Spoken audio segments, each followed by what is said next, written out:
Oh, look, I see the bottom. So we have it in sight. Well, it looks very Altitude. ashy.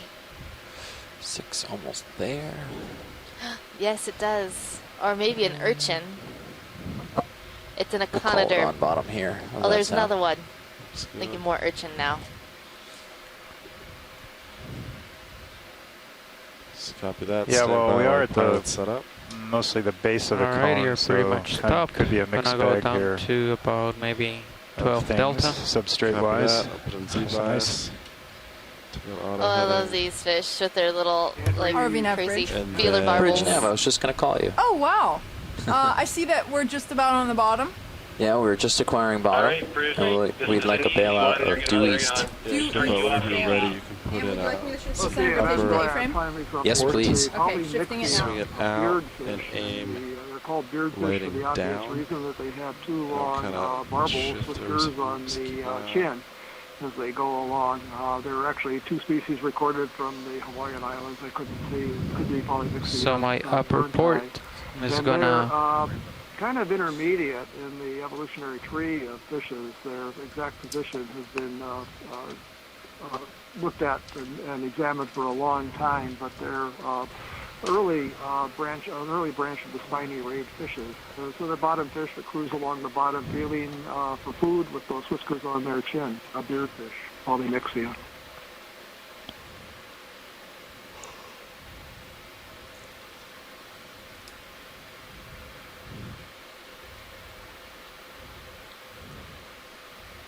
And then just bring it down a little bit. Okay, coming down. Alright. And then just starboard Also, as if you've usual. been following along with our dives throughout this expedition to the Musician Seamounts, you can easily see how this bottom is so much different than the bottoms we had seen before. So we are a lot shallower today, only at a depth of 475 meters right now.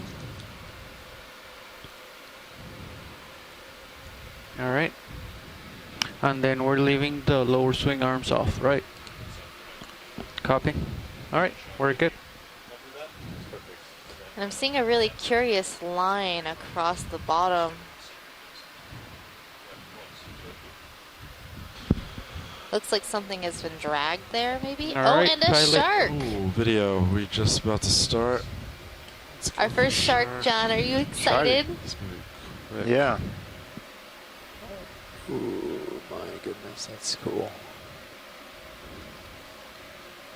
I think this is a little dogfish. I couldn't clearly see if it had spines. It looks like it has spines on front of the two dorsal fins.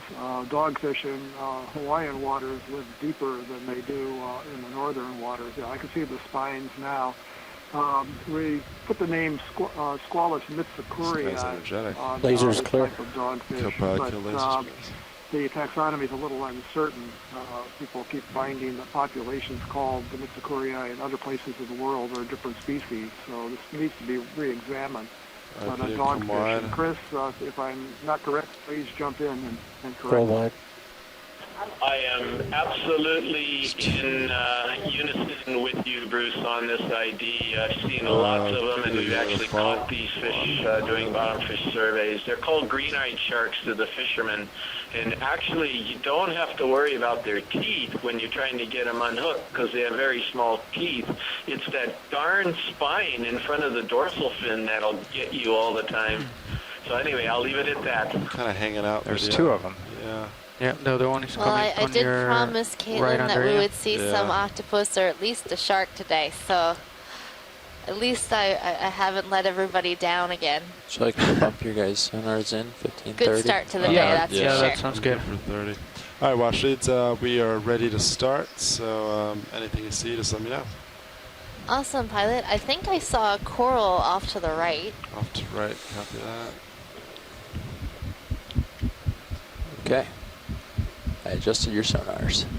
Okay, copy. So now we're coming into our first corals of the day. They're on this sort of overhanging ledge. That's really interesting. What's going on here, John? Is this like consolidated ash flow or? Yeah, I've been looking at it. I don't know. I think it's looks. All right, could pilot, be- I'm back with you. It's more Dan just told me to reminiscent of a actually carbonate make ledge, it at actually. 1920 when we go to normal configuration. Copy that, 1920. So this would be ancient coral reef then? Yeah, fossil drowned coral reef. It's got that. If that, it's hard to tell. The edge is that typical kind of yellowish look, but it's also got that could be stuff that had grown on later. But it's got that brown tan look. Sometimes the ash can look the same color, similar underwater. So have to. If we broke a piece off of it, it might be helpful, but it's probably very hard. So right now we're looking at a primnoid coral, and this one looks like it is Paracalyptrophora. You We can can tell bring the lasers primnoid back on corals so from the when we other pull out we corals can measure it. because Okay. their polyps Lasers have coming small on. body scales along the main That's axis of the already good. body. Now Ready this for one full has very screen? small go for it. polyps, and you can see the branching Purple one pattern to the is just behind straight this to the but a right. little bit wiggly. There was a purple coral just to the right of this primnoid coral. It's bright purple. Yeah, right in Right line with the where your lasers lasers are? right now. Oh, right back there. Video, By the come way, on, this let me, is probably get out of there. Paracalyptrophora, Megan. Is that what you were thinking? Yeah, that's what I was thinking. There's some light flares going on. Yeah, we're gonna move lights in a specific pattern until. So now we're going to check out this 1920 and bright we'll purple adjust. coral. All right, go for bright purple. I saw it peeking through the branches of this Paracalyptrophora. All right, co-pilot, kill lasers.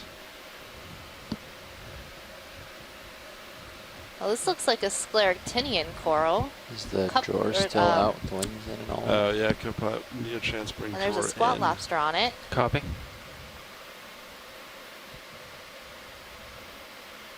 So Megan, I totally agree. Just thinking until they zoomed in, it was something else. But yeah, this is Enelopsamia, and it's this the purple morph. There's actually a white, a red, and a purple morph.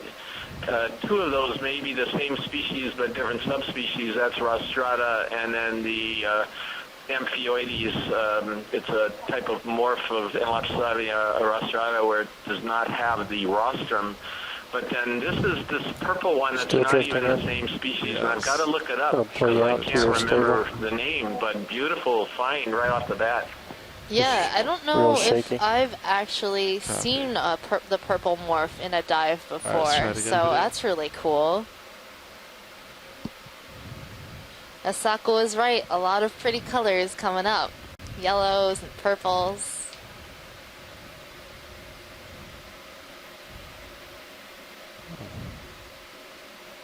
Let's see the polyps.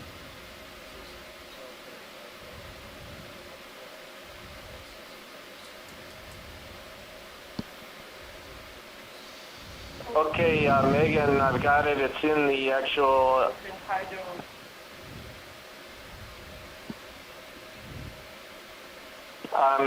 So it's in the Okeanos guide, and it's listed as Enelopsamia CF pusilla. And this is from Steve Cairns at the Smithsonian, who is a specialist in scleractinians. And he actually, I sent him a Video is specimen of clear in this, science, and yes. that's where he's At at. science, whenever Could you're be happy, just something let me brand know. new, but right now it's close to pusilla. Thanks, Chris. Yeah, I see that picture.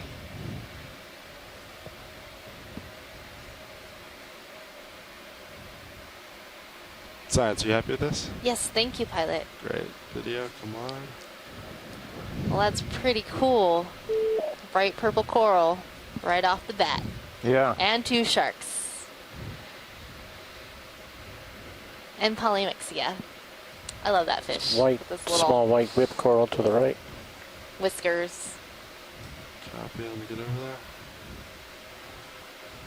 Sharks are still kind of hanging around. It's interesting possible black Yeah, coral. this is center looking more screen. like a carbonate bottom, this ledge with some whatever dissolution or erosion underneath, whatever the rock layer is underneath, whether it's the same or something different. But it's the way you have the holes in it and the edges. I'm pretty sure that's what it is, not positive.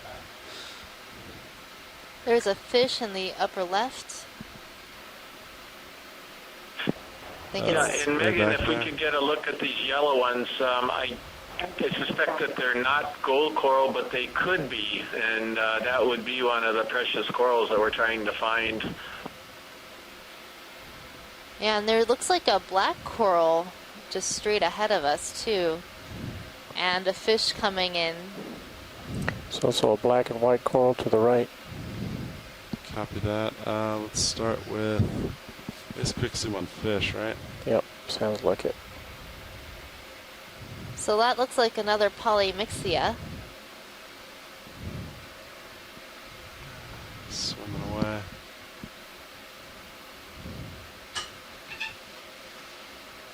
Hey, this Bruce had to step out for just a second. I've got a drill going on here at IRC, Alright, but video this is from another Joe. beardfish. I don't know if you Yeah, already this said is that or not. co-pilot. Do you know what's the average speed we need to keep in order to make it Yeah, to pilot, the can we last check waypoint? out I can this check. I imagine we sort have a of lot of time pinkish considering it's a or pretty reddish shallow brown dive. colony, and then these two I'll, yellows before we leave here? Have a look. Yeah, copy that.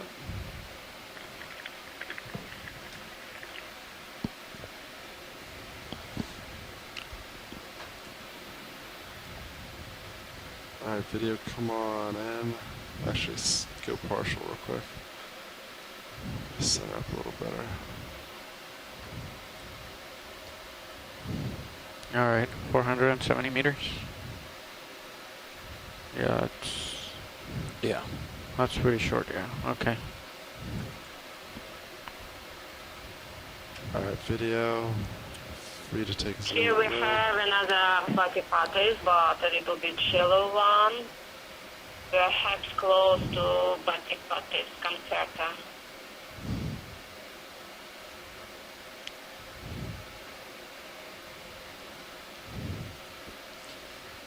So now we're seeing a really different color for the tissue on these black corals. It's The funny things on one of the pinot just off the top of the screen being a barnacle, I guess, just overgrown by the polyp tissue. Tilt up the barnacle, that thick red patch right there. On the right. oh yeah, I think it might What be a I barnacle. can I'm tell, seeing At the little average about legs perhaps sticking at out on the other worst side. 0.04, 0.03 to 0.04. Okay. Yeah. Thank you.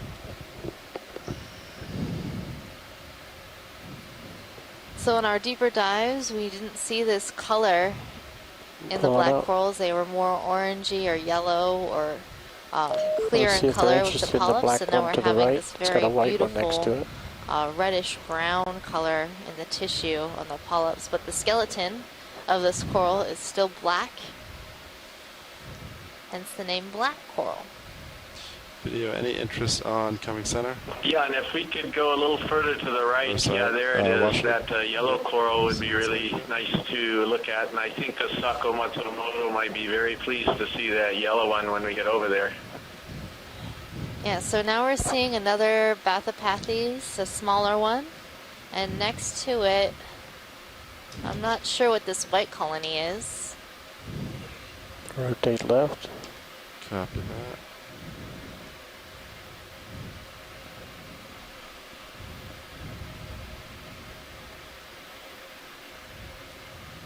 Chris, any idea what this little white colony is? Yeah, all three of us are in unison. We were just discussing that, and we think it's a primnoid, Megan, but what do you think? Well, I'm not seeing the body scales on the You sit the right on top polyps of it. like a primnoid. Sit right on top of That's it. throwing me Straddle it. off. So Between your this has got a skids. plumate branching pattern, so I think what it could be is an extremely young Calagorgia or what's the other one, Finelia, which has that plumate branching pattern, but it's a very young colony.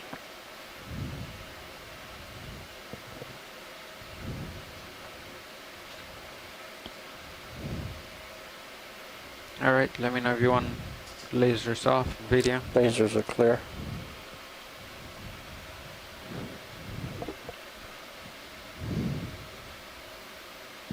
So the Calagorgia, as well as the Finalia, they've got extremely small polyps, and these look really small. And you're not really going to see the large body scales that you would for a Narella or a Candidella.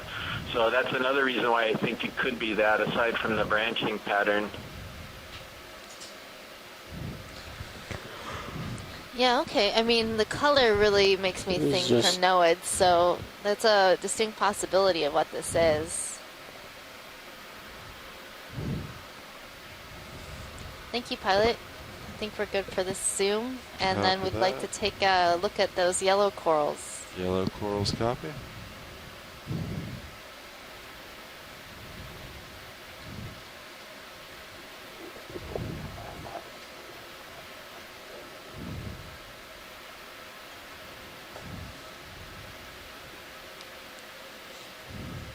Probably get lasers real quick for measurement.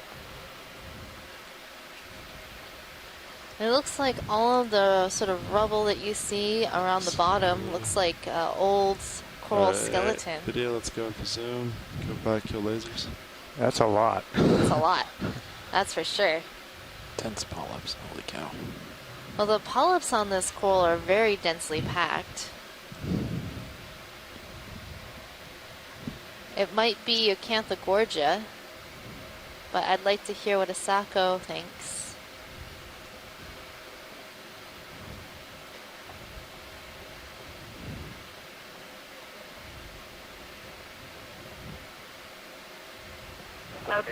Okay, it's not 100%, but could be Acanthogorgia.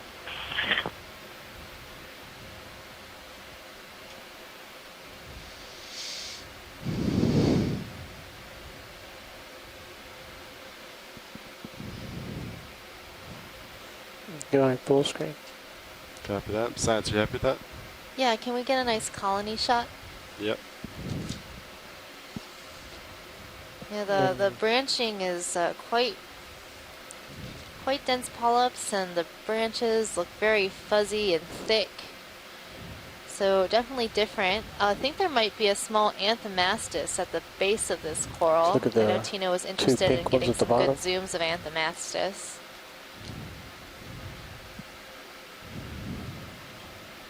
Can we zoom with these things, please? Both of them. There's also a tiny little pink coral here at the base of this yellow coral.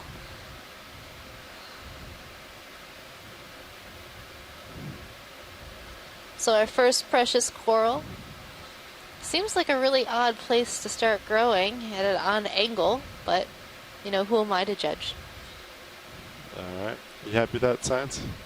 Yes, thank you. Actually, it was very young with only 4 what do you think about a move right now? By. Maybe, I don't know, maybe 20 meters? By the way, 20 that meters is bearing. the first precious Right now, coral that has ever 280. been documented on this bank. It's Hemicorallium, I believe, but that's the first, and you heard it And here, then folks. Science, you just want to zoom to confirm this one? Saw it here. Yes, please. Alright. It looks like there are some associates we'd like to check out on this one, right in the Copy center. that. Bridge nav. Stand by 1 sec video. Let's get it center. Go ahead, Nav. Could we get a ship move, please? Sure. Let's do 20 meters. So this Bearing colony looks a lot 280 like the one that degrees we were at just 2 times looking the at, but we're zone. seeing some 2 meters, associates 0 hanging speed, out decimal on the middle That's correct. Thanks, branches of Bridge. this coral. Partial. Wow, check out these anemones. They are quite colorful.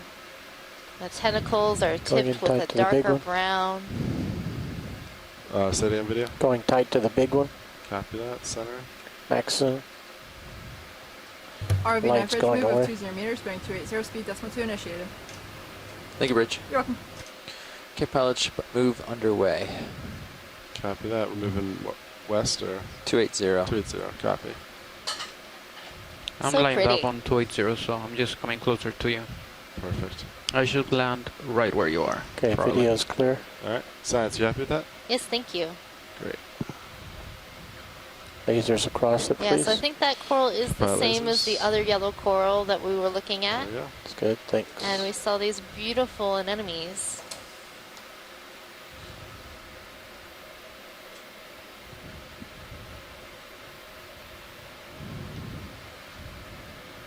Great way to start a dive, right, John? Yep. Yeah. Not quite as much as yesterday, but it's nice to drop in on it and find it right away. Plus, there's a lot of evidence for lots of corals upslope with all these dead skeletons below us. Now this whole bank area, it gets rather shallow. So some of these skeletons could be from shallower corals. This skeleton is interesting though. Can we do a snap zoom on that big one? Yep. It looks like a gold coral skeleton to me. I just want to confirm I was that. just about to say that when I've seen a few of those. Yeah, I've seen a few of these and they almost look like wood. What do you think, Chris? Do you think this is a gold skeleton? It looks like it to me. A really old and weathered one. I absolutely agree, Megan, in a great spot because I think we have a good chance of seeing gold coral further up. There's a microstellar? Copy video compartment is set. Excuse me, what was that? Oh, the really small sea star we've been looking for. Roland said that was on. It was on that branch of gold coral. Yeah, and Tina also pointed out that there's some very young hemicorallium. There's that little small little star thing. I don't know if yeah. it's the same Astrophyria that we've seen before, but it does look like an Astrophyria. Unfortunately, I don't think that'll fit in our bio box. This is a very large branch of gold coral. But something this thick, it looks like it's near the base. Gold coral grows extremely slowly, less than 1 millimeter per year. So something this thick could be well over 2,000 years old. And it's probably been sitting here at the bottom, dead for quite some time, given the amount of weathering we're seeing on that piece. Pushing forward. Copy. So C pin to the right Yeah. There's one on the left too. and left. Let's Both. go for this one real quick video. Nice We have peduncle. C-pen left. Look at that peduncle.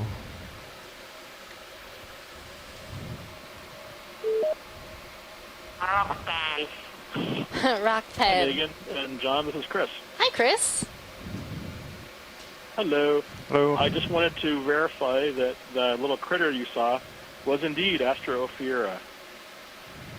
I honestly don't know if it's the same species, There's one base. but the range is Yep. consistent. I Okay. realize that's a considerable distance, but no, you're looking at the C-pen. But they do occur over And nav, you can over start quite a with wide lights range 1920. based on the You specimen can put it in data. normal configuration now.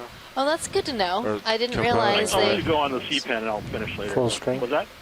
Oh, I didn't realize that those Astrophyria got this shallow. It looked like a slightly about it different for shipment, I coloration think. too, Copy. and the shape of the central disc Yeah. was So a that's little about bit it for ship different. move, I think. Copy. Yeah, it's almost, well, I would argue that it's probably a separate species, but from the Do we get lasers on this specimens video? that we've seen, they can don't think occur so. in as Lasers shallow are as several hundred meters. And Very small. RV and average, move in complete. fact, I pretty actually good. thought they Happy were for predominantly a shallow water, in the deep sea sense, shallower water species. And it was only until I looked it up that the known sort of abyssal species were described later on by, I believe it was some of Nina's colleagues who described them from 2,000 or so meters.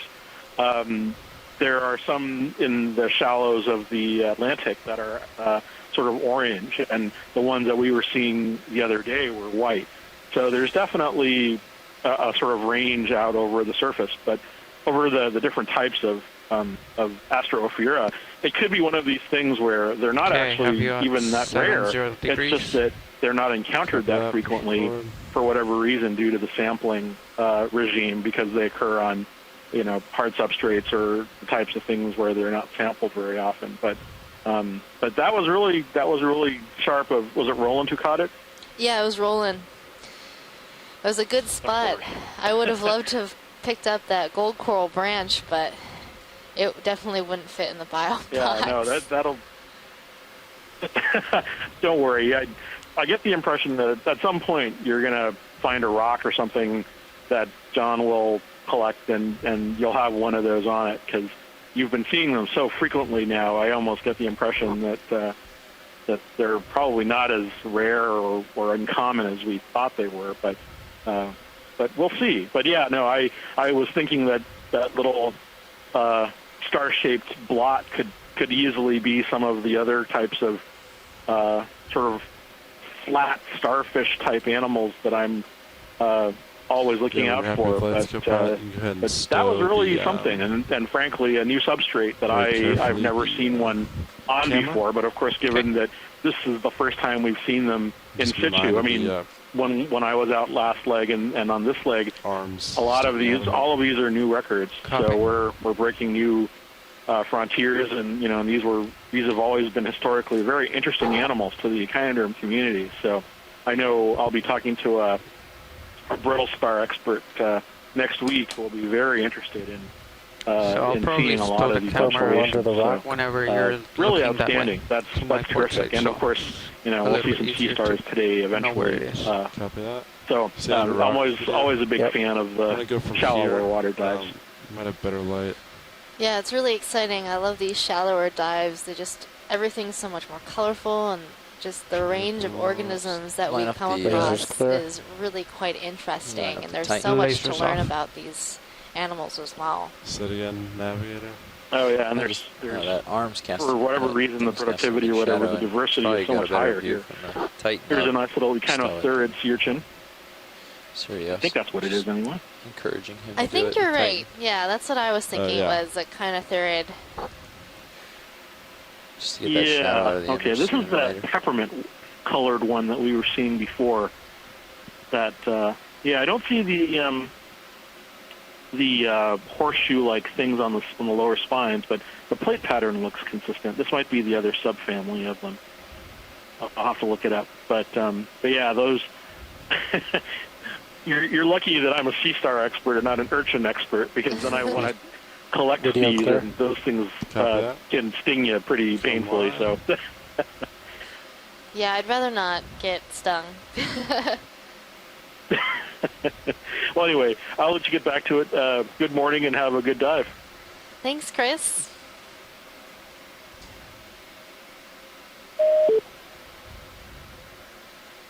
Pilot, can we check out that sort of brown and white coral? I think it might be a bamboo. Copy that. Video, come on in.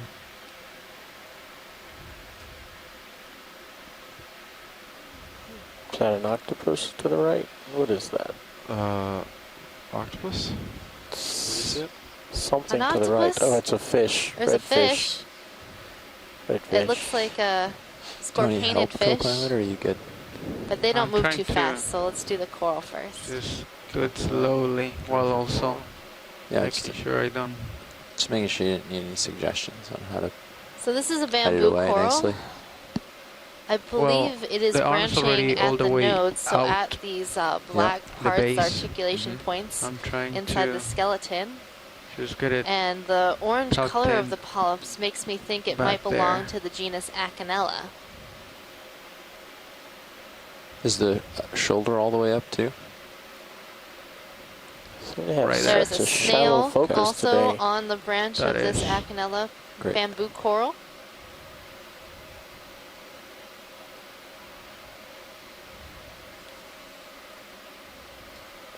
So Megan, I would agree with this. This Should we looks keep it on quite view? similar to something we at least used to call Acanella disbar. I'm turning to the navigator, sorry. Seeing this type of coral here is a really good sign because this is one of the species that are overgrown. So if you pick up the by elbow the more gold and then coral, rotate the forearm around, that'll bring it Halmeia, around closer to the box. which we just imaged the stump of.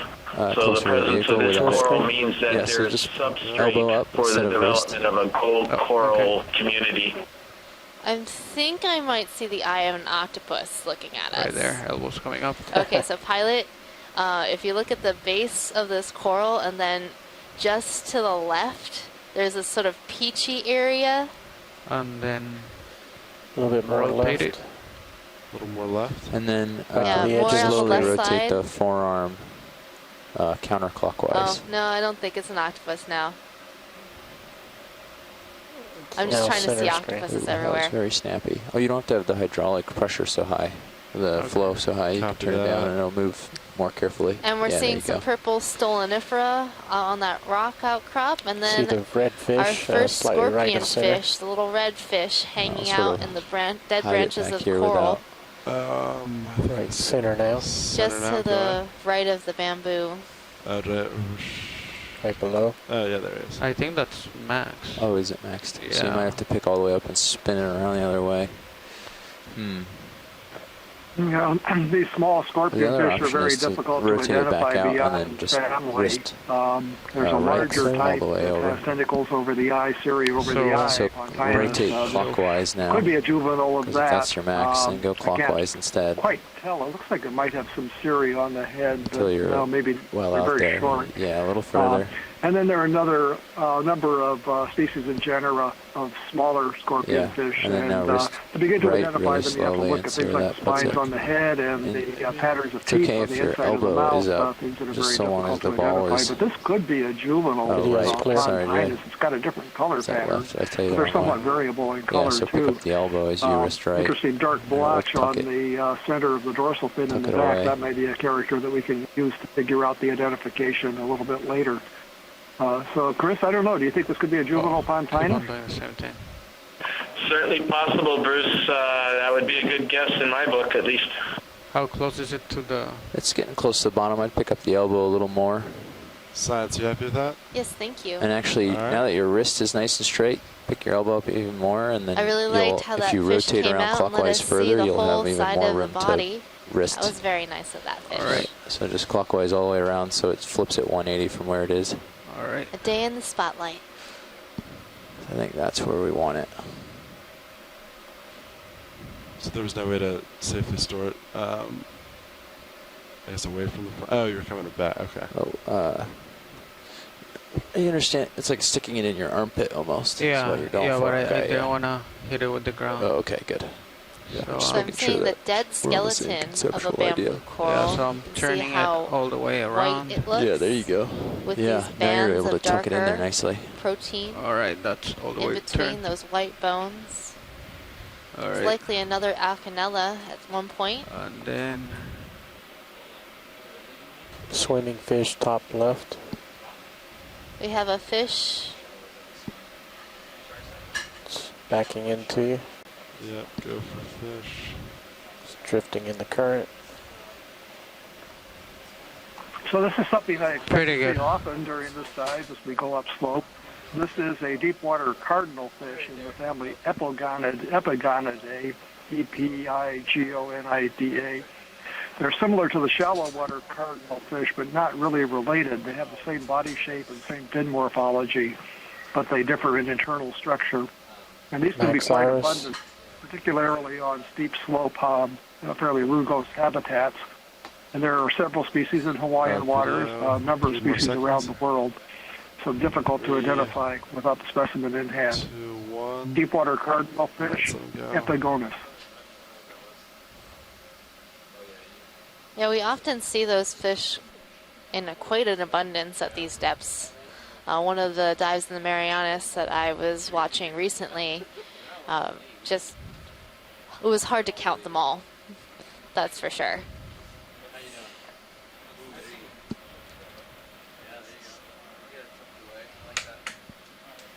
and they're called cardinal fish because they're the shallow water fishes that they are similar to are very often a bright red color. But these deep water ones are not. They're the bluish color. Can we get the mains turned on now? Yeah. Port main is on.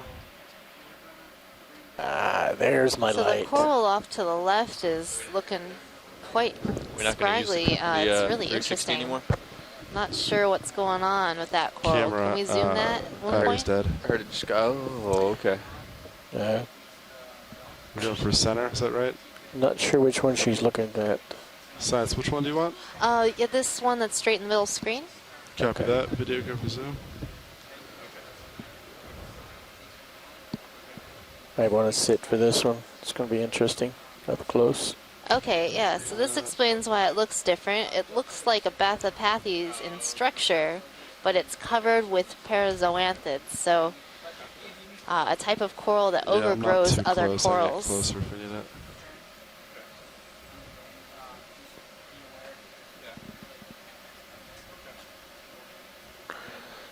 I don't think I've seen any of these covered with zoanthids before. Yeah, I don't think I've seen black coral covered in zoanthids.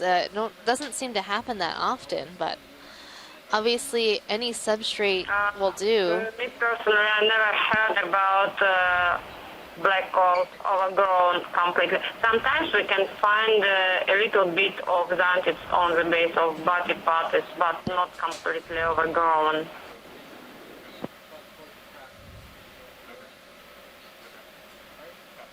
Okay, let's get a full shot.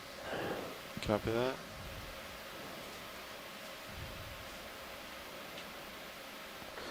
And let's do it with lasers after. Copy, waiting for my co-pilot. Very interesting observation, that's for sure.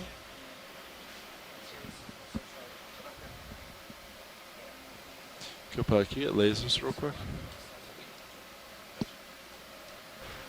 Copy that. Copy, perfect. I have a feeling I'm going to fill up lots of pages in my notebook today with lots of really awesome observations from Middle Bank, our current dive site. I want to sit down on top of that urchin and a good shot at the top. Copy that. So I'm seeing some large yellow colonies in the distance, and there's a sea star off to the Also right. sea star to the right. Sea star, copy. Is there a particular heading we're maintaining here? So the last one was 280. 280. Well, should stand by as we do a quick pilot swap. Okay, thank you, pilot. We are just going to do a pilot change just briefly. We'll be hanging out here, enjoying the view of this ichinothurid sea urchin, the pink sea urchin, on the left side of the screen. And then there is an orange starfish that we will check out in just a little bit.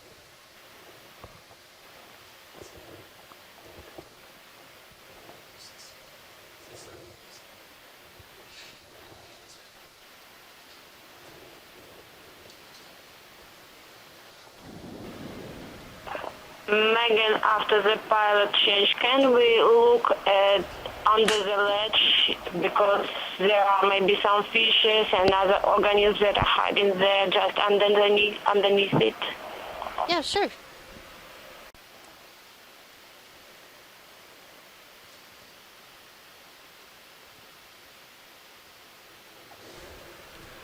Just off the edge of my view there, pilot.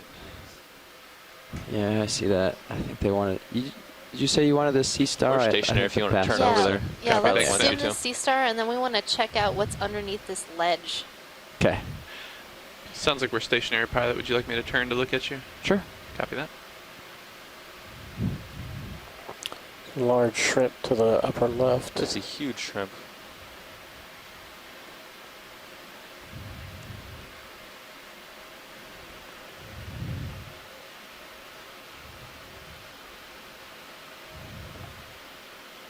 Well, it's orange.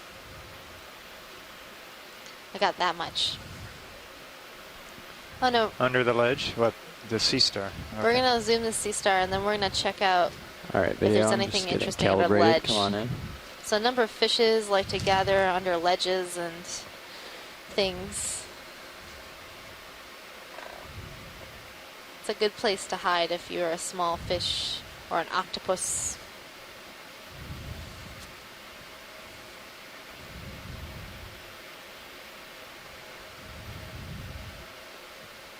My depth So of we are focus looking is so at much a better with the cookie additional star lighting. or goniasterid sea star.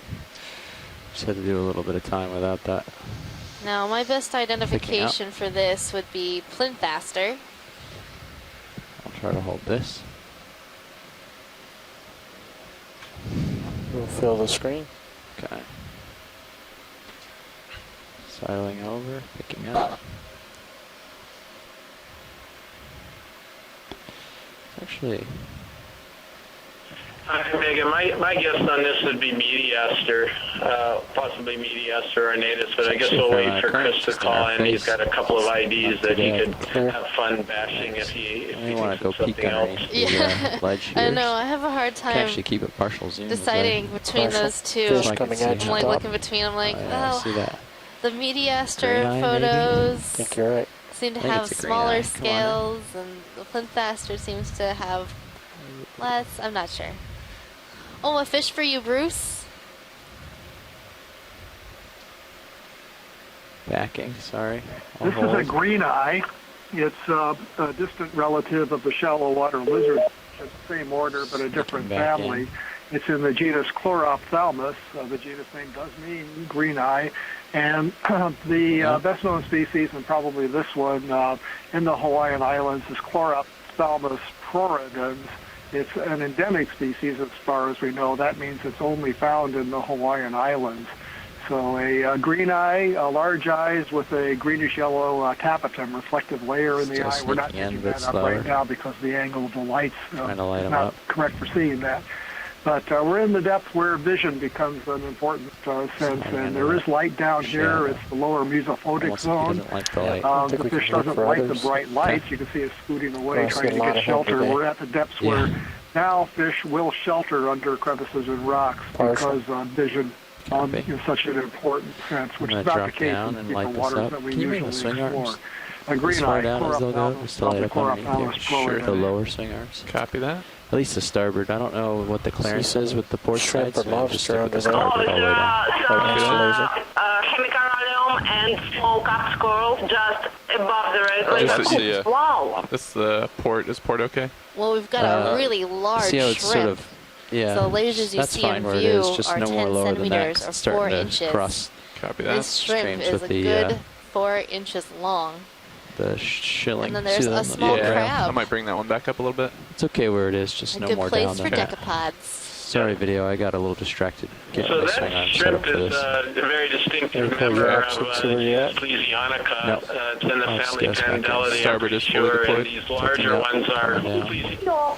Yeah, there's plenty of them under there's there. These tons of are them. probably Plesionica pacificus, if I remember the names correctly. I'll Copilot, check don't on forget you that. can always use They've that got type these to look over beautiful there. banding Copy that. patterns all over them. I don't know about the crab, though. I'm not real sure about that one. Sneaky. Lasers are clear. Lasers clear. Copy. Copilot, could you kill those? Copy that. Thanks. Watch that. Help me watch that ball. Yeah, on the port those side. crabs I'm are not going to be used hard it to being there. ID. Copy That shape is very typical of Sneaking a in number more. of families.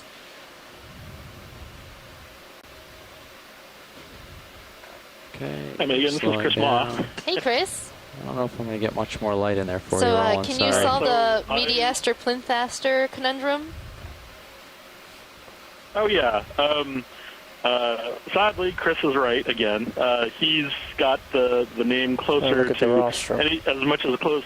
Which it's as one? close to anything as Top I would left? call Top it. left. It's probably Mediaster. It's possibly also Ceramaster, what used to be called Nereidaster Bowers eye. Backing, I'll stop. So one of those two. I think that the differences are almost internal. So I'll have to Backing in behind a little. Yeah, take we'll a keep look at going. some Look of at the, the other stuff. the original Okay, imagery. I'll look to that I mean crab. the taxonomic monographs and double check. I would I think they also were not feel interested in bad that if you with can't the- make did it run off? apart some of these Oh, it's right here on goniasterids. this. He was. The goniasteridae Oh, is there he is. actually Straight the up. most diverse family of sea stars, and they're mostly deep sea. So most people don't realize just how many of them there are. Starboard There are wing's something like getting a little 65 close, genera, and a lot of them change my head are around and distinguishable try to- by very subtle characteristics Ooh, I've woken up a different that, crab down below me. one can determine mainly by looking at them. So granules or lack of granules, that sort of thing. I did my PhD work on them, which is why I know them so well. But they're really hard to tell apart. So I wouldn't fret too much. He's fuzzy. trying to tell them apart. But some of them are cookie, definitely cookie-like, and the others are sort of more star-shaped. I think that white one you guys saw earlier is probably something closer to plintaster, though. It only takes about 25% ahead. So this crab that we're looking at, it's not too bad yet. I think might be in the family Calapidae. I'm looking at the way that the claws are shaped. Those front claws sort of form a shield in front of the crab. I can try to get really close and land and see if we can reduce the amount of this. You want that? I sort don't know of if they need suggests it. to me that it might What's be that? in that family. I don't know that they need that. Okay. But this is a true crab. There was another type of crab that was just running off. I'm going to try to snag a view of it real quick. I just saw him racing around below me. I don't know if he's... There he is. He or she, I should say. Tilting down. We'll get it. This Can we guy. zoom at the red soft coral? Yeah, Copilot. Right. Go ahead, Copilot. How's our pace today? Yeah, Tina, we will zoom the 0.03. Anthomastus after Ah, checking out this not bad. wandering crab. No rush. Come on in. Sneaking in on it. So this looks like a homolid crab, but Leading the where poor you crab can. has lost the last pair of Say again, legs. video? Just lead it that where you can. Usually carries something. So these are known as carrier crabs because they often hold on to something. You can see there are two He's missing. sort of holes on the Those back two end of this crab. little That's where the half legs last that pair of normally legs go would up. be. And generally this crab, when we see it, is Sorry, carrying video, a piece of I'm having trouble coral hearing or you. a piece of debris or something. They decorate whatever it is they're holding, sort of pretending like they're hiding underneath it. Okay. I've seen some carry really nice things like Need any other pretty shots of this video? colonies of coral, and He's coming around to the others front, carry so if we get marine tight of his debris. face, it'd be good. Okay. Some are more Stand by, creative let than me others. Come down and get him. But this poor crab has to pick up lost over a the little last pair of legs and now one of cannot these. carry anything. Overhangs. So this might be Paraloma japonica, type of homolid crab or carrier crab. Wonder what would have snapped him off so cleanly. Just because they're a joint, maybe.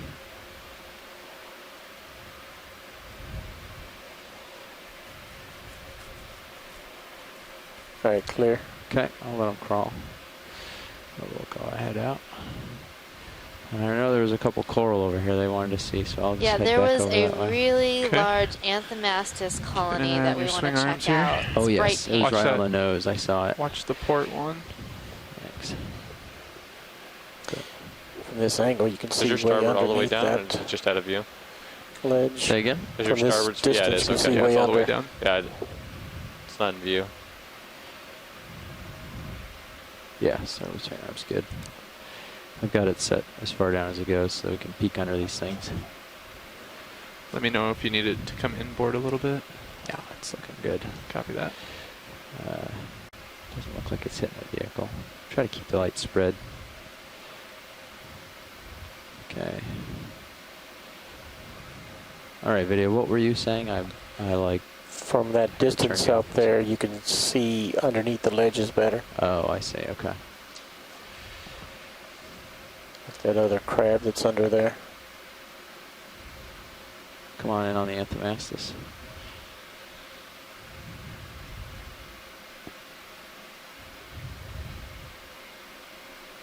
So we have a really dense aggregation of polyps on this colony. Looks a bit Slight right. different than what we Slight generally right, call copy. Fill the Anthomastus. Tina, do you Fill the agree? Is this a screen. different genus?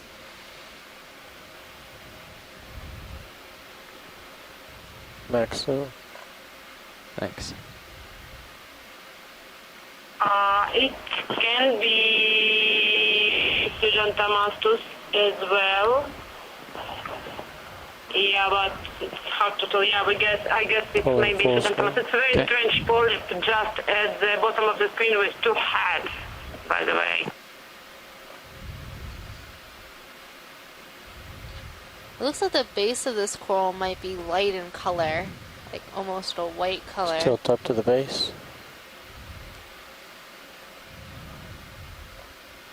They can be of different color, in fact, Pseudantamastos and Pseudantamastos, and sometimes the stalk, it's not really comfortable projection. We can see Video's clear. Pilot's clear. where the stalk is ending and where the capitulum is beginning. So sometimes stalk is completely different color than the So if rest you of the back up body. and Or just sometimes settle down, you you can look have straight about underneath the that same, ledge. or sometimes you Yeah, like that have a crab. white rim at the base. Yeah, it can be. There's a crab in the upper left corner. Upper left.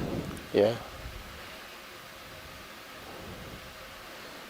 It's a good distance here. Okay. Dropping. So I think John's going to have a tough day here today. I would agree that it sure looks like carbonate to me. There's Not another giant volcanic in sight, but maybe I'm wrong. Yeah, more shrimpy. Another green eye. Or the same Yeah, one I've been jumping staring around. at it a lot in detail while you guys have been talking about the biology. It's a little confusing, but I think we're on the slope. So I think the top layer, we might be at the contact of the an ash fall material. It's turned to tuff, which is hardened ash, right at the contact of the carbonate base. Sort of Unfortunately, scroll the right and look under. substrates kind of look very similar, except the coloration is somewhat different.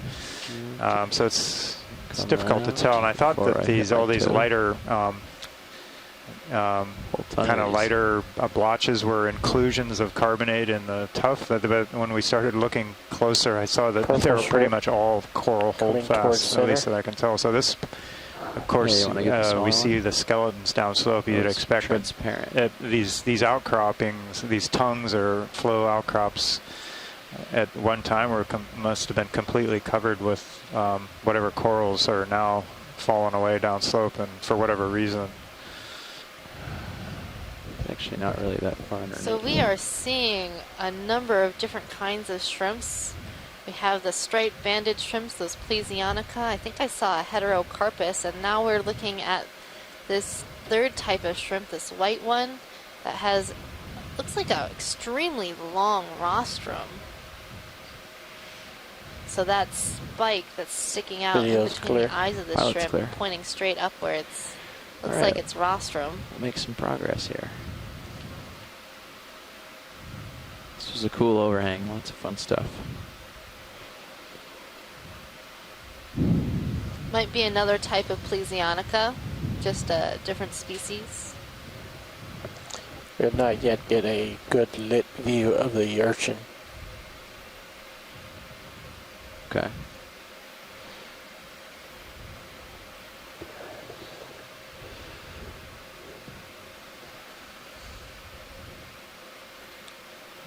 Just get nice and close, well lit here for you.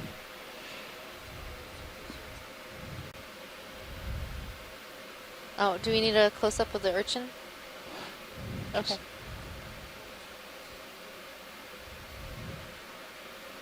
Okay, so we'll take a nice good close-up of this urchin and then start moving on. Come on in. Yeah, you might have a gold coral up ahead, a little up slope from here. That was the lighting. And now every yellow colony, I've been like, is that a gold? Is that a gold? I'm super excited to see some large gold corals today.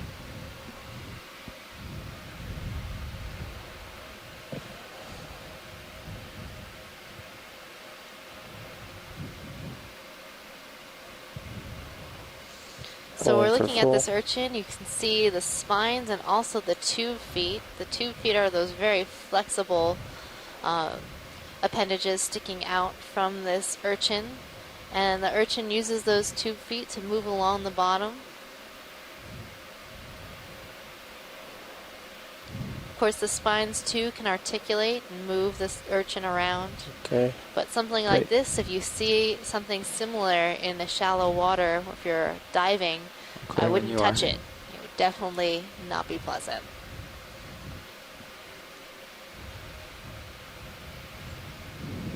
Forward.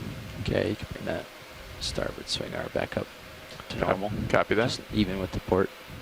So even lighting, because there's not many overhangs like that last one. Left. Yeah, that coral seems a brighter yellow than some of the other ones. Yeah, that looks good. Okay. Not sure if it's the same, we can leave or them if spread it might for now. be a gold coral. Seems a bit flexible, and generally the gold corals don't move that way, Take a but they snap can to see if also it's a have gold this coral. yellow color. Yeah, the polyps on this coral are quite small. The gold coral polyps will be much larger. Okay. So this looks again like some type of anthemastid, or not. Sean got a shot of one of these, right? Acanthogorgid. Video, did Sean get a shot of one of these, or do you want a better one? Or do you want another one? Not better, but And that better than colony what I'm also currently has that doing. really I'm beautiful sorry, I didn't have my mic open. We're good. actiniarian. And if we could just spin or right real an quick, there was anemone something on the purple. back I side of just it. always on the lookout for a cephalopod. Oh. Okay. It's on the edge of the ledge as you back up.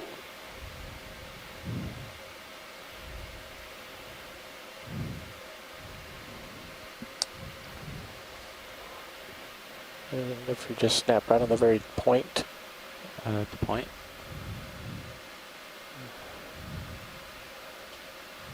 Purple corals.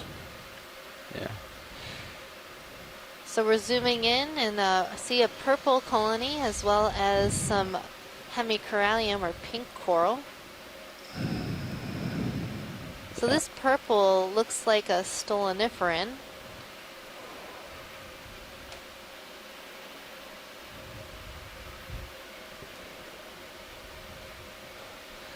So stoloniferan corals are more encrusting type corals that will overgrow on hard that was the purple I substrates. saw. Octopi. Come in a number of colors. Next video.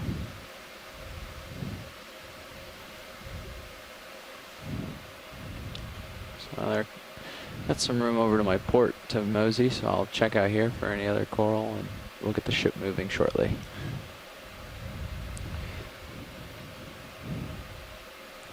This looks a lot like the last one we were looking at. There's a fish. Do you need the fish? That guy Yeah, does let's look look at different. that fish. That's different.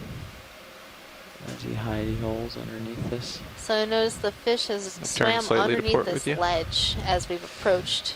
Yeah. It knows that we can see it. You can line up on what you think the track will be, so I know where to Copy reference that. myself. Yeah, it might be slightly off screen from you. Let him see if he comes out. Yeah, you probably want to do it from this distance. Yeah, come on in. Drop down. I'm on the bottom. Unfortunately, I tried to drop down further, but I'm sitting my toe down. This is I a can back up codley, some the if family you need to, but see Moridae. if he pokes out It's without it. Limonema rhodoker, kind of graceful fish, rather smooth. It's got the thread-like pelvic fins that the cusk-eels have, but they're slightly different morphology, a Y shape, a long whisker on the chin.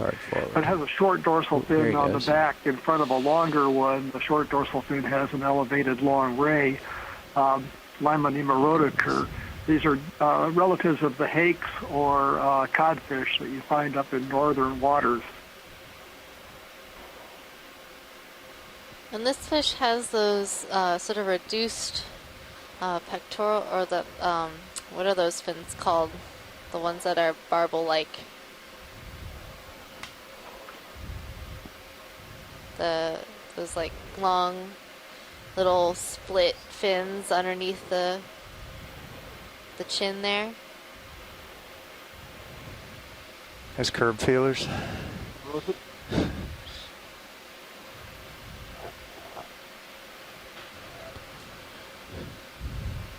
Trying tighter. He's going to give us a profile Another shot. beautiful color, very light purpley pink.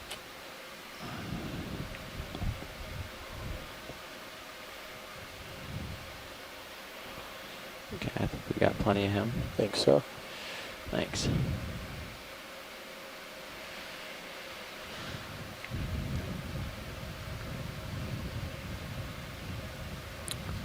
How about a slight lift and rotate side to side? Give us an area overview. Okay. Yeah, I think we're gonna want to probably have a heading of 275 or so. So we are moving along up this cone feature at Middle Bank, just outside the Papahanao Mokuakea Marine What was National our last Monument. move, Nav? It was 280. We're currently at a Copy depth that. of 465 meters. So, a long slope seems like about here at 240.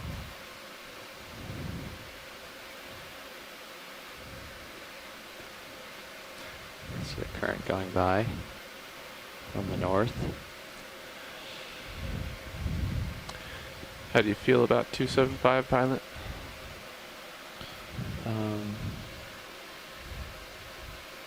Yeah, that looks okay. Could do a little bit more north of that, but if that's about the right direction for track, then we could stick to it. It's hard to tell from the wave. Yeah, There's it's a lot of more waves. 280 for the track. Yeah, so we can. I'd agree that 280 might be a little closer to uphill from sonar, but Give it a second to refresh here. So that's 280 right there. That looks good on sonar. yeah, I think I like that. You want me to go ahead and get a move in? Looks like Ready. last one was 20 meters, so do you want 20? 30? No, we can do 30. Okay. We were just, he I'll was have on 20. something and stretched out. We were trying to give him a little room. Bridge, RV nav.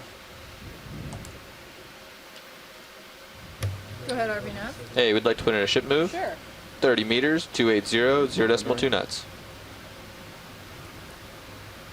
30 meters, bearing 280, speed decimal 2. Good copy.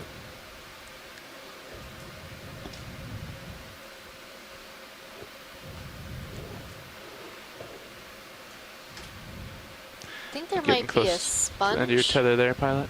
that round Yep. orb in the middle. Might need to wait for the ship screen. move. I see the sponge. We'll get it.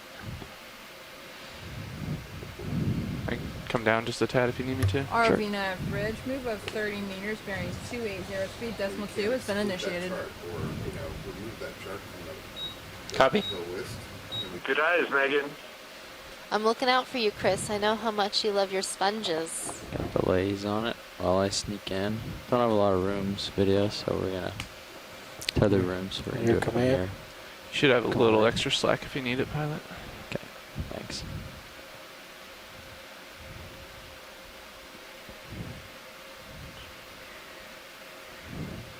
Well, it looks like a glass sponge. Am I correct?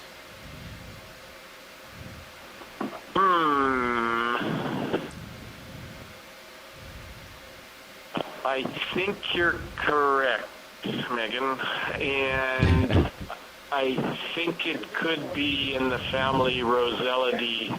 That would be my best guess, but these are some of these what we consider shallower sponges at these depths are really confusing to me. But how about we'll do a big question mark next to the family Rosellida glass sponge and hope we're right. Okay. Well, it has this really interesting little osculum on top, or opening, and it looks like some sediment has Any more to gotten look trapped straight down around on the it? outside of the sponge, which we've seen on other Rosellids. Yeah, I got a little room. We can do that. I'll look down in the osculum. Try to hold that shot. It's a little tricky with this current, but probably can get something. That'd be amazing.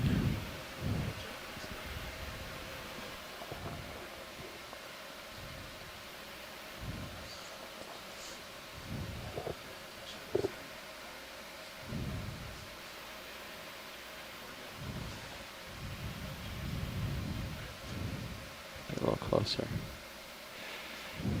Looks like I can sit down for it, so we'll do that. Yeah, you can see right down into there, huh? That's the shot video's hoping to acquire is a down in the Yep. osculum shot. Trying to give them as much details as possible to make the IDs. Come on in.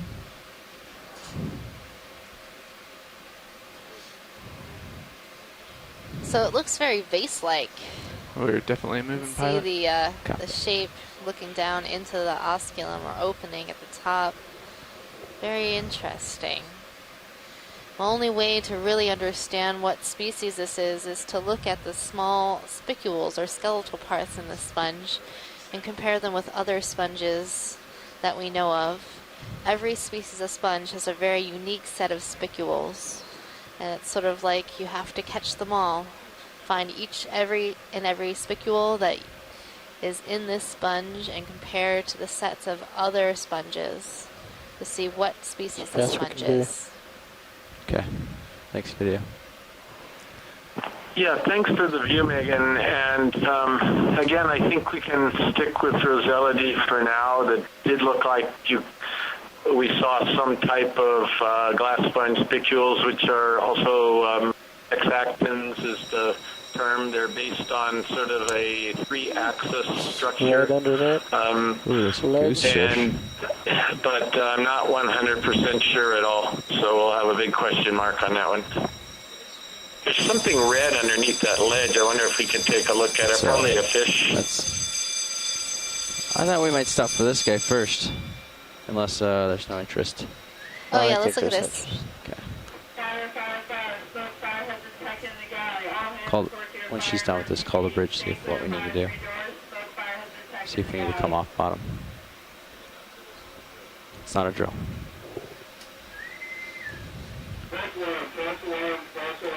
Okay. Come on in. Got you at 60 degrees, pilot. We're moving pretty fast. Yeah.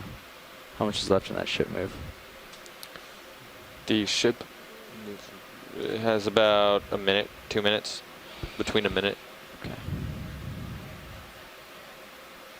So this is a goosefish or a type of anglerfish. It's has a long fin ray on the snout in front of the eyes that has a little lure. Very large mouth full of very sharp teeth. We'll see lots of these video, and unfortunately, look at his lure. Suffering a little bit of a memory lapse there. It's either in the genus Lophiodes or Lophiomas. I think it's Lophiodes. Two species in the Hawaiian in an area. emergency, pilots, I believe that Sirius should turn to starboard, face the ship because the ship's already heading in a great bailout direction. Yeah. And you should basically stay put or turn slightly to port depending on what your heading is at the time. And then engulf the prey with that very large mouth. Yeah, Bruce, I agree that it's Lophiodes meacanthus. Try to light up in here. Maybe try that swing arm again on the starboard side. Check out the size of that shrimp over there. Copy that.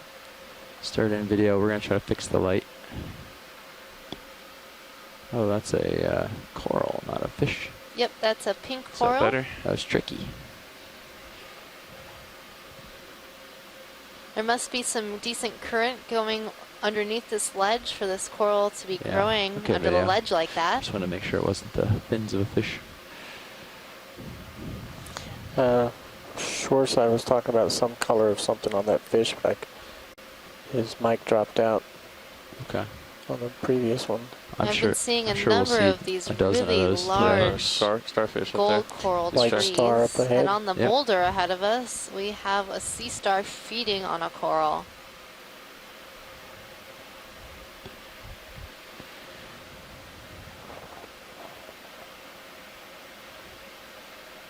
Ooh, this is a different urchin that we've been seeing too before we get to the sea star. I think that's an enemy. Or an enemy, that's what I meant. Come on in.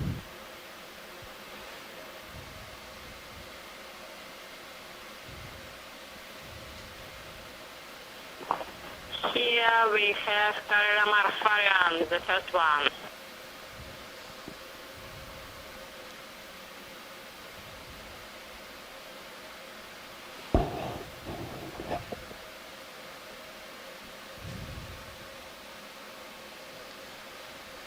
So you can ID Corallimorpharians They look like anemones, and they have these white ball tips to their tentacles. So this... Polka dot urchin. I mean, polka dot anemone. We seem to be settled out now. I'm guessing that ship move is over. So this Corallimorpharian might belong to the genus Corallimorphus.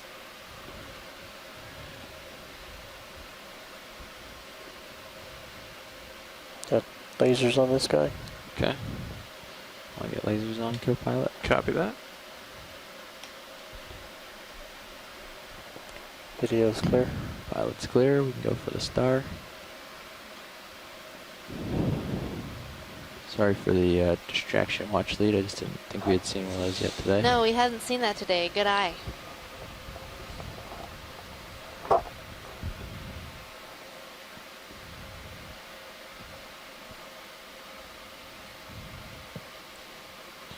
Star is very white.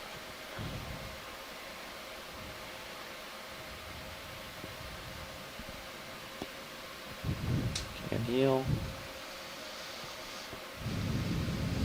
Okay, video, come on in. So we have a bamboo coral being fed on by this Hippasteria goniastrid sea star. Plus someone else. You can ID Hippasteria based on these large spines that are sticking out all over the body. And then there is a snake star wrapped around the ends of the branches of this bamboo. So this bamboo coral is likely in the genus Acanella, and you can identify it based on the nodal branching and also the orangish color of the polyps. Let's go to its center of the back. On the star, see big sea star. Not snake star, sea star. Right. Okay.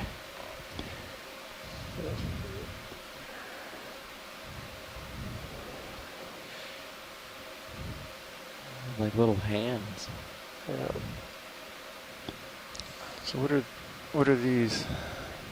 I don't know what those little things are like that are on this star. There Oh, are- Chris Ma. Yes.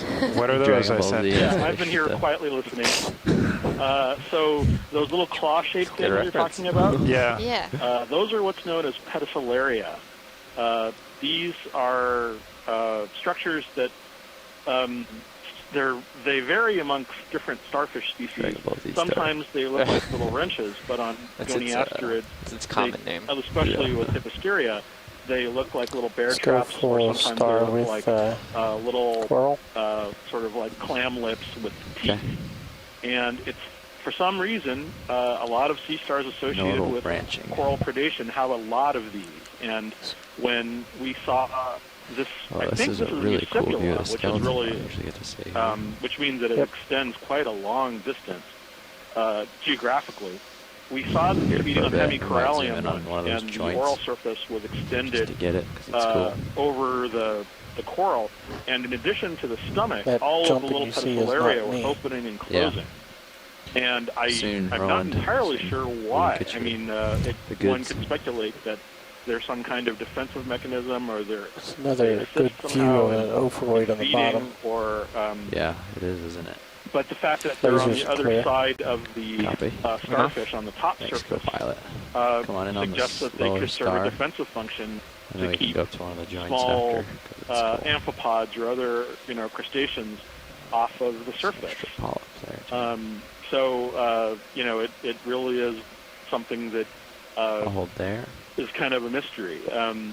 There's structures that we've been watching on specimens for literally hundreds of years, but it's not until we're actually seeing them alive that we're actually kind of watching them interact with their environment, that these might show some kind of context in terms of whether they're defensive or whether they serve to feed or what have you. Because those are vivid. Brighter and darker and more contrast than I've ever seen. I mean, this little serpent star that you're looking at. Yeah, it's got sort of a dusky gray color to it. I believe it's in the family Astroschematidae, but other than that, I don't have an ID for it. Les is saying it's not an astroschema, but it might be an Ophiocrius. Well, the arms are really fleshy. So Les Watling is saying it might be Ophiocrius.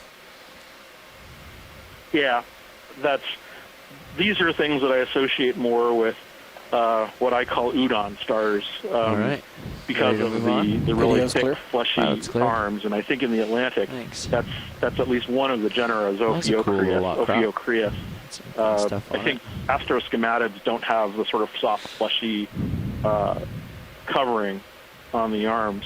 They're more sort of scalar. If this was just a ship. I had another name in mind, but I'll have to take the screen grab and show it to my colleague in Japan, who is the expert on these sea star on the Euryalids. Might be a fish. And to see what he thinks. Anyway, but yeah, that was very interesting. Thank you very much. I'm glad I was able to answer your question so quickly. Awesome, thank you. Yeah, I was just getting lined up on it. Yeah, udon sounds delicious right now. It is what we think it is. Before I get all lined up. Yeah, it is a fish. Might be so I think this might be another type of scorpion fish. Yeah. But it has extremely large pectoral fins. Okay, I'll hold so here. I'm thinking it might be Cetarches. What do you think, Bruce? Beautiful view. Yep, I think you're right. It's also got a slightly smoother head, although from this angle, just sort of tilt up so that a large head, lose less of the white in the bottom. Torpedo-shaped to it than a lot of the That's scorpion good. fish. This is actually now in a Down a different smidge. family from some revisions in the past decade or so. In the family Hold this. Cetarchidae, Cetarches guntherei is the species that we have in the Hawaiian waters. There's another species that co-occurs with it elsewhere in the western Pacific. These may swim up more in the water column at night to feed than a lot of the scorpion fish. Most scorpion fish are ambush predators, but the Cetarchidae may forage up in the water column at What night. about the medium? There's little or no light. So Cetarches, you're right, Megan. I see how this could be easily confused with other scorpion fishes. Yeah, the video's clear. And I think it's interesting that now this fish has its own family. So, could we zoom on this vein of tan material between the dark layers? Yep. See if it's sediment or a layer. This is all very confusing. Give me a And that that yellow colony in the background looks a lot like gold coral to me. Okay. Is that biologic? Yeah. Well, do you want us to I see scrape in there a little with the finger or something and see? See what I think it's biologic stuff that has inhabited a crack in the formation that's come in later. First I thought it was like a layer of carbonate, but it's not. I don't think so. It's something else. The texture on this surface is different than what we were seeing before too. Is Just that trying to go along it here to see basalt, maybe? Tell what it's made well, of.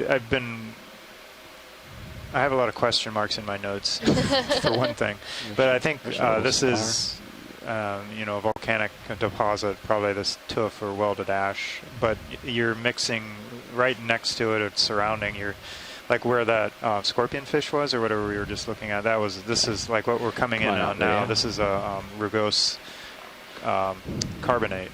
So we're at a contact where we're mixing this, but then we're getting veins in between filled with stuff, which I don't really know what it is. It's very bizarre. And then right here we're changing again, so to this tan material on top of whatever this dark material, which I thought was a snap to see if it's volcanic gold. material. It's kind of off track, so I don't have to go out there. I don't want to. Oh, it's not gold, pilot. Okay, yeah.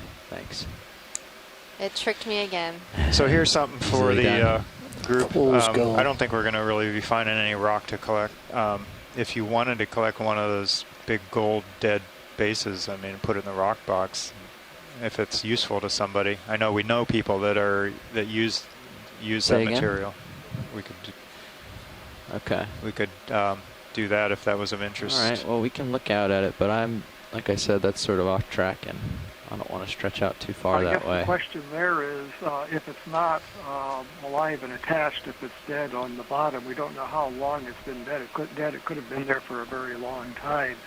And so that sort of, my understanding is, and maybe I'm not correct, that may compromise the utility for getting agents. But you could tell how old the coral was before it died. So that would be useful. Yeah, it depends what you're doing. I mean, the group that we spoke about at before, they do both the dating and then they also use it for paleo and oceanographic studies of previous climate regimes as recorded in the deep sea. So they can still use things, but yeah, it's. Here's one just like it.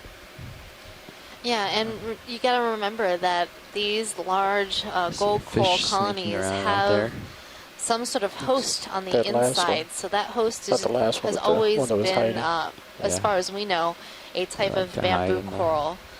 And so this is a possibly ancient bamboo coral inside the skeleton of the gold coral. And there are a number of people who are looking at old bamboos to do paleoceanography as well. Rock pen. So this is a nice wide view of what I was kind of talking about, kind of a mixture, I think, of the two completely different substrates. Do another ship move. The tan being carbonate, get that goose the darker material being the volcanic. Okay, I could try. Ash, which is fallen or flowed in between and later what hardened. Happens when we go for the face-on view, right? He turns. He turns. That's what we want. That yellow one up there might be gold finally, Megan. Yeah, I think so too, Chris. I have a better feeling of that one. The branching it's not as, it's not moving as much in the current, for one, and it has a sort of deeper yellow. It's calling to me. About a 3/4 round or the presence of all of these really beautiful bamboo colonies in this area also suggests that gold is likely. So for gold coral to colonize an area, there has to be bamboo coral colonies present. Tilt down. There has to be a substrate for that gold to start to colonize. Or tilt. Tilting. Look at that face. It's definitely got a 5 o'clock shadow, doesn't he? This has got to be one of Roland's favorite fish.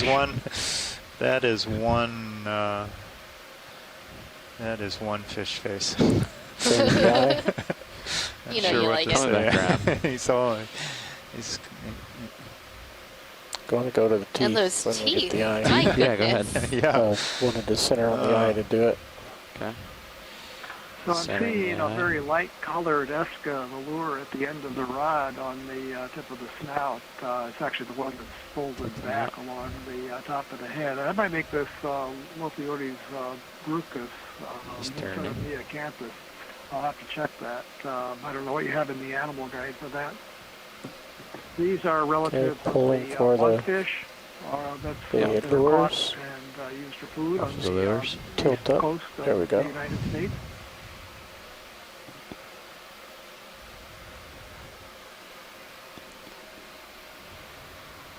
This guy reminds me a lot of It looks myself. like there's a little shrimp on this fish. Yeah, there's something back there, isn't there? So Bruce, I see like the two front lures, and then there's like Tilting a third down lure smidge. further back. Is that a reduced And now you fin? can just bring the face to the right side.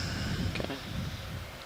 All three of these are modified fin rays from the dorsal fin along the back of the fish, and this order of fish, the Bioformes, that include the goosefish, Lots of critters in this monkfish, frogfish, shallow water. anglerfish, sea toads, have the anterior rays of the dorsal fin displaced. They're moved forward. You can see even up to the tip of the snout, and the most anterior one is modified into a lure.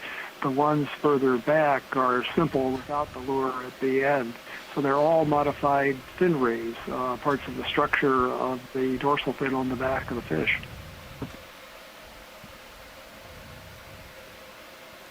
Looks like he has some sensors going down the side as well.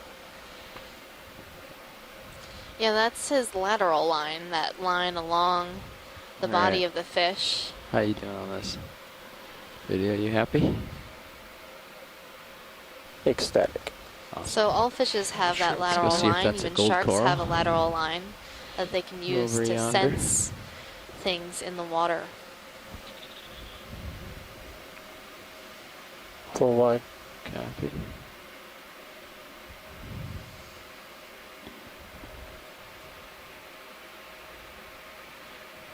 The legs on some of these ophoroids being so thick that it makes me think that they're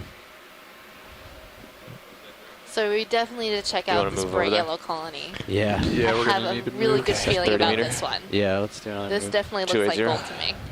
Yeah. Bridge, I'm Arvinav. tingling here. I'm definitely tingling. It's my gold sense. Go ahead, Arvina. We'd like another ship move, please. You can see how much brighter yellow 30 meters, this colony 280 is compared degrees, to the 0 other decimal 2 yellow knots. colonies that are behind it. 280 speed decimal 2. Come on in, video. Good copy. Just The check polyps to make look sure this is bigger. Yep. You can see that the polyps on this colony are much larger. They don't have pinnate tentacles.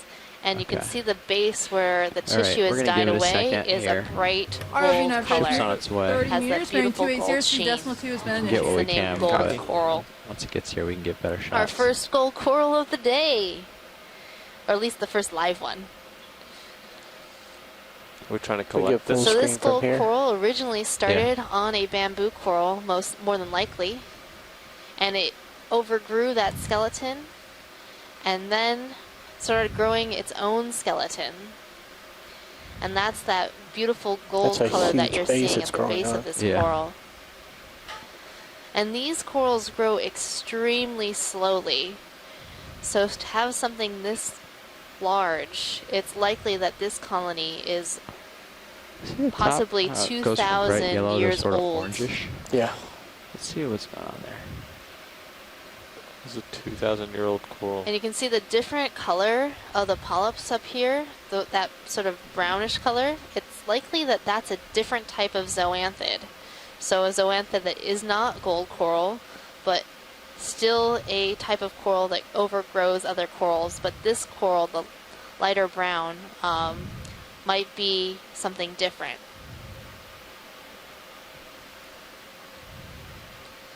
So the name of the gold coral is Kula Mana Mana Haumea. It was recently described, and that name is partially Hawaiian. We're moving already, pilot. Kula meaning gold, yeah, shallow like and this. Mana Mana meaning branching. Quick. And you can see as we zoom out of this colony, the beautiful yellow color, the gold skeleton, and how convoluting the branches are. So if in comparison to a bamboo colony that might be next to this, you can see that that branching pattern of that bamboo is different than the branching pattern you're seeing here. That's because the gold colony, after it overtakes the bamboo and starts growing, it grows beyond that bamboo colony and creates its own branching the pattern. base for now. Just getting a focus. Oh, gotcha. And then we can go show her other coral. Comparison in the back. Okay.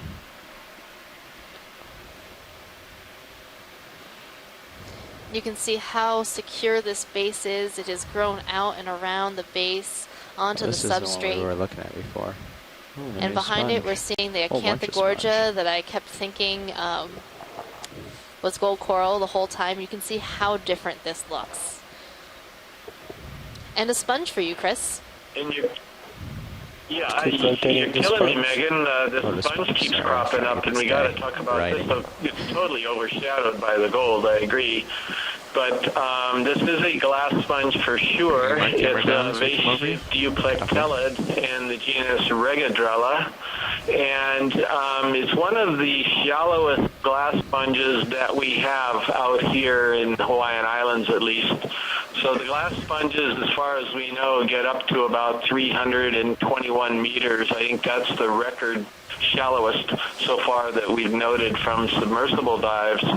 And so it's not surprising to see this species here, but it's not really clear to me why it can't get any shallower. than this, but this is it. These are the ones that if you're going to see glass sponges at these depths, these are the most likely ones that you would encounter. And not that there couldn't be some other species as well, but a beautiful glass sponge in the genus Regadrella. And you can see that this sponge has a sieve plate on the top of the opening of this vase. So we know we collected a couple sponges before that we thought were quite odd because they've lacked this sieve plate, putting it into another genus that we did not know. So this one has this beautiful sieve plate.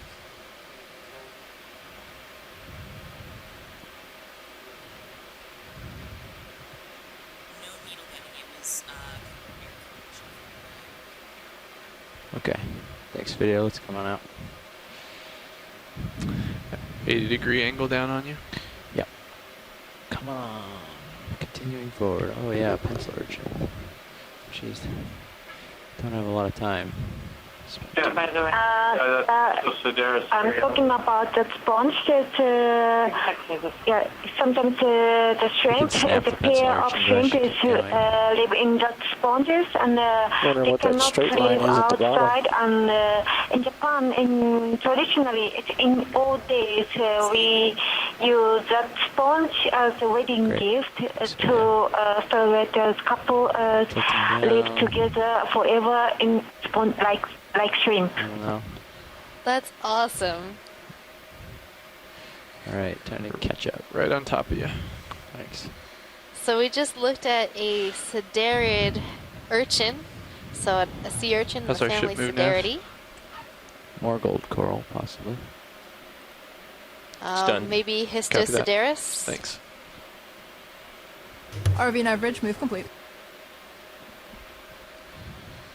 Some more gold coral. We should be hit filling out gold here coral imminently. country. Something white lower right.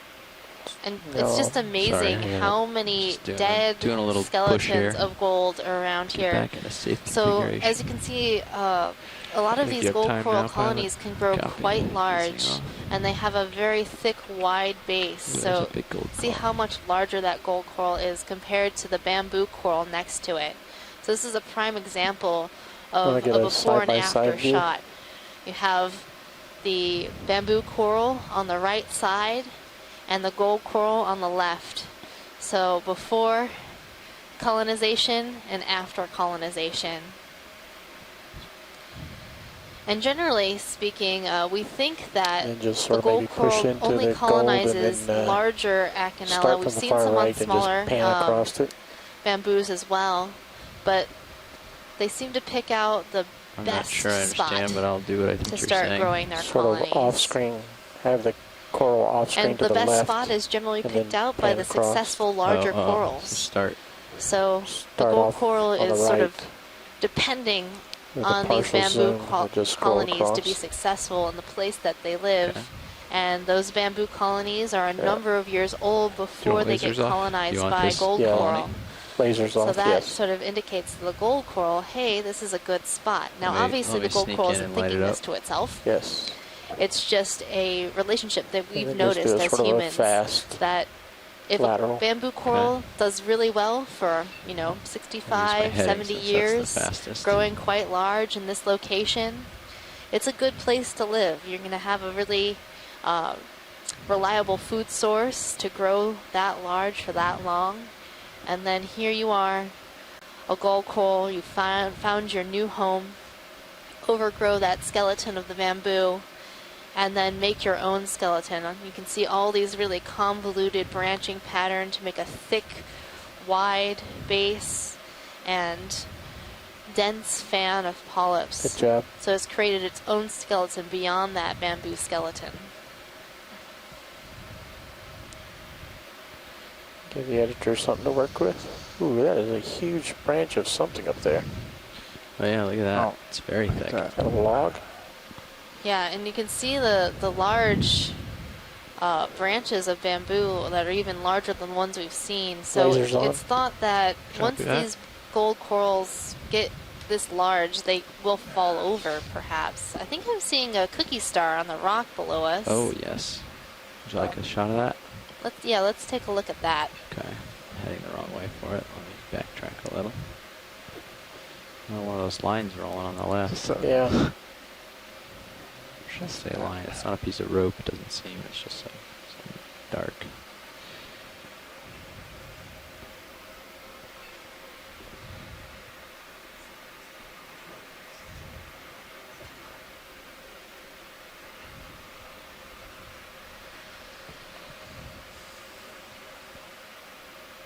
Come on in on the cookie So star. we're going to come in on this cookie star, a Goniasterid sea star. This is different than the other ones we were looking at.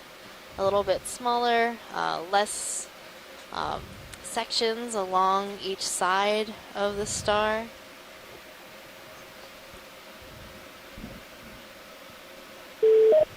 And is that Chris Ma? This is Chris Ma. Welcome back. This is one of my favorites. These are proper cookie stars. This one even has a name appropriate. This is the one that I think you're familiar with. The genus is Plinthaster, and the name plinth comes from plinthos, which means sort of plate or sort of building stone. These are things that are very similar to sea stars that we've observed in the Cretaceous. And so whenever I see one of these, it looks like we're just looking out on the bottom of the seafloor from the Mesozoic. It's kind of appropriate given the age of these seamounts as being, I believe, they were Cretaceous. This is younger, but yeah.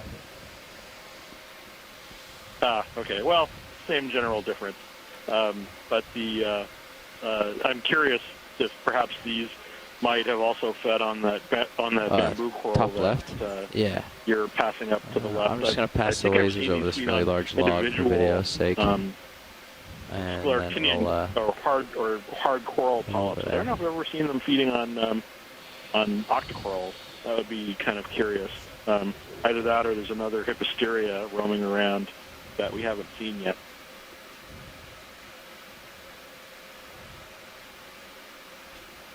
Okay, thanks, Chris. I'm trying to get a profile-ish view here. So there's some other strange things we wanted to look at in this area. Oh. It's a weird, like, angular piece of talus just all Random alone. rock sitting here. Yeah. But it seems to be attached to some gold coral, so perhaps this colony got so large that it toppled over and took with it part of the substrate it was attached to. Yeah. That's my theory, anyway. You think we could capture this rock? I think we should. I'll set a trap. We'll see if it gets into it. Yeah, if it's loose and not too big, it might be one of the few rocks we could get, actually. Okay. I mean, it's only and it might single rock that I've seen all day. It's a tough day for geology. It was a tough day yesterday for geology, too. Yeah, that's true. Tilt down. Tilt it down. It is a good-sized rock, but we will determine if it's too big. I know it is one of the few we've seen, so if we can snag it, we will. Video's clear. Okay. Let's at least pick it up and toss it about a little to see what's going on here, yeah. You got to give me something. Okay. All right. We'll do what we can with it. It is. I think I saw another tiny little Astrophiura, a little tiny orange one, just to the bottom right of this rock. Yeah, we've seen. Well, maybe it'll stick on. We seen can finally collect one of those. Maybe 3 or 4 of those today. In the mud and everything. All right, so. It's also interesting in that this rock is so much darker and angular than anything in this area. Yeah, well, it's got the same coloration as this darker material, which I've been calling like your starboard possible swing arm ash drifted down. flows or ash falls. I feel like your starboard swing arm drifted down some. But yeah, it doesn't really fit here. It might have.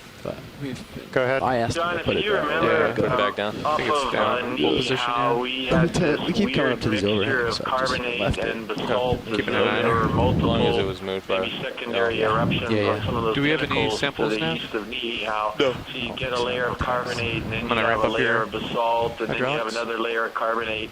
It's really weird. It's the only place I've ever that. seen like that. Should be good. I'm just wondering whether Okay. this could be basalt. And you're looking And, at carbonate we'll end up again, going a probably mixed in the carbonate basalt, fourth where the box. reef, there Copy was that if reef we collect material it. here that was ROV overgrowing the number. cone. Yeah, I'm going here. Go ahead, yeah, I Bridge. think I just want to confirm bailout is still east. we're right looking now, yes. generally Okay, at the carbonate, the brown tan stuff, Good and then, first but he set can to see one, the little that's not enough. spotches of black like up and to the right. So you're getting, and then earlier we saw that Go through the vein normal of the probing tan routine material here. which, between the dark But material. we're all So pretty it's sure it's loose. probably Be pretty much surprised the if it same wasn't. thing that you're describing. I remember that we had some Certainly really loose. weird geology there too. And it is pretty big. Chase it's the small pretty red long. fish Very- out. It's very long. Oh, Yeah. Let's zoom on that little What fish. about like while we grabbing have it by the nub if you can't get the whole thing? We just uncovered this little guy, so we're going to take a quick zoom in case he swims away. And then we'll get the Just rock. took It is so cute. Turn my A head teeny for you a tiny little. little fish. I think we've disrupted his home. Oh, no, that's not There it. are- That's a little scorpion fish, probably a juvenile. I'm getting shadows from the jaw. And just to the sorry. left is that little tiny Astrophyra. That's pretty small. He's crawling It is up. very small. I'm in auto, so I don't have a lot of control over the chasing of them. I think but we're good with it. Thanks. Okay, we can come back out then.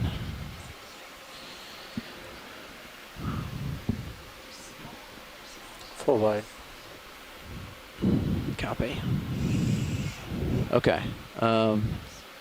So what were you saying? You definitely want this, right? Even though it might be a smidge big. Um, Do you want to try to? yeah, I'm thinking it might be. It's the only one we've seen so far. Let me put it that way. Okay. And there's no indication that we're going to see anything else other than that we're seeing one rock finally. So.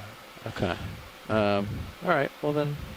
Watch how we come upon like all of the rocks. Probably. This collection. That might be a thing. But if we don't collect it, then we won't see any rocks. That's how that works. It's like the raincoat. Wow, I thought conundrum. this was Yeah. a muddy bottom. It's actually a really tough substrate. I thought I was going to be able to sneak the jaws in the mud. The lack of mud.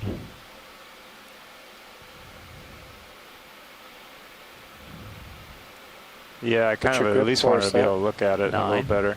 And And we're going in starboard box. You want to image it?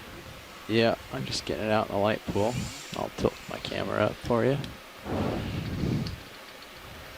Would you like me to pull up the overhead? No, that's okay. Somebody's going to have a lot of work getting that biology off that That is sample. I'm not sure about this rock. If it's going to fit. We can. so pilots. Roland said with a smile.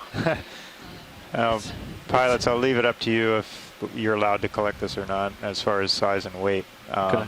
You know, there is one here. We might come across another one, but It's about 10 centimeters or 15 centimeters wide, and maybe 30 long or something. So Well, the gold coral isn't nose attached to it. Yeah. The There nose is. is going There to be isn't. oh yeah. poking out the box a little bit. I'll I zoom think. in and you rotate. Oh, you want it? Yeah, okay. Let me get in another configuration for a rotate here. Okay. It's rotating slowly.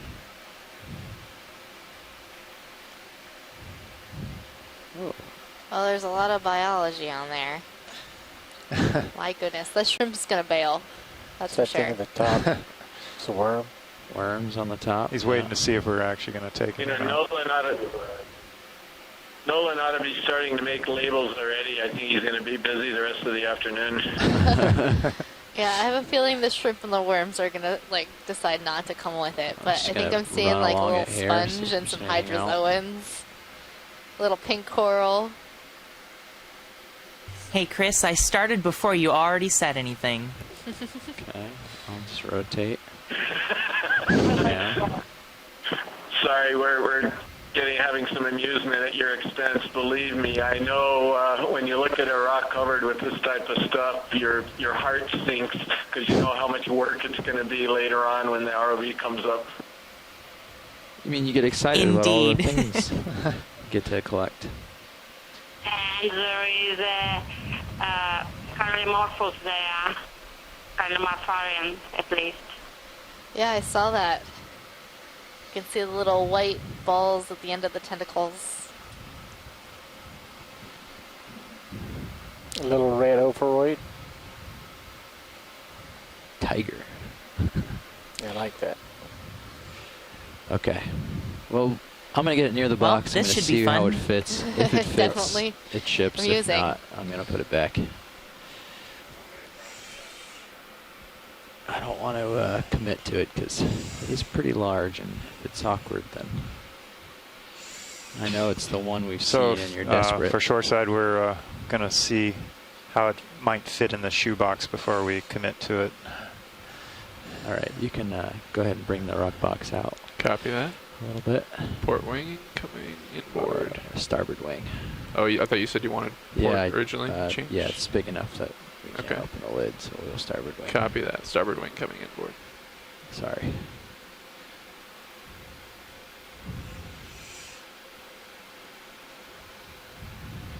Here goes the USBL.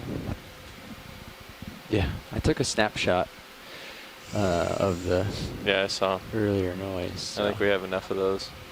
Yeah, well, they don't even. I figured I'd get a couple of them real shallow. Is that far enough for you? You want more? Position HD2 on it. I think there's a little bit more. Yeah, I'll take a little more if I can. That. And yeah, let's get HD2 up because we're gonna fit this puzzle piece in. And that's full inboard. Thanks. Oh yeah, let's bring it up there. See how she fits. Coming down. I wonder how old these colonies are that are that size. You know, it's not as obnoxious as I thought it was. It's pretty big though. It's just awkward shaped, yeah.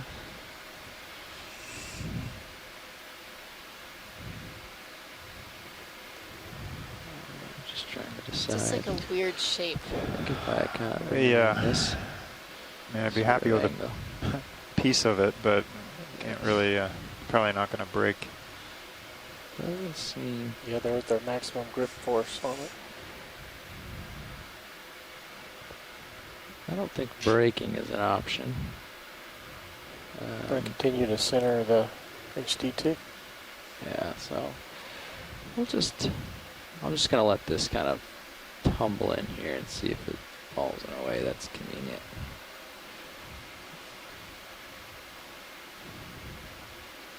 Ooh, look at that. We can. Oh, it's in there. I think we can push it the rest of the way here.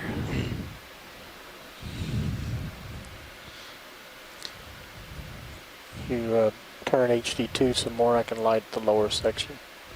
Right now. Are we good to turn HD2, pilot? I don't. No, it's okay. Not while I'm going at it here. Yeah. You can see it's wedged. All right, thank you. Wedged there, so it's hanging out a little, but I've put it out here where we shouldn't interfere with anything. And I can't seem to push it the rest of the way around. Yeah. But it's not you know, that massive. It's just a long oblong weird shape. Right. So, but I think that's gonna be a good stow like that.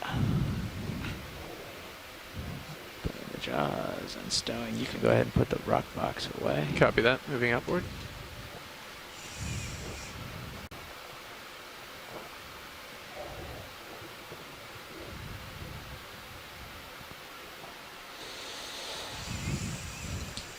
Congratulations, John, and my condolences to Nolan and Megan. Well, I'm probably going to have to help with that.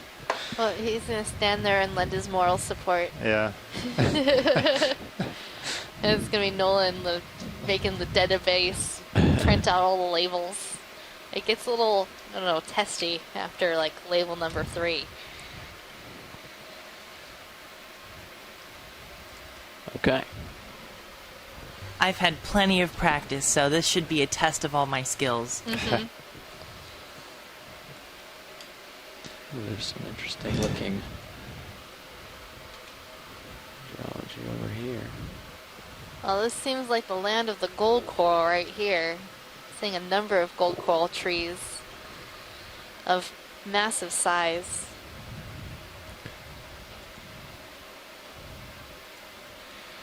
Just getting retuned here. There's a lot of current. I get picked up a little while we were resting there. It's taking a lot of force to overcome it. I think I'm seeing on the top of this Get rock John an in old here, gold coral base. There's another urchin out there too. I think we should do a little drift test here and see what kind of speed we've got. You feeling some good With head current? with your new rock. Where's the current out of, Pilot? It's kind of out of the. It's basically out of the north. I can square up to it here. I have a Yeah, pretty much due north. copy that. I I'm have a, gonna pick up a little, and we're gonna. If you want to pull up expert view On the fins, INS fins. okay. It's I got don't it. know if I've done this. Yeah, you can pull up the expert view on the INS. Let's There it see. is. Expert view. There you may it be is. getting stretched out here pretty quick, Pilot. Thanks. And I'll be some balling really back. massive How bamboo colonies There's as well here. one of those buttons, yeah. So I think it's yesterday was the day on the of the right, bamboo there's colony. A couple We little, just- there's like little Expert lines. view, Yeah. okay. We're in a garden of And bamboos at the for bottom it says like significant the portion of our speed and dive. the direction and all. And these are Speed nominal definitely is different 0.05 corals right that now. we're seeing here, Knots. likely in the genus Right. Acanella. 1, 2, 3 windows down on the left. 1, 2, 3 On the right left. here. Right here. That North one. speed. Ah. See that bottom one, point zero or whatever? Or Yeah. 0.0. 0.03. So if I just let off here, let's see what the speed is. Oh, this is a cool feature. 0.4 and rising.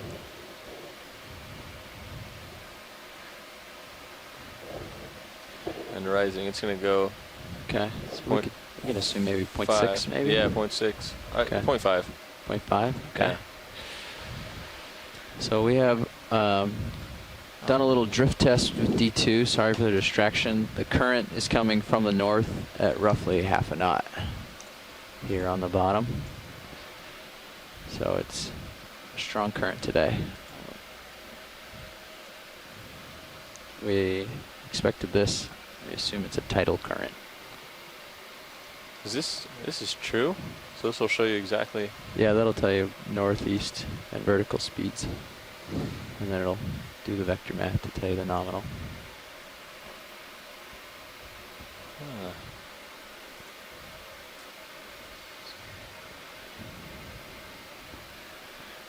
Under its own propulsion with no current, D2 can do 3 knots. I think we have a fish, a new fish. I see that. I'm trying to get around to the Oreo fish or something similar. Maybe get stretched out. We may need a ship move, Pilot. I think this is Hilardia goslini. You want to move? Yeah, we should get a move in. 30 or 20? I'm You're clear stretched for out, 30. so 30, yeah. Okay.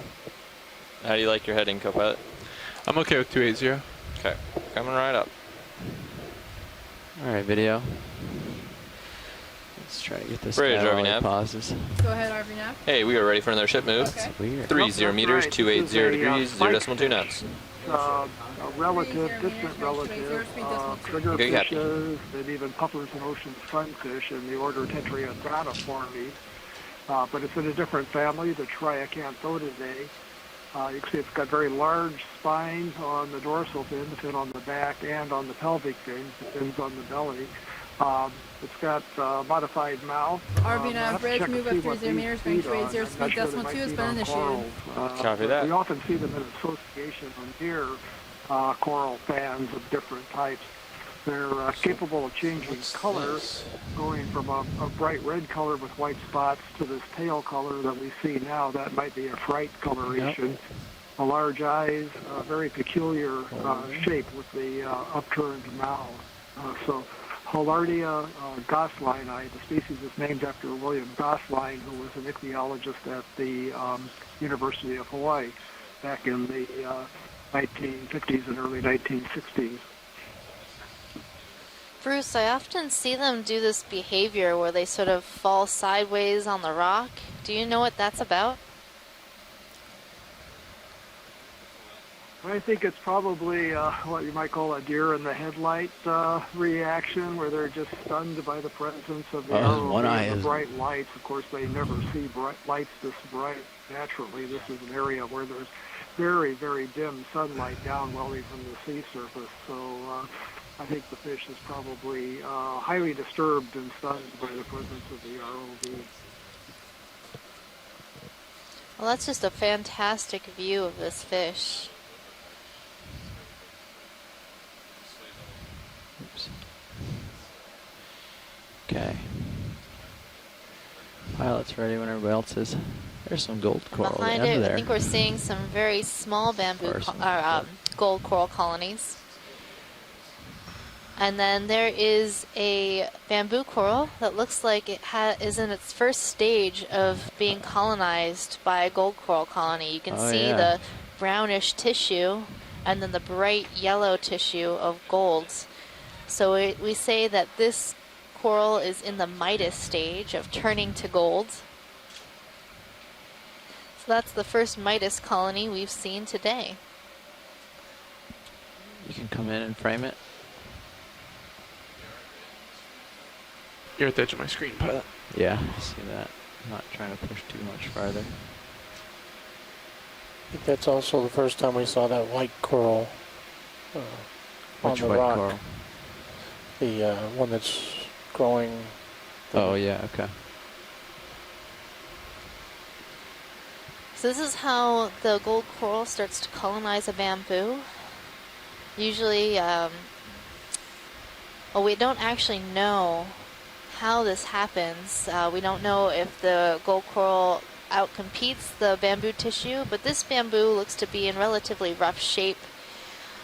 It's part of it's been denuded, so there is tissue missing on the right side of the colony, and perhaps the branch that this gold coral is colonizing had lost some of its tissue, and it started to grow down towards the bamboo tissue, and it's either waiting for the tissue to recede, or it's going to outcompete this gold coral tissue and take over the colony that way. But we really don't understand how this colonization actually happens. But it's really important for this gold coral to overtake the skeleton as quickly as possible and reach the base of this colony, especially since this base is not fully secured. More of those clear. Since the tissue there, the bamboo tissue has receded from that location.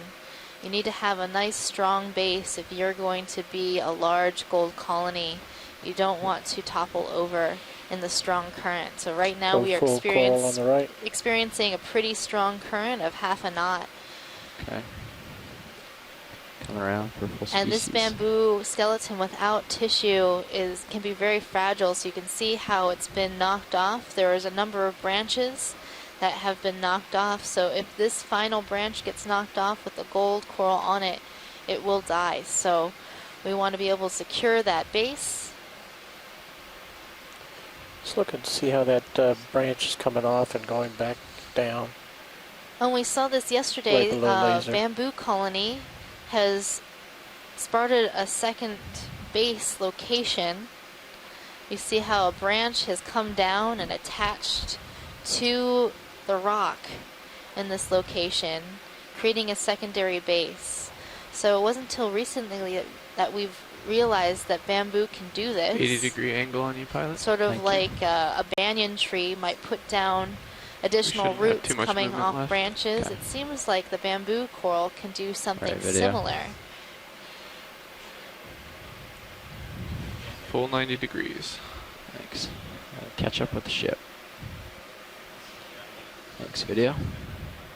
We have a second Midas colony and the larger bamboo passing by. You can see that little bit of yellow. ROV bridge move complete.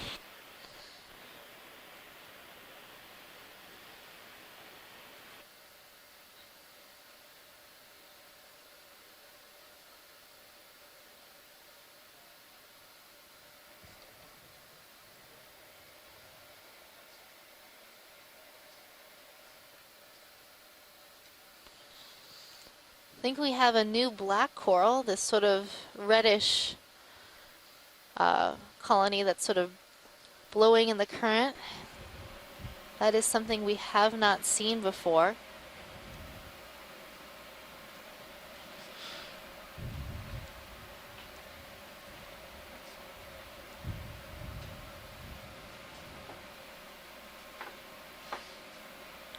There's one coming up in my left toe. Try not to bump that.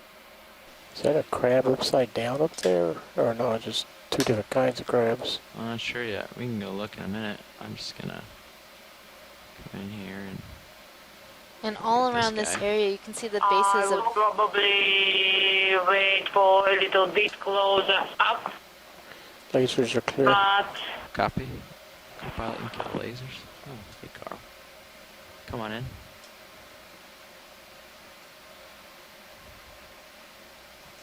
Ooh, this is a cool one. by the branch it's possible to see that it is leoparded, and Tilt down I am not sure that it's the same species that was reported to be the longest living creature in the deep sea ever, but at least it's the same genus. But quite possible It's a big one. it's closely related to another.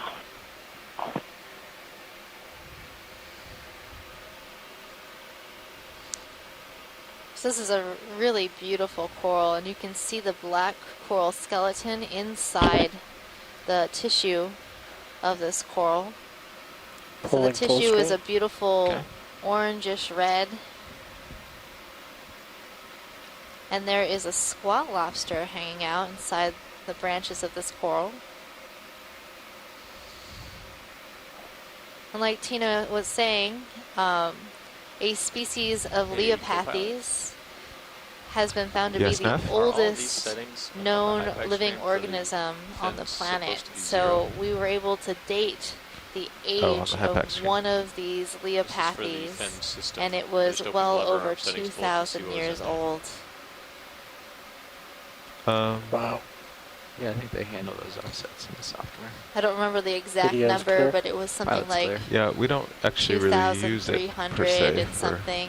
For a lot of it. Say. But yes, they are bolted together, so a lot of those would be 0. Also another crab up there above the Can fish. we do a snap zoom on that scorpion fish just to see if maybe the only one I can is? see not being 0 is that the fins is directly above the DBL. So we're going to zoom on this scorpion the fish Z-lever to arm see might be if we might be able to tell what genus this belongs to. Okay. We see long cirri on the But head. It might be It's worth looking Pontinus. into. It's a good angle. Can start using that to more of its capacity. Yeah. It's a perfect compass, but it can do more.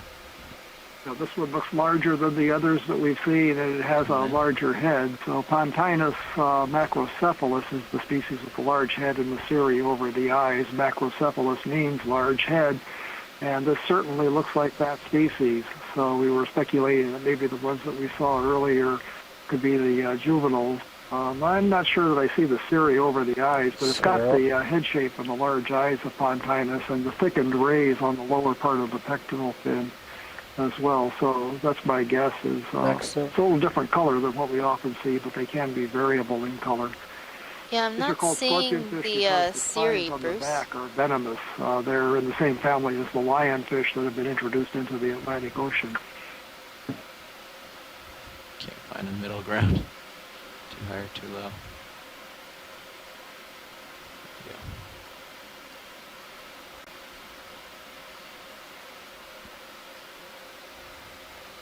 Perhaps this one's still a bit young. I'm not seeing the cirri. Go ahead. Slide down the hill. Should get lasers as we come out of this. Okay. Zoom on. Thanks, co-pilot. Alright, I'll tilt up for lasers.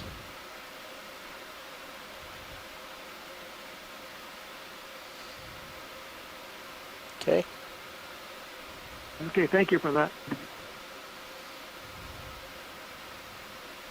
There's a number of crabs in this area. I saw one just sort of stuck in a little puka just above the scorpion fish. And then there's these two sort of dueling looking crabs. Do you want over to look the at right? any of these? Let's check out the two crabs on the right side. Okay.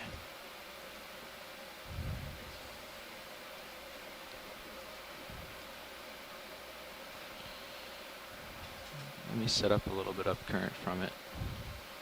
So if I They lose look like they're up ground, to then- something over here. Get a room. But they're lined up just perfectly so we can get a headshot and a side view all in one. Because these two crabs look to be the same species. Okay, video start on in.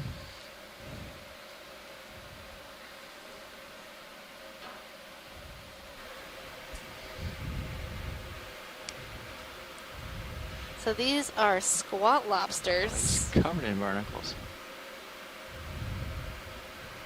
And they are this one is just covered with gooseneck barnacles everywhere. If I was a crab, I wouldn't put up with that. Look at the reflection in his eye. Yeah. Trying to frame his face. There we go.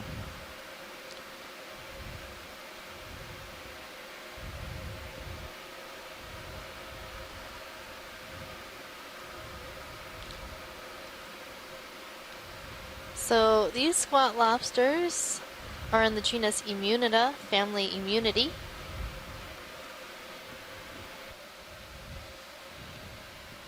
Copilot, you want to take my Zeus? Tilt? Mini Zeus, you said? The Zeus. Zeus. The main, Okay. the right side. Copy that. No. And when video says go, you Yep. can tilt up to the other crab. Copy that. Let's go ahead and tilt Try up. to move a little closer. Tilting up. Tilt up too. There you go. I'll hold here, actually. This is a cool view. Continue to tilt So up. you can see Up a how the little more. tail is tucked under this squat lobster. That's perfect. And you Thanks, can Copilot. see No problem. the mouth parts. So in between the main walking It's a legs, good perch you have. have the claws. You have these reduced appendages. Crabs and lobsters and shrimps have 3 sets of feeding appendages called maxillipeds. So you can see his the pupil. main, the third on the outside, and the other 2 are right behind it. And it looks like lobsters and crabs and shrimps have pupils in their eyes, but they do not have pupils. You'll notice that if you pan around a lobster or crab, that pupil follows you. Well, that's just the way that their eye is shaped has that certain pseudo pupil in it, but that's not actually a pupil. These animals have compound eyes. Try to hold this for a while, video. So they have a lot of very small eyes, basically. It's a good shot. All packed together inside their one eye. Alright. I think I'm going to lose it soon. And they're He's got spherical his eye shape. on us. Yep, so if we Come were on up. behind this crab, it would be able to see us probably as well, given the Get a shape full of the screen eye. of him. Okay. You have control of your camera pilot. I've always wondered how they see, like how they perceive the world, given that they have this array of very, very small eyes, Well, all let's get packed the into one two-shot. eye, versus how we have just one, or well, 2 eyes, but Tilt it's down only one more. One direction. one good. structure. off? Right. Lasers off, yes. A lot of like And insects. Posing can we pictures. just have a little closer zoom to the Stellaniferans down there? So we The white, fluffy Video's things clear. at the stone? Okay. What is she looking for? I can't the quite make it out. pilot, it's that white fuzzy stuff that's all over the rocks in this area. Okay. Yeah, we can go for that. So it's like underneath the crabs, Yeah. Yeah, this section looks pretty well lit. lobsters, spot I'll get it. lobsters. Let me know if you need help again. Yeah, thanks. I think I got it. I reposition my fingers in between.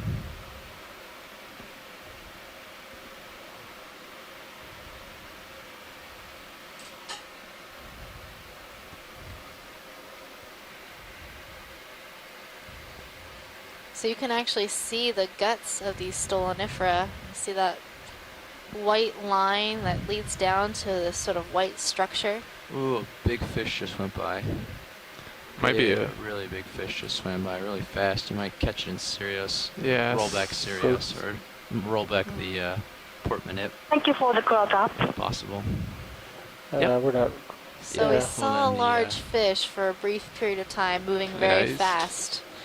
He's well gone now, but might have been a little shark. Catch the Sirius, yeah. Oh, there he is. Actually, he's still swimming around in Sirius. Is he? Down at the bottom. He's try to light it up. Talking to the visitor, so I don't think I'll be able to see it myself, but I'm gonna try to light up down here for Sirius so you guys can maybe catch it. Yeah, Bruce, I didn't see it either. Out, about 30 but apparently degrees it was to large and moving there. very fast. Downhill. There he goes. Snap. It looks like a snapper, maybe. Oh, I meant snap zoom. That wasn't. There he is, coming into view. Ooh. Oh no. It's a. Is that a mahi? Mahi, yeah. Okay, got it. This is actually an amberjack, Seriola dumerili. These fish are kind of amazing. They can be found in shallow water, very diving depths. Looking down. 100. And then they also cruise down to bottom fish depths. When we were doing submersible dives, we would often follow the submersible down from the surface to deeper water and draft along with the submersible, dart out when we'd scare up small fish or crustaceans and grab the little things that were startled. So they're a very ferocious top predator in this system, an amberjack. We may show them the way at the very least. Yeah. Coming back uphill. Thanks.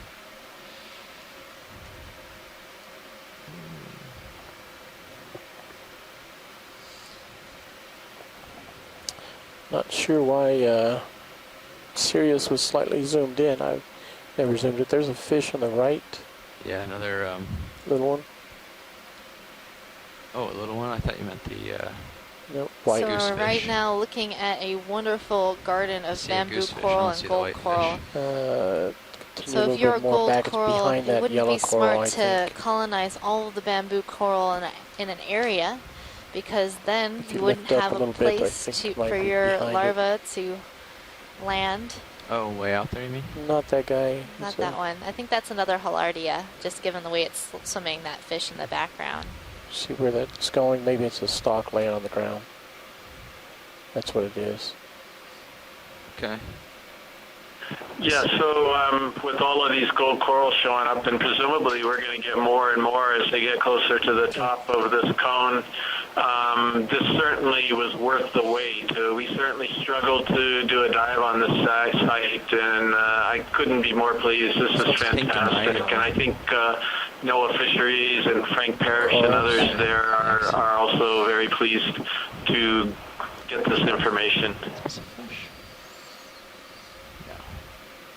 Yeah, I hope Frank is watching this. This is just amazing. Get a good shot of the pencil arch.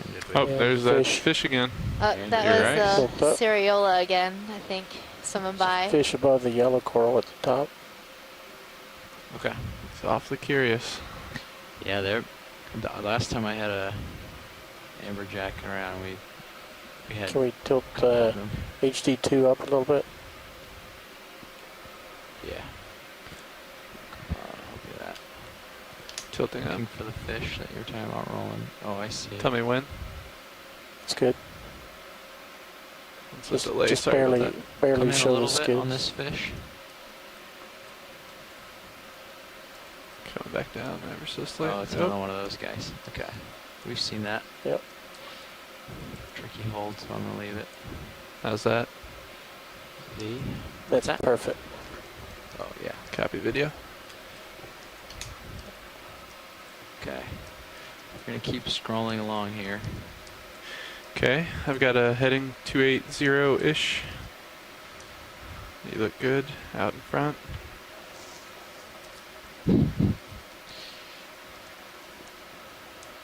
Definitely had to lateral at 60% to keep with. Now we're seeing more of the spike fish, the Palardia goslinii in this area. Again, there's going to be like the you want another coral move in? fans. Yeah, I was just thinking that, Nav. We might pick up some of the shallowest living cutthroat eels. Probably do another 280 at this depth. There's a species, Media bisalis, that has white edges on Spotted the fin. to the left edge of the screen, yellow. Is that an octopus? I don't see it. Getting stretched out, pilot. Did I hear oh. Not yet, but close. No, I think it's just a gold coral base. But Yeah, they could just totally no look like base. octopus. Yeah. Okay. We've been dying to see an octopus here on the ship. It's been Octopus Friday for too many Fridays without an octopus. Cephalopods are our friends. Yeah, so we can get that ship move going. Okay. Ship move? All right. But I mean, I can't be unhappy. Bridge, RV I'm nav. just loving these gold coral right now. Go ahead, RV nav. Hey, we'd like another ship move. Okie 30 meters, 280, 0.2 knots. 30 meters, going 280, speed decimal 2. Okay, copy. These coral are More just wiggling. so Let's see if it's the huge, same so type of old, fish. and absolutely beautiful. Snap in. I'll try to pick up and get a better view. So right here, Looks different. what? Can't tell. It looks like a fish, an RV eel nav. I'm looking maybe. at the tail of it. The tail of an eel. Speed decimal 2 initiated. No. Copy. Maybe Try- it will back trying up. Trying to bring it into view. Tilting down, picking up.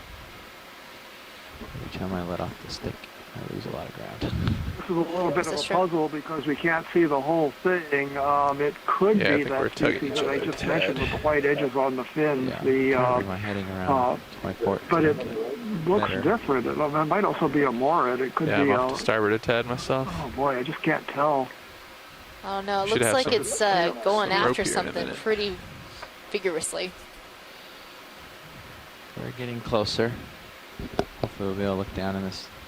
So I don't think we'll ever know what that was because we only saw the tail. You should slowly be starting to get some tether here, pilot. Okay. But here we have, Yeah, no luck. besides the Thanks, yeah. mysterious fish, the two oldest known organisms on the planet here, the gold coral and Leopathes, next to each other, side by side. So these two organisms are known to grow to the oldest age that we've been able to date, How's our pace living doing over now? 2,000 years. Let me double Like check. I can't but even we're doing imagine really like good. Good. living 2,000 years. Thank you. Okay, I'm gonna give a good push into the current here because every time I go to do anything, I lose ground. I'm just gonna get myself. Just imagine all those people that come up to you and say, notice any changes? That This would is get old max fast. After a few Full tilt centuries. boogie. Yeah. So crab along with those quad lobsters on that coral. Okay. Stretched out pretty good. Tether's way out there. Yeah, the current's pulling on it good.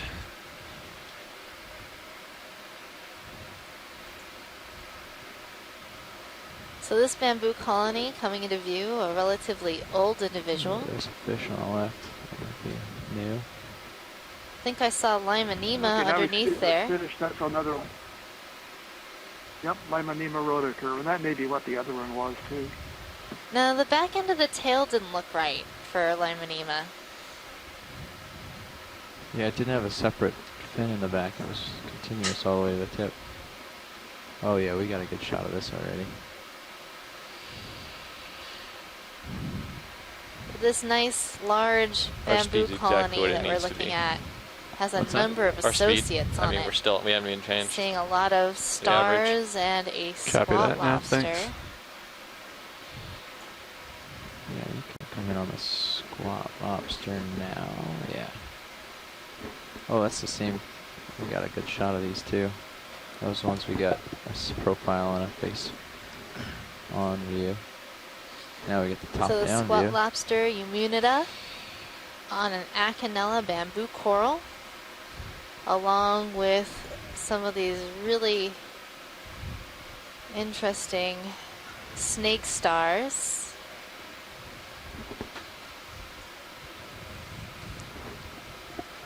Go for an overroy.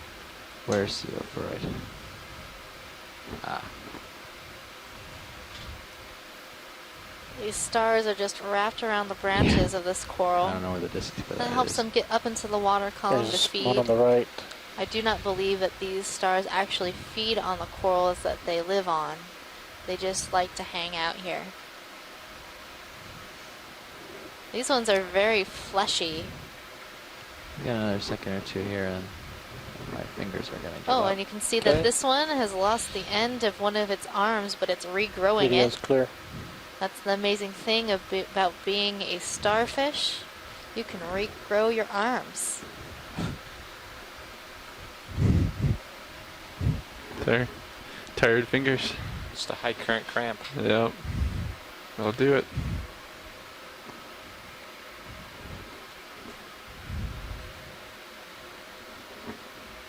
Colony on my left. Try to avoid bonking into that too much. Or at all, I should say, considering it's one of the oldest organisms. You're in pretty good position here, pilot, and I think we're getting close to the end of the move, if I had to guess. Okay. That would be a good guess. Looks like there's a fish in the background, but I don't know if we'll be able to catch it at this distance. Where is it? I don't see it anymore. Let me push out and see if I can get to it.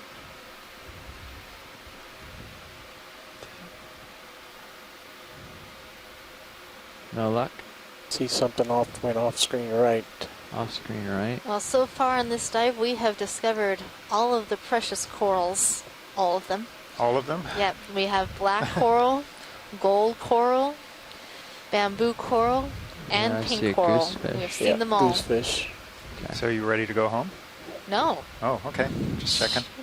Just saying. Okay. We've seen them all. It's begun. But there's plenty of bottom fish yet to see.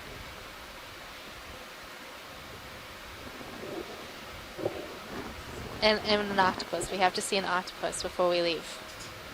We can't leave bottom until we see an octopus. It's my rule. Oh boy. How about a second rock? All right. I don't ask for much. Something right underneath that rock, near the yellow at the bottom. Yeah, another scorpion fish was down there. But you haven't collected sort of anything. blue-white. I know, I geez. haven't collected anything. Octopus I think color. I saw some chat in the log if people might be interested in collecting one of those Acanthogorgia corals, which now I'm not seeing them. Do you need me to go back somewhere? Is it close by, right behind us? Ship move is pretty much done, so it wouldn't take much. Of course, I'm also keeping my eye out for some plexaurid corals. I know Asako might be interested in seeing some of those. All look like bamboo and gold coral.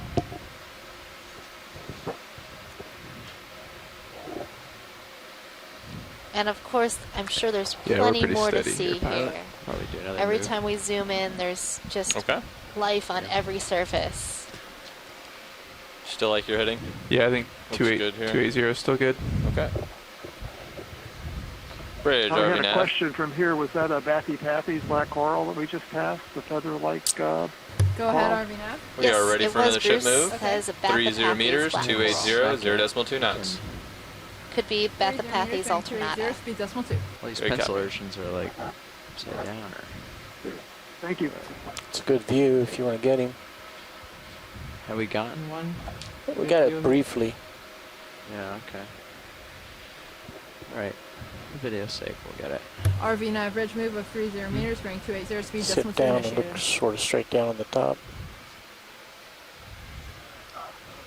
I'm not seeing the lasers on right now for a sense of scale, and got somebody was lasers. asking how big the urchin is, so I don't know if we can have those on. That would be nice. Copy that video. Lasers are on now. So, no, I see them so now. they're- They just weren't visible against the substrate earlier.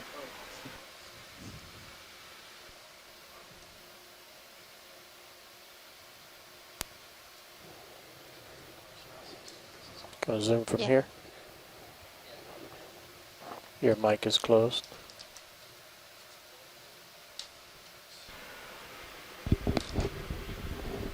Sorry about that video. So we're zooming in on a sea urchin right now. This is in the family Sideridae, likely genus Histosideris. And on this urchin, we're also seeing a number of gooseneck barnacles, and I'm seeing some polyps. We're on the move, pilot, On one of and you're the on the left side of my spines as screen. well. Copy.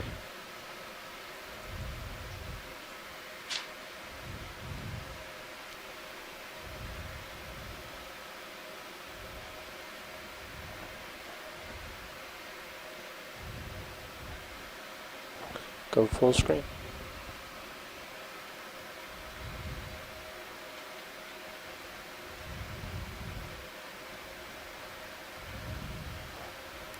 And we're clear.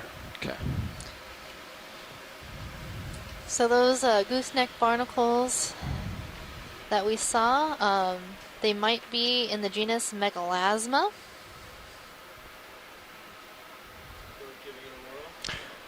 And we've seen them before on this type of urchin. So that's my best guess for what those are. Also, I'd like to take a look at this colony. Are we going through a pilot change?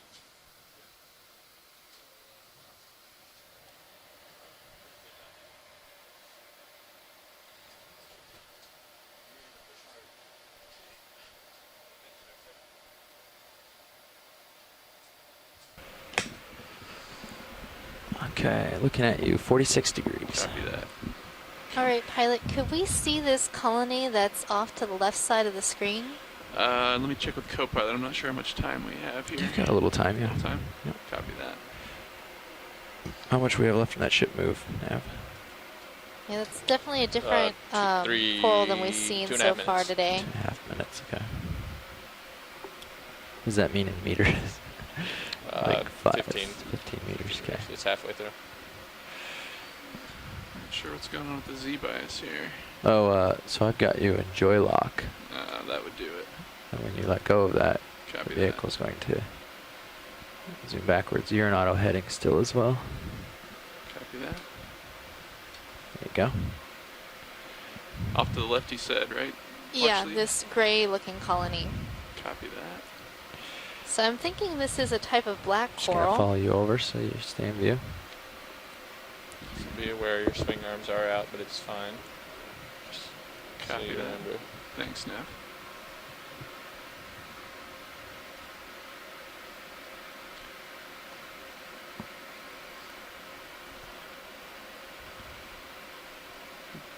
Fight that current just a little bit.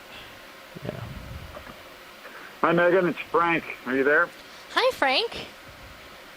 So how are you enjoying this gold So coral? I got your email.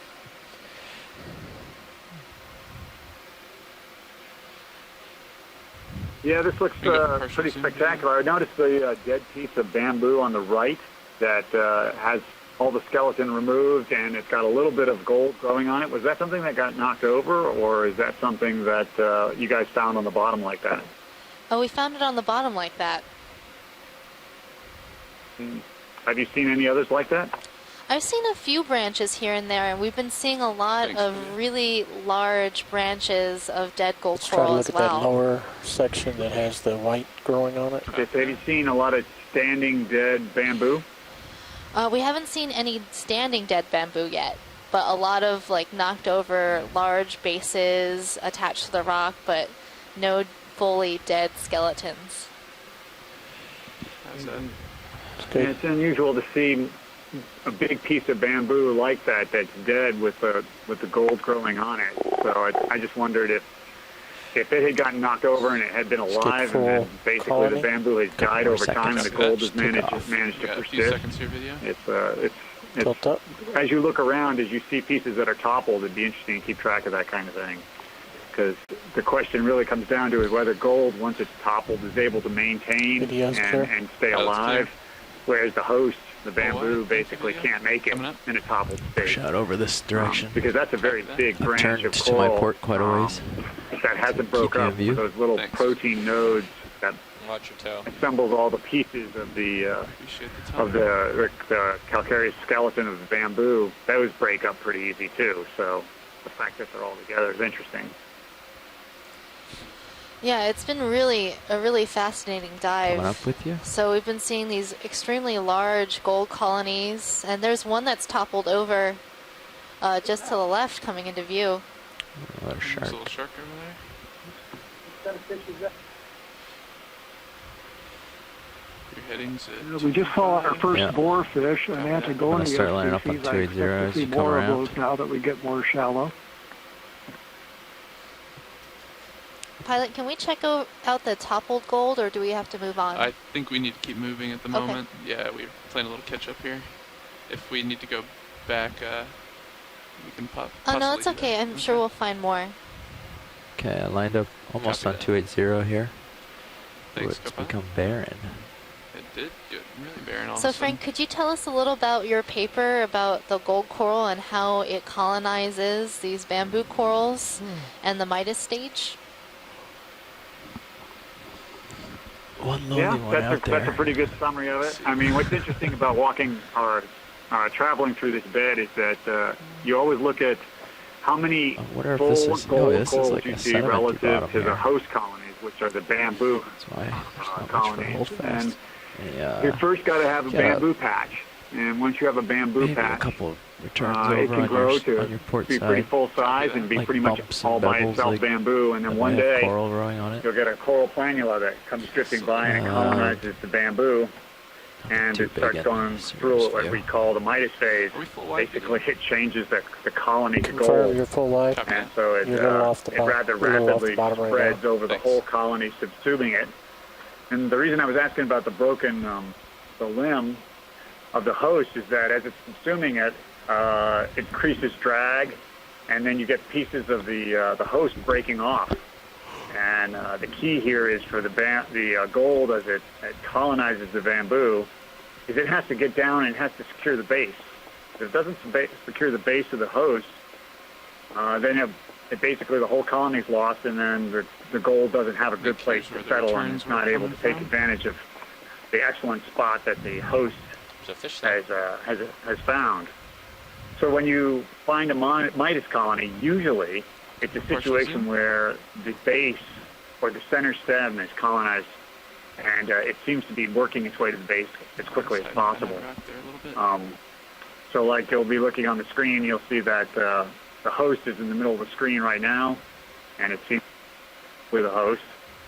And then on the right of that, before we zoomed in on the Antigonia here, a different fish was because it a doesn't little have that small gold, and it mouth. had been completely subsumed. So the host had been turned covered, like putting a Not glove like on the your long hand, it's snout fully covered by the gold coral Would you like tissue. another move there, co-pilot? And the difference is that the host, Catch up. it lives hundreds of years. We can stick to So, 20 meter moves. the Since we're not in colony a can hurry be, and we don't that get one like right there is past it. probably 25, 30 20 years meters old. at 280 or a little bit? It can get up to little be bit, 100, 200 years. a little west. But Probably once the it mic's becomes a not gold coral and maybe it is, skeleton you're being not laid talking. down, Yeah. that can You go did a good job with the be on the order of follow-up 1,000 migration. years. So it's interesting to have Maybe have 270. quite a active. zoanthid that Yeah, settles maybe on its host 270 would and be better. basically grows very, Great, very driving that. slowly. Full wide. Thanks, Lydia.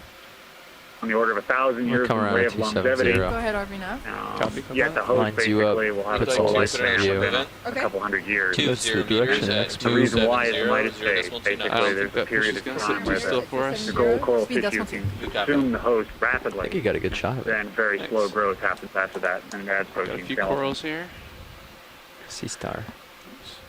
If you didn't have that rapid phase, then you wouldn't be able to basically colonize these hosts. And you can actually have a situation where you walk into, or you drive into some of these RV patches, now, bridge move of and they're all 20 meters, gold. 270 speed, And decimal here we two have a mix. initiated. Copy that. In the places where Ships they're all on its gold, way. you get the sense that Copy they that. kind of were host limited at that point. They based hosts. And so now we're in a situation plenty where of they look time. like there's a mix here. And we only did 20 Yeah, there's meters so definitely that I been a don't get mix past throughout you. the dive. It's We've so only shallow. seen a There's no reason we don't just intern Midas them along, I colonies guess, where right? there's just Yeah. a little bit of gold starting to overtake the colony, but we've seen a mix What of is a that? lot of really large bamboos That's and a lot regular of fish large gold corals. Would it be best to keep a little distance so we Hey, scare them? you can start the zoom and sneak So in. what is the Let's do a largest partial size zoom, you've yeah. seen so Get a- far? Get a shot of it. Looked like Before it sends maybe off the a guys in meter there. tall. Is that or not? I don't know what. Yeah, I guess it is. Yeah, and that's not huge, Ooh, actually. We've actually seen them even bigger than that. Oh, I so know what that is. that's interesting. And Probably pirouette left would be your best if you can. Some larger ones than that, even. A little bit. Thanks. Still a little bit. Partial. I don't think you'll have a tether. So we were just looking at the backside of left around a sea-toad.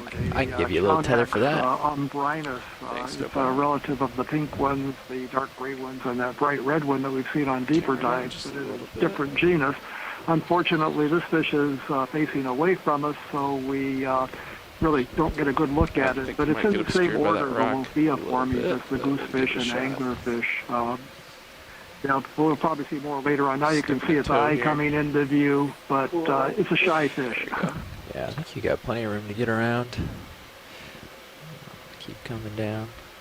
I'll pull you out if it gets out of your thing. You go ahead and clear with lasers. Clear with lasers. Thanks. We're also seeing an interesting cookie star off to the right side of the screen that has alternating bands of color around the outside. Going behind the I think he's going to stay bamboo. there, get in real close. Seems like he's not running off. He's got his lure extended. He's fishing. This little fish has its lure extended. Well, that's what makes it an anglerfish. You know, the morphology is a little different than in the goosefish that we saw earlier. The lure is very short and is covered with little cirri around the edges, so it looks like a little mop, maybe imitating more a bottom invertebrate like an amphipod, something like that, or it may even be able to produce some chemicals that lure in the fish. These fish can take in water and inflate or deflate themselves too, but interesting little ambush predators feeding on small invertebrates, and the mouth is large, but it's not as large as the goosefish that feed on fishes and bigger invertebrates. This thing is sort of inflating itself and rising up a little bit. It's getting perturbed by the presence of the ROV. I saw a pycnogonid on that next coral sea spider.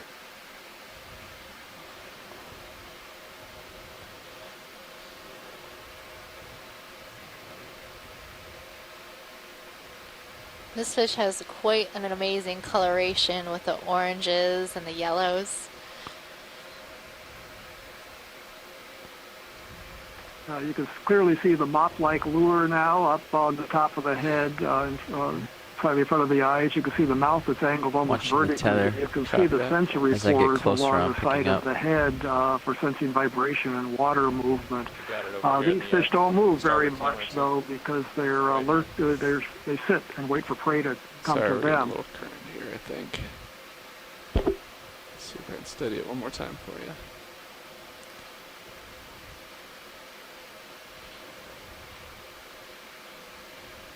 You can also see the gill opening, which is behind the pectoral fin. That's an unusual placement for the gill opening in fish. Almost all fish have the gill opening at the back of the head in front of the pectoral fin, but that gill opening placement is characteristic of the order Lophia formies, the anglerfish and goosefish. And they can actually expel water through those gill openings as a sort of a jet propulsion if they really want to move fast, because they're not very good swimmers otherwise. And we saw one of these fish do exactly that on a dive a few dives ago. To the pycnogonid. Do we need to move, co-pilot? We should probably get going, yeah. Yeah, we're going to have to video swapping out. Pick up here. Thanks, video. So you can push straight out to these fans and then kind of turn up so we can catch you here.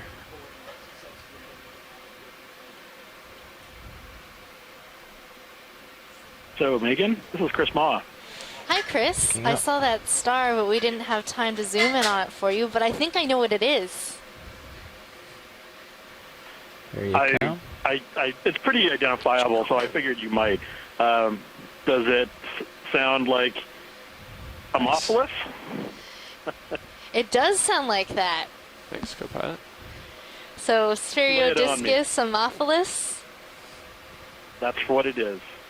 It's unusual because it's one of the few goniastrids that I've seen that has that color pattern. It's pretty widespread throughout the Indo-Pacific too, so I see it all over the place. I wish we'd gotten a chance to look at it because it's a very attractive cookie star, very cute looking as far as sea stars go.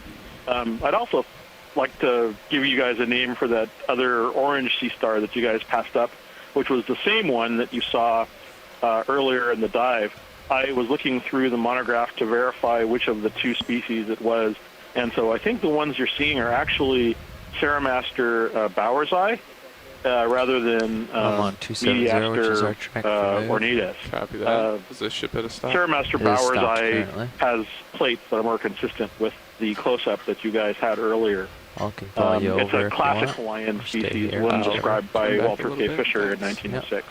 And Spheroidiscus amorphous is the same way. So hopefully you'll get a chance to see another one. They're not uncommon in this area, but they are very attractive looking animals, and so I think everybody would enjoy seeing one if you get a chance. Yeah, of course. The next time we see one, we're definitely going to do a zoom on that one. Lovely. I'm looking forward to it. Such a great opportunity to see the kind of classic Hawaiian starfish fauna. This is one of those lovely opportunities I get to go through the book and find all the ones that that are kind of known from here, but that I rarely get to see alive. So awesome. Thank you. Yeah, thanks for calling in.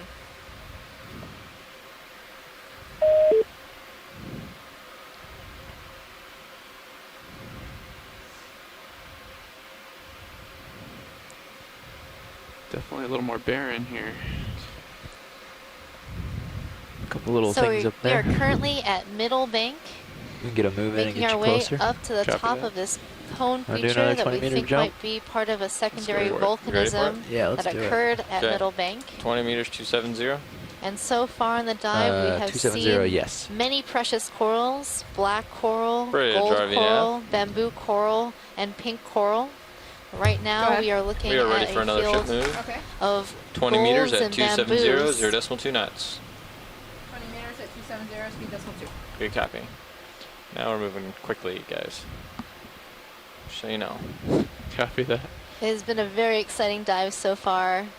So many different things to see and a number of fishes to look RV and at. average move of 20 meters, 270, speed decimal 2 initiated. Copy that. Speaking of fishes, we have a shark coming into view. Ooh, get the shark. Oh, Can we go for a partial? Still in the shadows quite a bit, but This looks like another one of the dogfish, like the two that we saw at the beginning of the dive, the Squalus mitsukurii. You can see the spiracles, the openings behind the eye. Can't quite make out have the room to push spines out on to the front them? of the dorsal Can. fins, I but don't I'm know. sure that Can't they're in this there. current. I'm sure can. Cruising predators, they're not large sharks, but they're quite abundant. So one of the top predators. And this one looks like it has a parasite on the lower lobe of the caudal fin, definitely the moving a tail little bit. fin. Yeah, he's cooking. We're Shark's also cooking. passing an Trying to catch it. Antigonia, a boarfish, and another Limonema rhodoker. That's tether That's okay. and that's against the current. Oh yeah, ton of tether. Copy that. You look great. Woo. Man,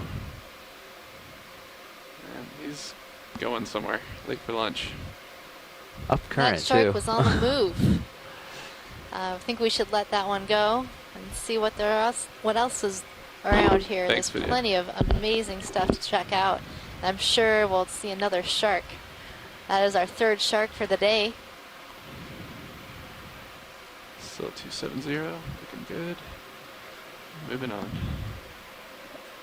Yeah, so the dogfish here in tropical waters around Hawaii live in do still have a lot of deeper current. It than seems like the it's settled ones out a little. in the North Atlantic Maybe a or little North bit, yeah. Pacific, where they're found in very shallow water. But Definitely better than what I they're said only that. deep water animals here in Hawaii. It's great. That worked out perfectly. It did. Although I like a little challenge.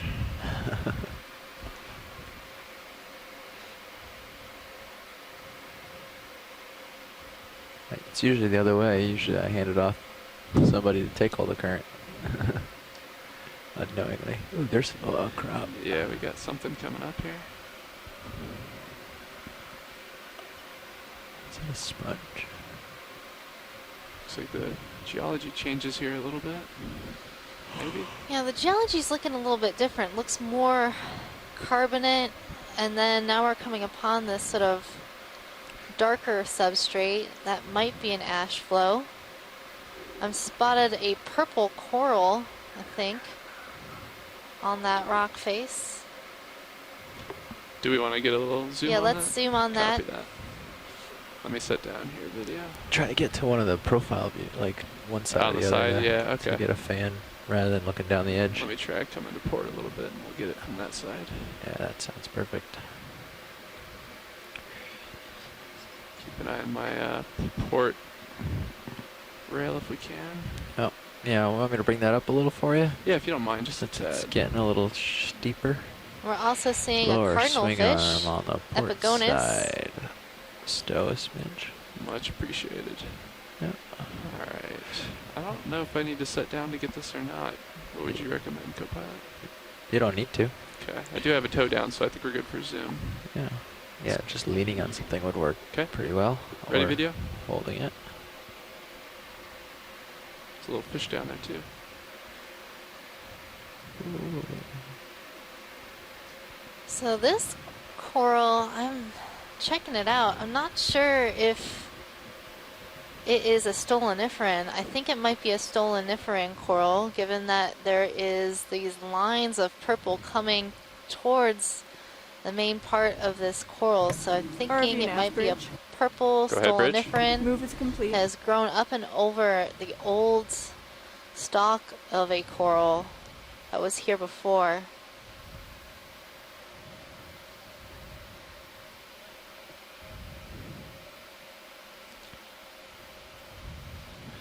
Is that enough watch lead? Or Yes, thank you. Copy that. We can come out slowly, video. That was tricky. I thought it might be something like Victor Gorgia, but nope, wasn't that. Is that fish still hanging around? There he is. For a quick zoom on that guy, if we could, video. Oh, we've seen this at another. Yeah, we've seen this fish already today. Okay. We're good. We can come out, video. Thanks. What are those called again? Green? Those are the cardinal fish, oh, Okeanos. Fish, yeah. Copy that. We full wide video? Thanks. Yeah, I predicted that we'd see more of these as we move up and we get into some rugose habitat with shelter, and so we are starting to see more. There are 4 or 5 species in Hawaiian waters. We thought we saw a more slender one a few minutes ago. There's one called Okeanos atheronoides, more slender than most of them. But we can't see the characters needed to get solid identifications from the video. So we just have to leave them as deepwater cardinal fish, Okeanos. Interesting little ridge here. Outcrop. Yeah, so these corals that we're seeing, I think they might be black corals. The dendropathes, perhaps. So if we could zoom on some of these whiter colonies up here, that would be great. Copy. How's that guy to my Yeah, upper? the tangly one is kind of interesting. Yeah. I'm not sure what that is. Get a little bit closer here. Along with the fish. So that's another, yeah, I'm seeing a number of these cardinal fishes around here. Just as Bruce was saying, they like to hang out in these sort of more rugose areas. Should I try to go for a hover zoom, or it's kind of an interesting outcrop?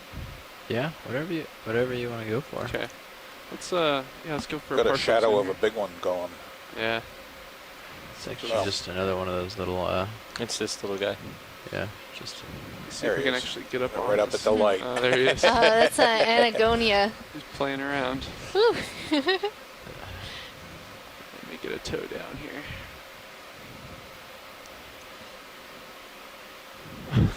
Aww. I think he's confused by the light.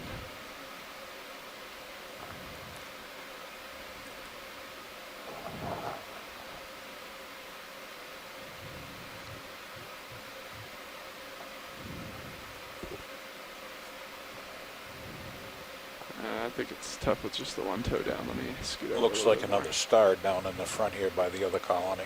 directly Can we underneath the look fan at wall. both of them, at the white and the more bluish one? I guess all of them are like... Yeah, we're getting into position to check those out. Yeah, I'm definitely feeling some current still. If you want to get both toes in, So I think they actually come have around to two the different side types you of black originally coral. on. You can jab right Sort in. of fluffier looking one and more... Port side.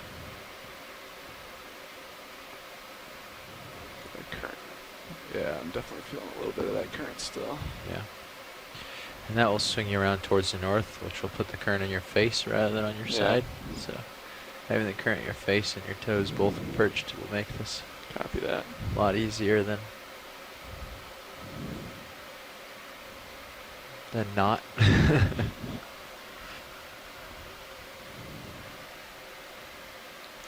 Might be a little bit better. better. Keep an eye on that 360 camera. I'm not sure where it is. It's up really close to the upper rail. Oh, okay. And like tucked in. Okay. You can catch it on the Sirius camera every once in a while. At least I think that's where it is. I just saw it shake and I was like, oh, okay. I'm sitting in cantilevered. suspense. I have to know So like whenever what you this bonk into something, tangly it looking bounces. coral is. Just because. All right, video. Polyps look quite fluffy. Zoom a little bit, I will tell you. All right. Pull in. We're zooming in. Yeah, there you go. You can see it on Sirius. Yeah, there it is. Okay. It's like way back. Ooh, nice shot. Took a little bit to get set up, but here we There's are. a fish on you right there. So it looks like a And the black Titan. coral. Just swim by. That's all I got. New fish.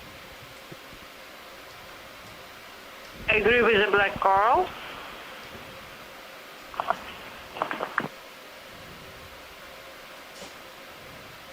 Oh yeah. So I'm looking through my guide right now, and I'm It's not another seeing shark. anything that Is it? looks like Yeah. this. He's close. Tina, do He you was have right any on the Titan. ideas? Oh, look, no, there's another one. It's hard to tell without collection, you know, but yes, but there's a very closely looking colony that was collected. Where it was collected? Yeah, off of Oahu. Okay, and The sharks are definitely Daniel Wagner, intrigued. he determined it's like a funny party, so at least it's a funny partida, maybe. Hope so. So should this be collected? No, Bruce, there's a number of specimens of this that exist. Daniel Wagner actually included a description of this species in his dissertation, if I'm not mistaken, and if not that, a paper afterward. He identified it with Dennis as a Phenopathes, and all that we have listed in the Hurl gallery is a Phenopathes species 1, but there's something, it's got a name, I just can't remember it. I think we're good here. Verticillata, could be Phenopathes verticillata, but I need to look at my references. If it's verticillata, can we look at the branch with the smaller polyps? Just zoom a little bit more. Did we want to look at any more of this? Yeah, there was a different coral coming through it. Okay. That has almost grayish no looking polyps. branch. I see. Try to center that. The small ones at the back. In the back. Just not that off the screen now. Yes, To the left? The left part of the screen. If we can try to make a maximum zoom. I know it's hard. A little more to the left. That thin one on the left side, vertical. Copy that.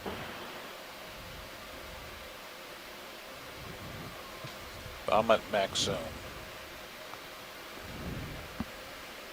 Is that the one of interest, watch lead? Yes. I think that's good. There was another black coral colony to the left of the screen when we zoomed out. I think that might be of interest.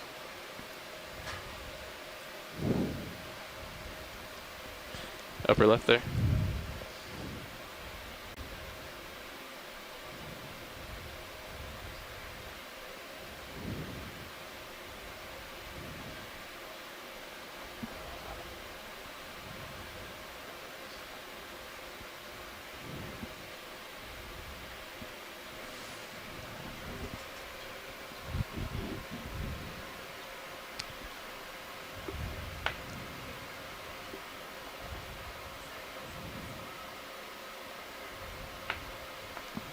The one coming into center, right? Watch lead.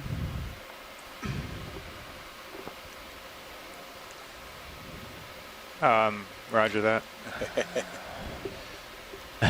Yes. Okay. Megan, your voice got very deep. I think we're set up here. You can zoom in. Let's try to make sure you guys hear me. I keep quiet sometimes.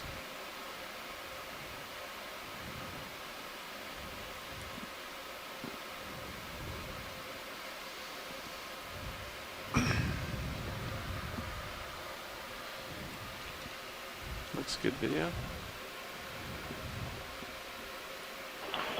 What we have here is apparently Antipates, and we are just discussing if it's not too deep for Grandis.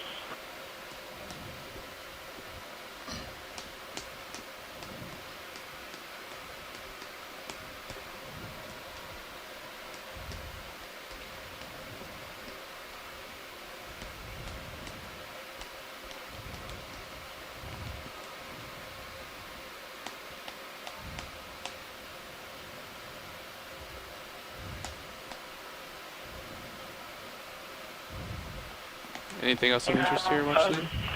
You guys don't have any specimens so far, right? No, we haven't collected anything unless you did while I was out at lunch. Megan's gone right now. Yeah, so we were talking about this, and she thought it could be Anapathes grandis. The problem is that Anapathes grandis is usually much shallower than this. And we're all stopped here. So it may not be this. If so, I don't know what it is. It could be something quite different, and if you're in a position to collect, I think this could make a very good collection. Want to look at this anymore? I think they want to collect. I believe we could. You just have to in this situation where we're perched a little bit, we'd probably have to adjust, set down somewhere else. Okay, we'll have to adjust somewhat. But it's not so much your perch. Yeah, it's if you just want that to you're too far to reach it with the arm. I direct think right that now. once. If you want this, we'll go ahead and And set your up. boxes won't come out. Yay. Not far enough to stow, I don't One think. thing, John, she was wondering if we could Not- take a not look at without some of hitting the that other coral, black that's true. corals that are in this general area before but we yeah, you decide can on this one. just So move there are up a little some bit. Just unusual move ones left and to turn the your head a lower little and just right, land almost below that white That's close to colony, in and between. they Copy may that. even be of higher Pilots are interest. We're talking not about sure. looking at other specimens But would that before be taking possible? a collection. There's like 4 species of Okay. black coral that were all in this area. We'll Okay, stand I by. think pilot, can we take a look at some of these? I don't actually see where they are, but they're on the lower right of the screen. Yeah, The lower it's right, I off believe, the is the one that we screen, and looked at. it's to the lower left, excuse me, lower right, I'm sorry. And it's further down slope, in other words, to the lower right, but it's very close. If he Keep just coming pans back. over I there, I saw think that. you might see some of these. There was a small star there. One of them. Chris, I can't tell. Are these heterocarpus shrimp or Plesionica on the bottom here? Yeah, That other guy over here. I don't know. I'm so focused on the coral, I haven't noticed the shrimp. These over here, right these underneath two this. together, the white tall one would be of interest, a whiter color tall one. Okay. And they're then talking about those two in the center. the gray one too. I'll come up a All little right, while you we'll come closer. move in and take a look at those two. The 2 in the center, pilot. Copy that. Stand by. Edge of a little perch here. And you can get the same orientation and perch in the same way. You have plenty of room to do all that if you need to. Copy that. Whatever your preference is. Don't want to sit on the coral if I can avoid that.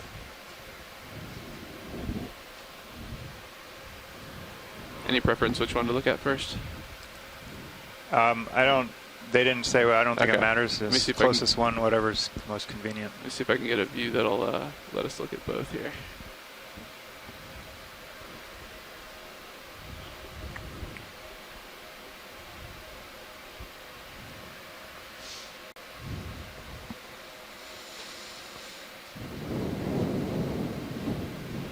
Okay, we can go for partial.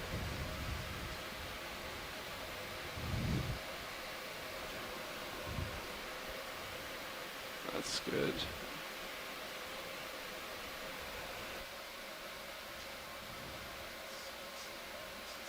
So this is probably the same. Yeah, This is probably the one that we saw just a moment ago. The one to the left of this, which is a brighter white, was one that's a little different than these. Okay, we'll take a look at that.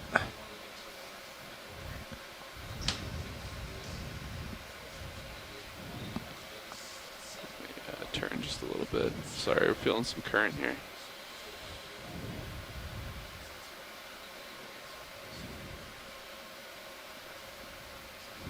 All right, we can come in video.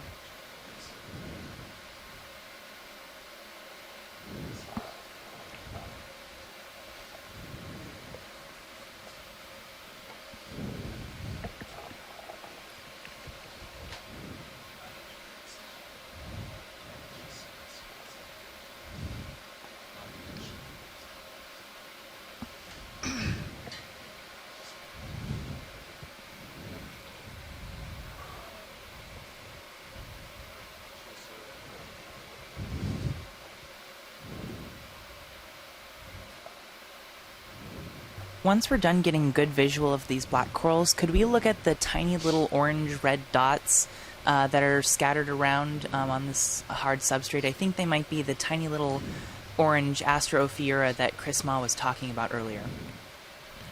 We can try to take a look at this.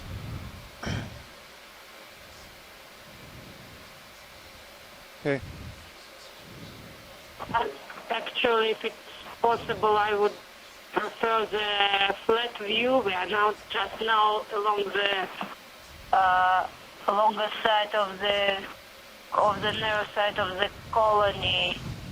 Okay, we'll have more of a flat view. Yeah, copy that. We'll have to do a repositioning to do that. Yeah. Yeah. Do it. Sorry, it's kind of tough setting up here with the current and the little outcrop that we have here. Let me see if I can get around the other side of it. Point more into the current.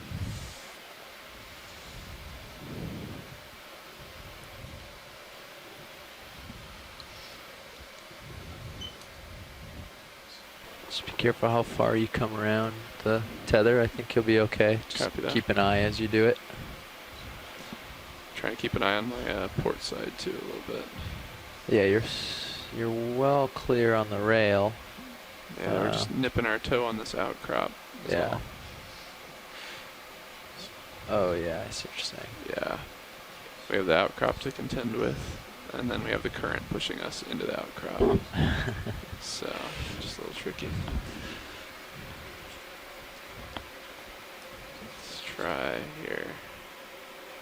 Is this a little bit better profile for shore?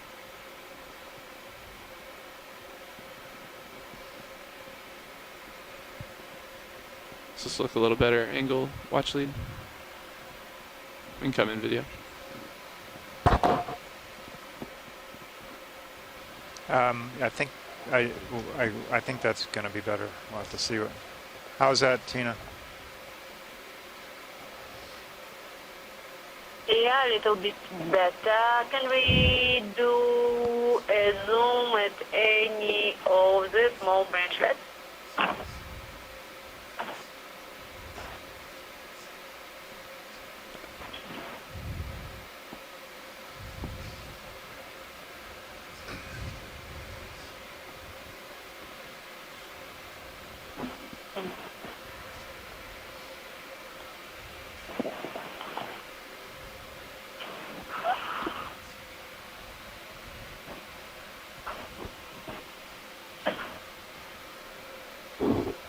How's that watch lead? Tina, are you getting what you need, Tina? Actually, I'm not quite sure what is it. I would say that it's maybe some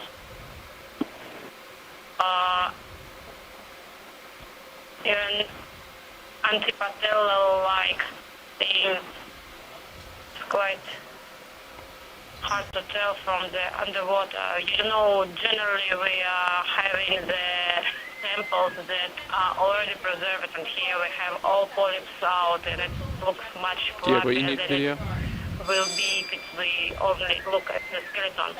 There are quite a lot of possibilities for these quite small polyps, and apparently I would ask for collection perhaps.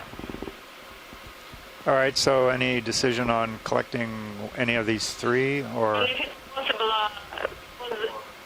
and if it's possible, because there is another colony that may be antipathes granted, but we have no records below 150 meters, maybe just for depth records. If it's better to collect both of them, they can go to the same possibly want a collection. Yeah. Okay, so do we want a piece of this one and one of the other ones? I think Carl said let's go ahead and set up for it, but I'll have one of them sit down and do the actual snag. The white colony that just above the settlement was just have looked at, it's the same species make sure it's that on the may right be coral. grounded, so you can choose whatever you're more comfortable. So maybe the best position is to collect the upper one. Which coral are we going to want to grab first, Watchlead? Yeah, I guess we can go with the first one, the upper one, from the one upslope to collect. The upper left? Yeah, if that works better for you, it doesn't matter apparently. Okay. So, might be easier. Yeah, in that case, you might just hand off. Yeah, I might just hand off. We're going to do a quick pilot swap, and then they'll get you lined up for collection. Okay. All right, shoreside, we're going to do a pilot change here at lunchtime, so stand by. We'll go for the upper left one, I think, when we get the new pilot in.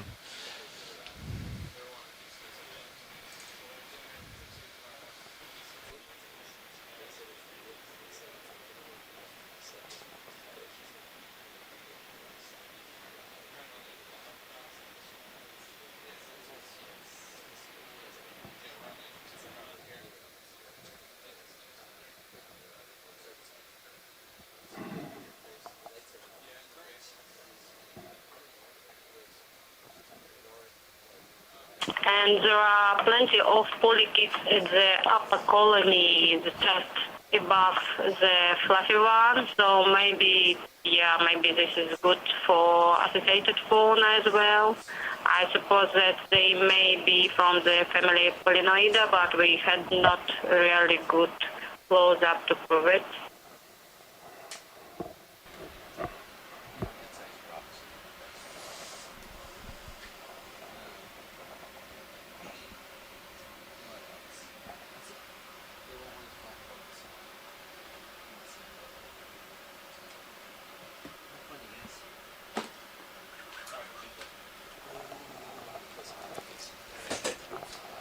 Bridge, this is Nav. Go ahead, Nav.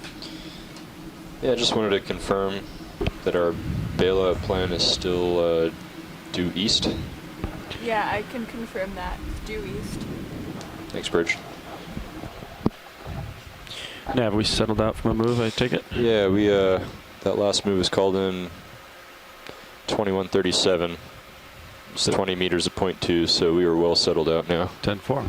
Did I hear they wanted to sample one of these? Okay, here they want 2 samples. We finished our watch change here, and I understand we're interested in at least one of these corals.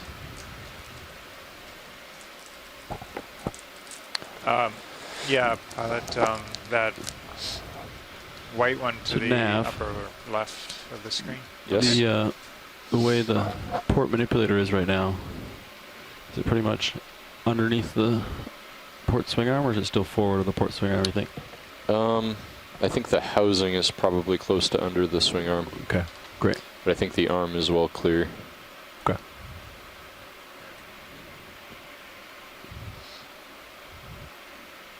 You could take a peek with the Titan. Yeah, watch your port side, Yeah, I see that. pilot. Thank you. Getting a feel for the current here.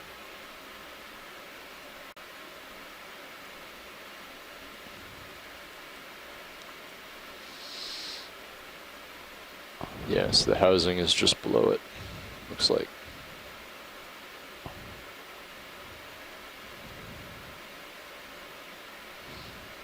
The camera doesn't like to go starboard here.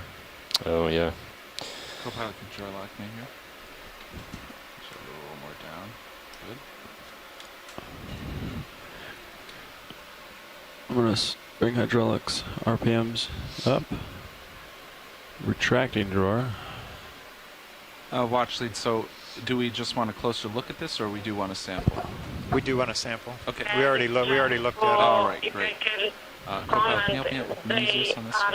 So take a little far away. But okay. So if I can reach it, it'll be a good spot. Pilot, they'll need to cut this. They are not brittle. They'll need to cut it. Okay, that's fine. You can always change heading to port. And get closer. Get the arm closer. I think I can port wing in and then extend drawer maybe. You know what I'm saying? If you, we'll get there. I think I can reach it from here. Okay. Pilot, any opinion? Hydraulics are ready. Spun up. Yeah. Excellent. 1925 RPMs. No faults. Nav, yeah, keep an eye on that port rail. Let me know if you see anything. Will do. That we need to worry about, but I think it looks good for now. Copy that. Okay, arms coming live.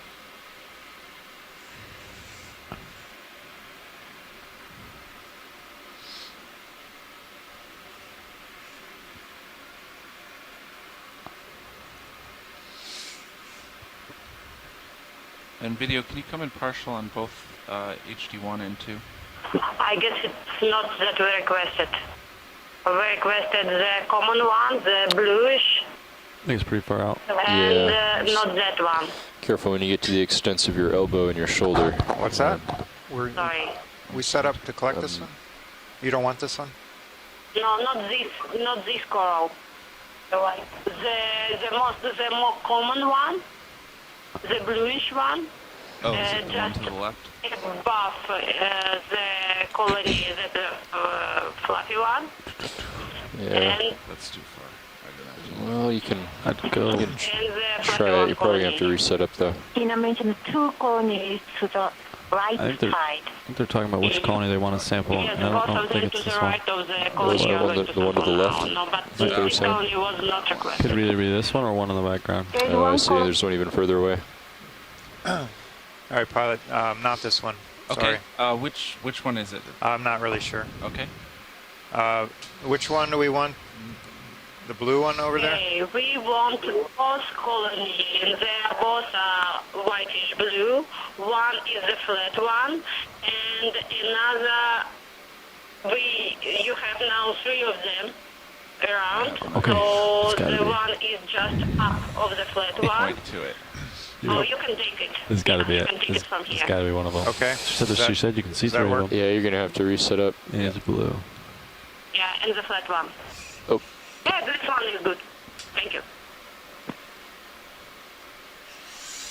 Bring the arm. I would bring the arm further up while you move. Yeah, I was getting it clear as we came up. Yeah, that's probably good.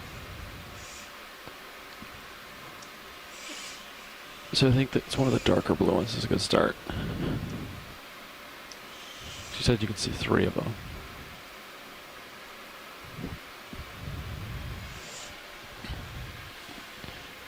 Okay. I'm going to have to pick up and move to get to that. But I understand this one that I'm moving toward now and bringing to center is one of the ones that we are interested in.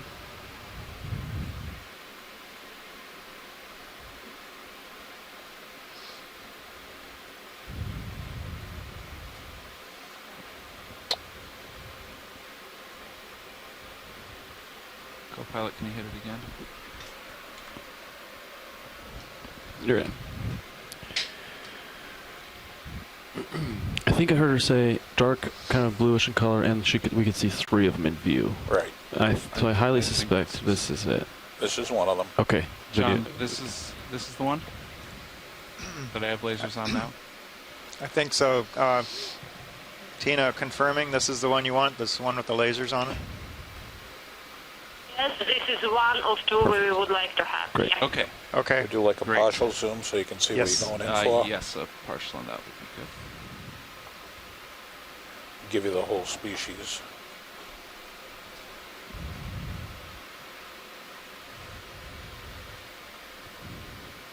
So it has some associates on it. Yeah. It's nice. And is there any particular part that we would like? I'll check. Tina, is there any particular branch you want for this? Maybe lower branch. Anyone you are comfortable with. It's up to pilot. I like the low one, but maybe it's not comfortable. I'll follow you with Mini Zeus. Okay, the lower one if possible, but not. Okay, doesn't matter. We'll get what we can. If you can video, get it. can you come on out a bit? All the way? That's fine there. Okay. Thank you. Whatever side you want, port or starboard.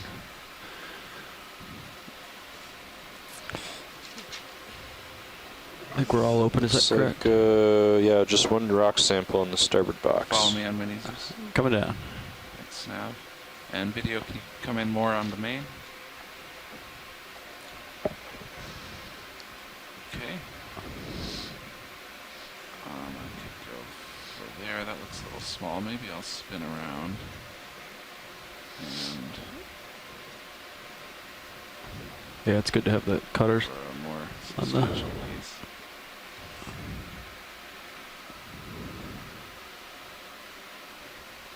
So max on the. Okay.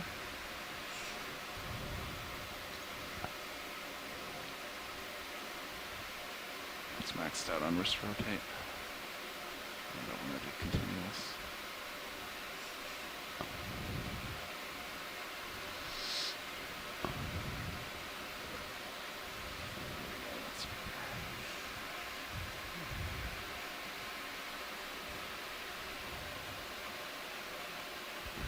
I have to bring heading set point to the port, but be careful. I moved a couple of things.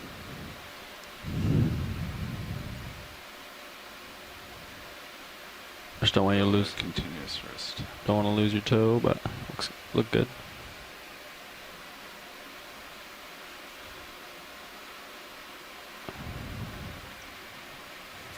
You want to come in Mini Zeus a little bit, or do you like seeing the whole arm?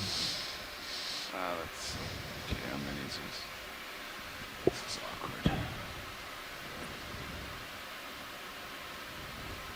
Yeah, it's just careful operating at the extent of your elbow joint. Yes.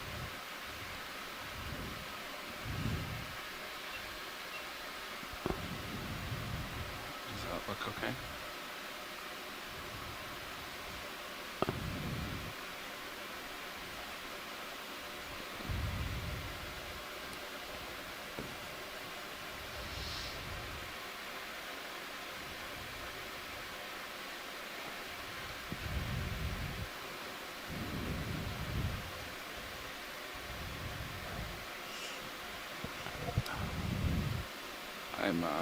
I'm maxing the elbow and I don't like it.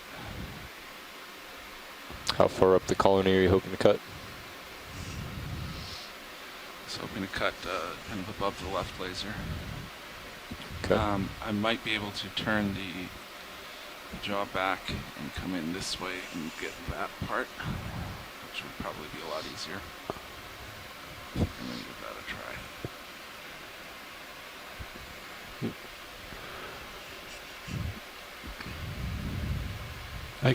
That might help you to get closer, either remaneuvering or heading set point.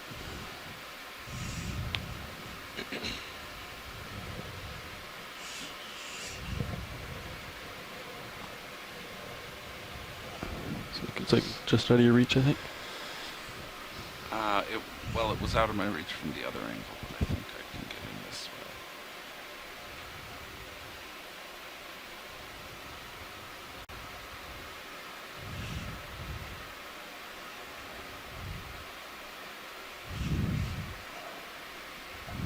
Oh, I see. So more of a shoulder down, wrist up. Okay. I see. I'm too far.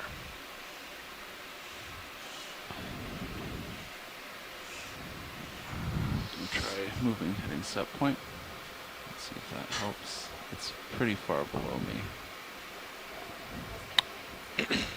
So I think I heard the last watch saying there's a strong current north to south. Did you guys hear the same? Jeff's, yeah, I said that. agree north to south. I don't think it's very strong. Okay. Yeah, judging by tether, there's a slight current, but not maybe a quarter knot. Okay. If I had a very rough estimation, just judging by how hard the tether's being pulled, but.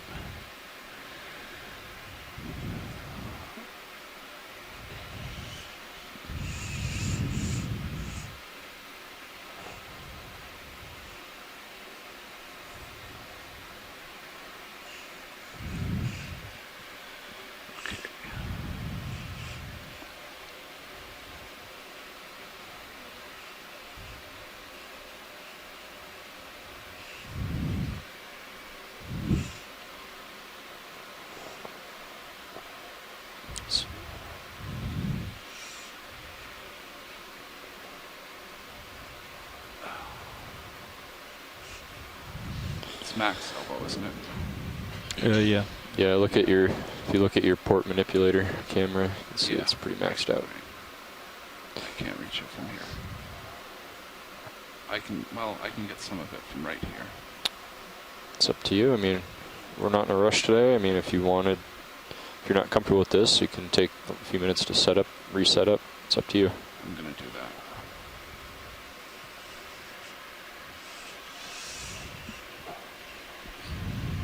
I'm going to move us a little bit closer. I can't quite reach from here.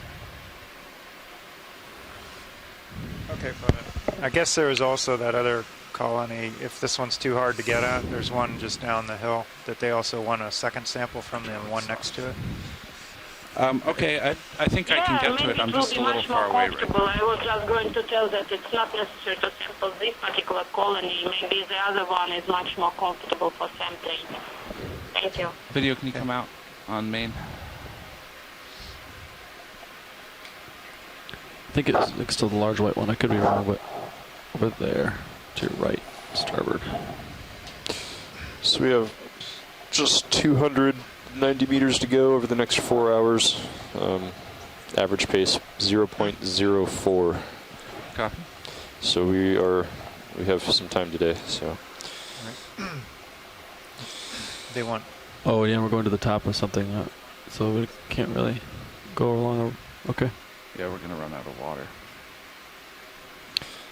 The colony is just so we'll take our time and do it right here. Flat colony is also good, so anyone you would like to sample it, good. This one's okay? Okay, and is this one that the lasers are below right now something different? This one is okay, the only I would love to have the branch with the living tissue on it, okay? Because branch with living tissue. No, I mean there are, but the careful low on the port side. they have plenty of barnacles, so the skeleton may be dead, so maybe upper one. The colony is fine.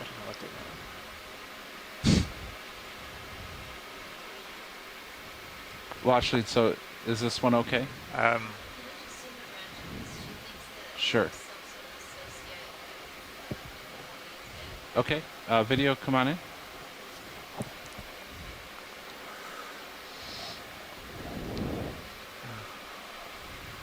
A little bit more.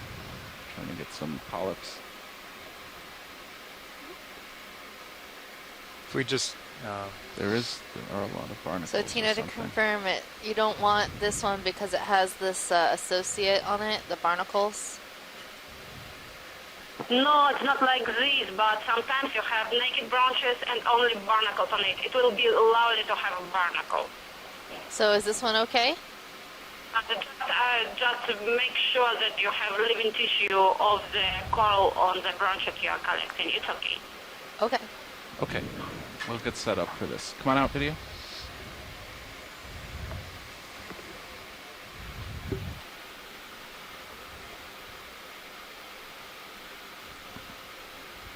Hovering a little bit. All right, hit it.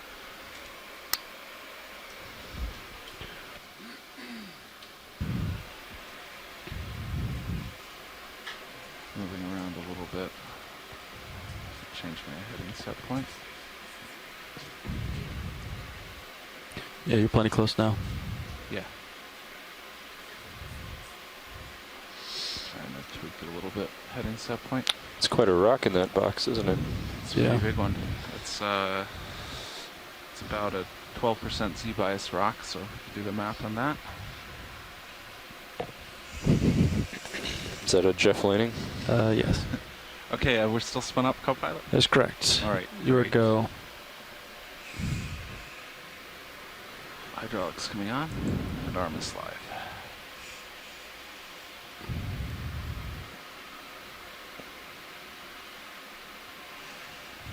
Holding there. Copy. Okay, video, can you come in on main and on HD2?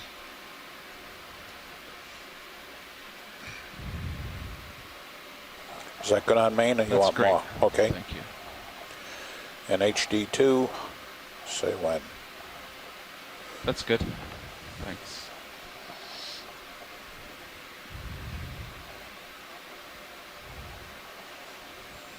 Close the rock.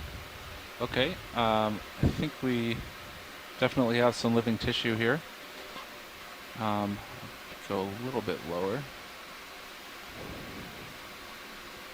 Yeah, that looks pretty good. All right, I'll grab it.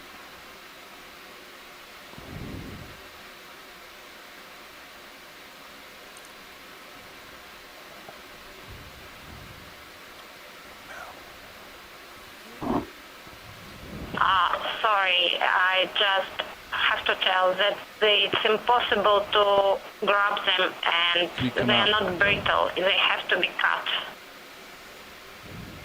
I think she wants you to cut more. Yeah.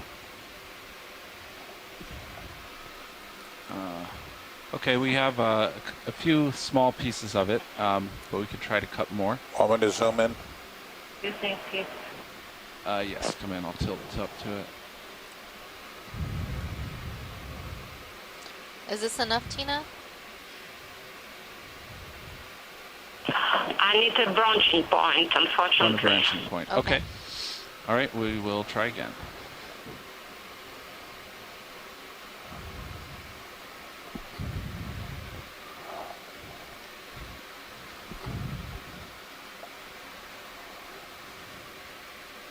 Okay, come back in video.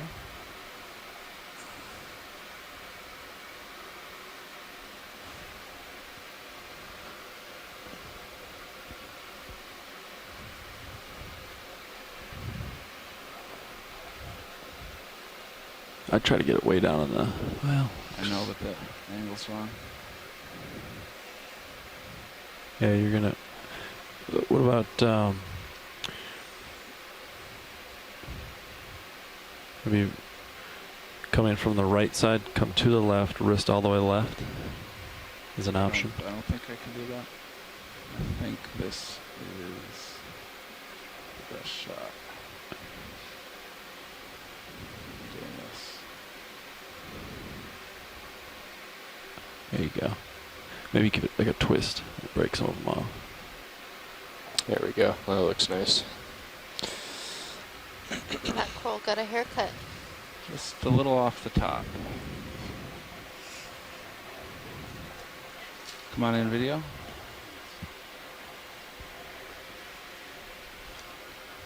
Yes, it's okay.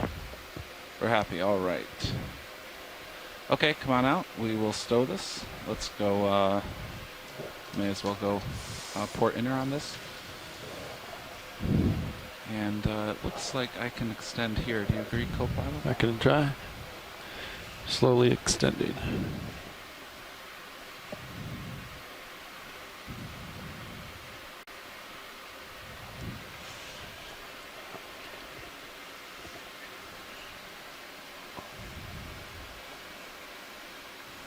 Oh, the didn't open. Hold on.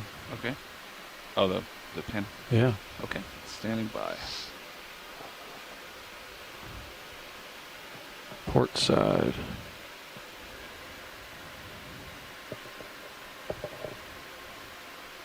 There we go. All right. Well, actually, just to confirm, this is Dive 20 Spec 02 Bio.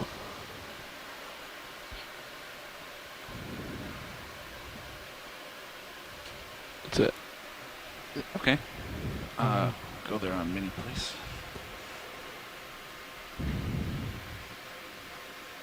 There's a fish in our buy box. That's interesting. Who put that there? Surface.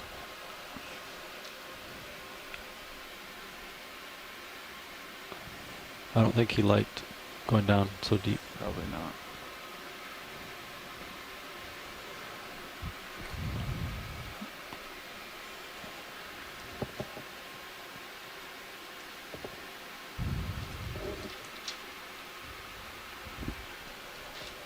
All right, get that closed. Thank you, co-pilot. Yeah.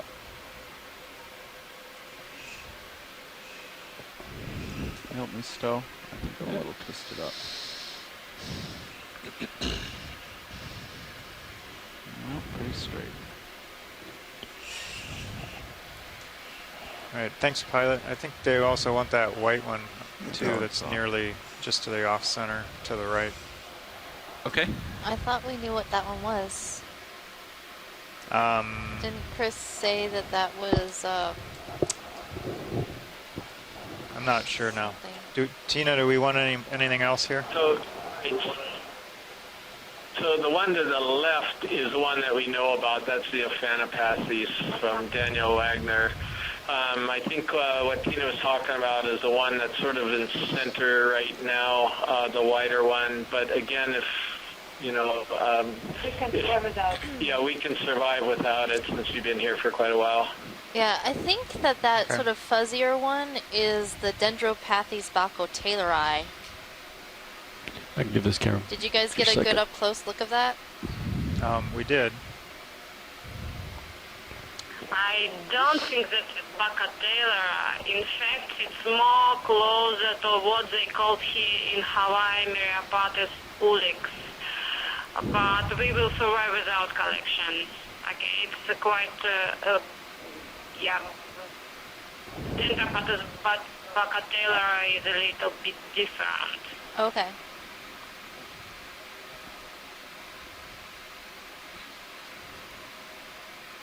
So what was the word on this watch lid? Yes, no? I think they kind of want it, but at the same time, since we've wasted a lot of time here, I'm not sure. This one would probably be an easier collection. What do you think, pilot? This one would be pretty easy, yes. All right, well, let's just grab it. Yeah, watch lead. We're not too strained for time today. All right. Our average pace that we need to make to get up to the top is about 20% slower than we normally go. So. Any branch you would like. I mean, All right, better to have thicker branch. It will be easier to cut. Yeah. I mean, at least 10 centimeters would be fine. Okay, a 10 centimeter single branch. Would be. Okay. Yeah, stick that any right branch off the top. that you can have about 10 centimeters with branch. Yeah. With a branch. With a branch. With a branch. Okay. Where it branches. Video can come in on the main. We'll look for a good branching point. Any comfortable for you. If you would comfortable near the top, from so I upper think side will be fine. There, yeah, but you have to cut it as well because they are not brittle. Yeah. Okay, come on back out. So right here. I think I know what we want on this. Just a little bit off the top? Yes, and I think we can get a branching point. And you will need to cut it. Lovely. Yes, we will cut. Absolutely. And here we go.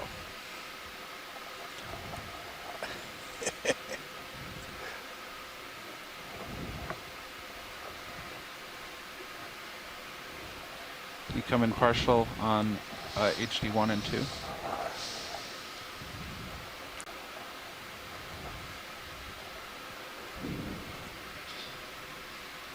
Yeah, Titan 2, just as a reference. You don't need to use it, but. Not using it. Okay.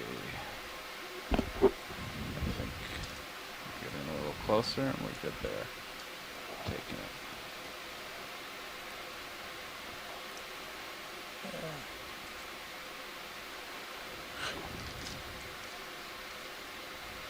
There you go. Okay. I think that that other sample port side is secure, so I think we can go port again and go port outer. Copy that. Probably should have discussed that before. Sorry.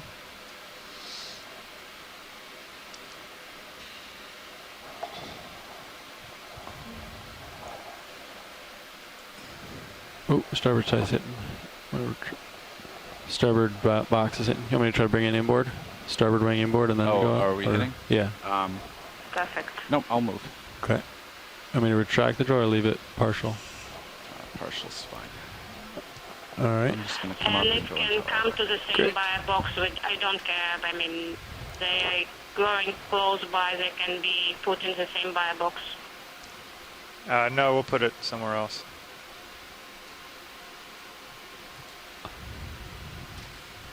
Yeah, we just need to All right. get to a place where we can open our box. Okay, co-pilot, you can open that up.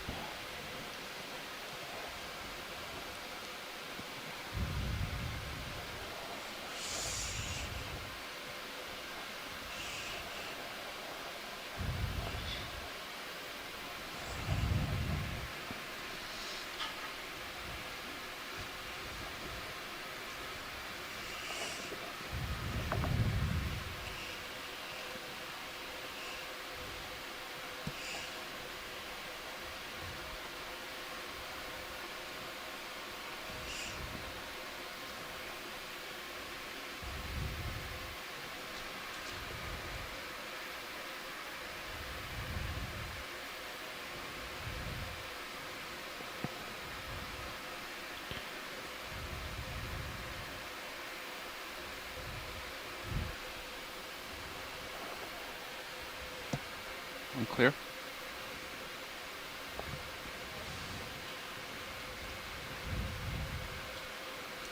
Great. Nice sample. All right. Help me still. Sure. Great. Thank you very much. It's pretty good. Now it's off. Thank you, co-pilot. Yeah. What was 2232. or the what was it? Same thing. I'll leave you with the Mini Zeus for now, coming out of all autos. Okay. Do we want to put in a short move? Sure. We'll just do 20 for now. 20 sounds fine. 20 meters Great job, toward pilot. 270. I think we have a fish Is that what you center do, top. co-pilot? Fish center top. 270I. Sounds great. 270. Possibly. Yeah, I think it's a fish. We're talking about this, right? That. Yep. Come on in. I'll keep moving Go ahead, closer. I Nav. don't have Yeah, a we'd lot like of a ship tether. move, please. Go ahead. 20 meters, bearing So we've seen this 270 fish at 0 before, decimal Dave. 2 knots. Copy. That is 20 meters, bearing This 270 is at decimal 2. Laminema. That's correct. It's a type of moored fish in the family Mooridae. Also, a common name was. Do I have any Just more heard this co-pilot? too. Is that it? It's little bit. something really weird. Though it's not bluefish. RV nav bridge. Oh. Move initiated. Wasn't it a he's hake? helping me Next out. bridge. Come on in. It's going to run back. Well, over these there. are just generally called codlings. Codlings. Codling. A combination of the word cod and ling. Ling is a different type of codfish relative.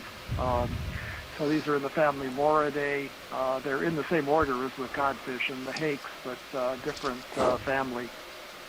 This one has a great hiding spot. I think we're probably not going to Yep. see it again. Yeah, they like to hide underneath the rocks, so I don't think it's going to come out again until we leave. Let's leave. Well, we have the ship underway, so we are Upward. continuing upslope. I've got several people here who are interested in bottom fish, so we were hoping to get up more shallow to Well, see there's some of the coral. campers and groupers. He's back out again. He And came back out in. again. That fish is teasing us. Oh, oh. This reddish brown here. Have we seen this today? That is a rock pen. Should we get a good look? Yeah, we can get a look. I don't think we've gotten a zoom of one of these. Okay. Let's look at the rock pen. Come on in. So rock pens are sea pens that have this modified base that is inflated to sort of suction onto the rock. Hence the name rock pen. Not a lot of contrast there.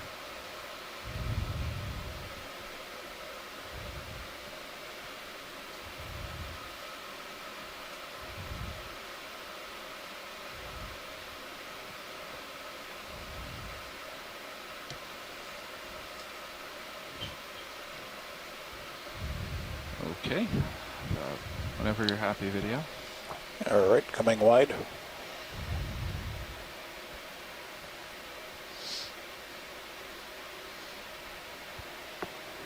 Starting to get a little bit of tether. Yes, sir.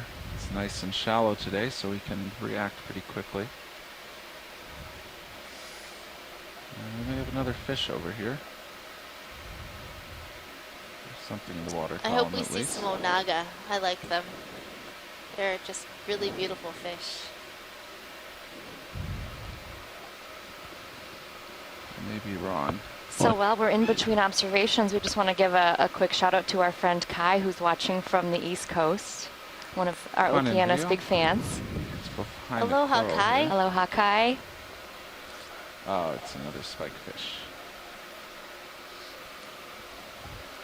Hi, Kai. Now we're seeing Hilardia gosling-eye, Took the liberty of your lasers. little Thank you. fish friend amongst the black corals here. Small starfish. Like And a that. star, yeah. And some of that blue slime that I don't think we ever figured out what Yeah, that we're was. just about done with that move. Copy. So Katie, I think Kai had some questions for us. Kai does have a couple questions for us. So we're exploring at a bit of a shallower depth today than the rest of the dives in the expedition. We're at a depth of about 265 meters. So what's the pressure that we're looking at down there at this depth? We're actually at 400 meters. Oh, sorry, 400 meters. I'm bridge. looking at the wrong Move is meter complete. over here. 400 Thanks, meters. Bridge. Okay, come out a So little bit, video. I'm gonna at sea sit level, down. so Actually, right here we're good. on the ship Let's right get now, we video. are experiencing 1 atmosphere of pressure on ourselves. So we don't really notice that pressure because Come our back in, inside is little pushing more. out as much as the air pressure is pushing in. That's So good. we're at an equilibrium. But as I you like go the deeper scene. in the ocean, you start to feel that pressure. And every 10 meters you descend in the ocean, you feel 1 additional atmosphere of pressure. So at 400 meters, which we're at right now, you would feel 40 times the pressure than you're experiencing at sea level. It's a lot of pressure. That is a lot of pressure. Let's look And so at this, earlier in star. our Come on in. expedition, when we were deeper, at 2,000 meters, we would be experiencing 200 times the pressure. That's way too much pressure for a human to experience, but it's really wonderful that our ROVs can experience that pressure and work wonderfully at these depths. Do you have any more video? Oh, that's it. Okay. Great, thanks, Megan. Another question that Kai had that maybe Bruce you can help us out with was, Actually, how any does the idea what light this on the end blue of an stuff anglerfish's is? lure light up? We've seen some before, and I don't think we knew what it was. The anglerfish that we've been seeing actually don't have lights on the end of the lures, but the pelagic ones, the mid-water ones, do. Right, video, and that's I would have probably to enough actually here. check Whenever you're that. happy. The fish have 2 different mechanisms of producing light.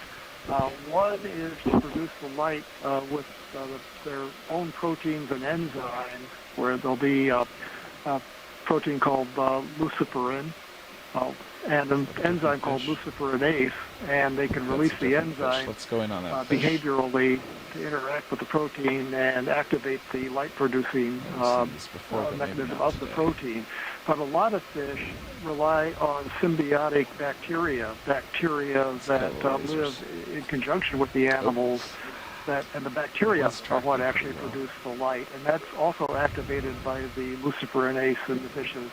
I'll have to do a quick check on the anglerfish to see which type of light they produce. I know actually one of the anglerfish families has a light-producing organ on the lure on top, and then another lure on the chin, and the 2 different light-producing organs actually each one uses a different type of mechanism, the bacteria versus the internal proteins. So I'll check and get back to you in just a moment about that. Thanks, Bruce.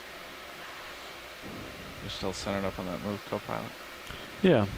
And then another fun question we always get is, what is everyone's Pretty much favorite settled out, deep sea actually. feature, or perhaps favorite geological Not feature moving for anymore, so- our geologists here on board? I know we don't have that much ground to cover, but we could move again if you'd like. I think maybe. Well, I like the, Just take a I couple kind of minutes. always like the toadfish. Those are those, they look like the big Another orange one of bowling those balls fish. with Let's look at spines on this them. one. The ones with the See big if this lips one and the gives us some face. better views. Come on in. Those are always kind of fun. They've got personality, don't they?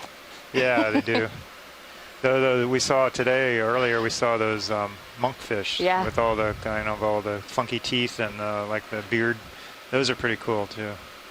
But geologically, I don't know, some of these, we saw some kind of interior flows, these big dikes where they're kind of very structural and very orderly, this columnar basalt with kind of these hexagonal fractures around it. That's always kind of cool to see.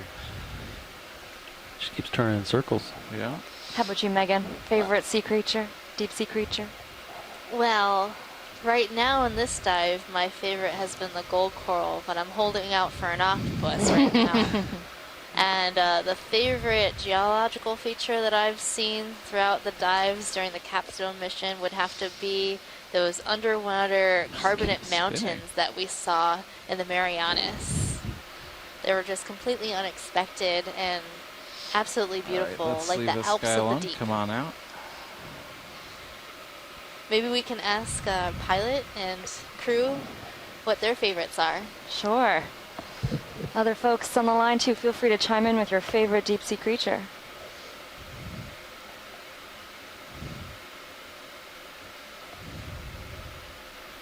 What's your favorite, Dave? Well, since you asked, we were talking about the like mibos or the octopus. deep sea pelagic anglerfish, but in particular the ones that have the So, lure on 'cause the they're front rare? of the head and on the chin. No, yeah, just for the they're, chest, the lure on fun the to watch. top Yeah, of the they head do of the interesting anglerfish. 3D. the Got type some that fish has on the the starboard symbiotic side. bacteria Starboard. that actually Oh, yeah. Got a big works school over there. Get those. Just watch your port side. Yeah. Just swing Consider around. serious view. Got some big fish watch We've lead. got some fish on the screen here too.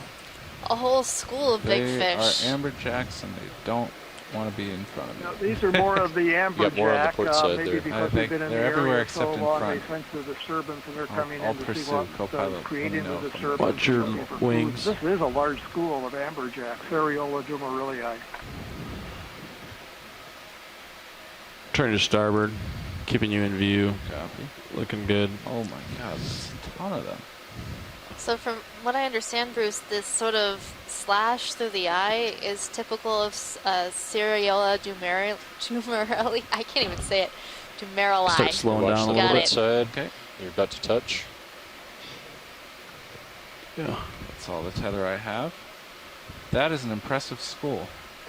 Yeah, the diagonal band, the Seriola, typically have that. At least two of the species that we have here in Hawaii. There's the Streeter amberjack, the dumarillii that we're looking at, and there's one called the almaco jack, which got a stockier, deeper body.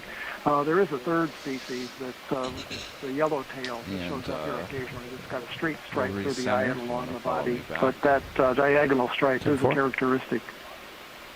My set point's back at 270, so we didn't want her too far. Okay. Well, that was fun, but those are a lot faster than me.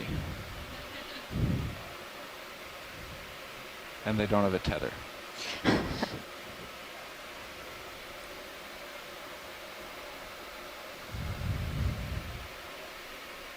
Two dark things upper left might just be shadows, but or dark spots. There's a lot of holes in this this terrain, but I'll check it out. No rush.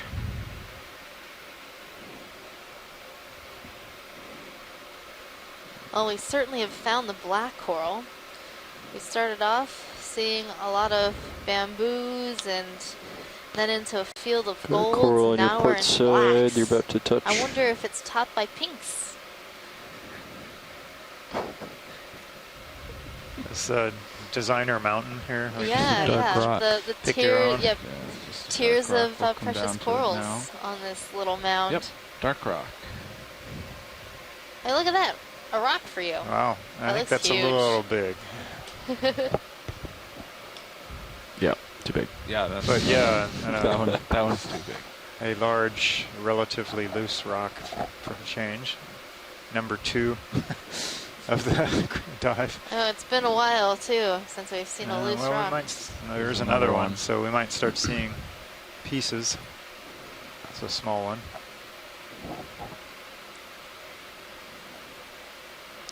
All right. Do you want to put another move in? Yes. Moving on up.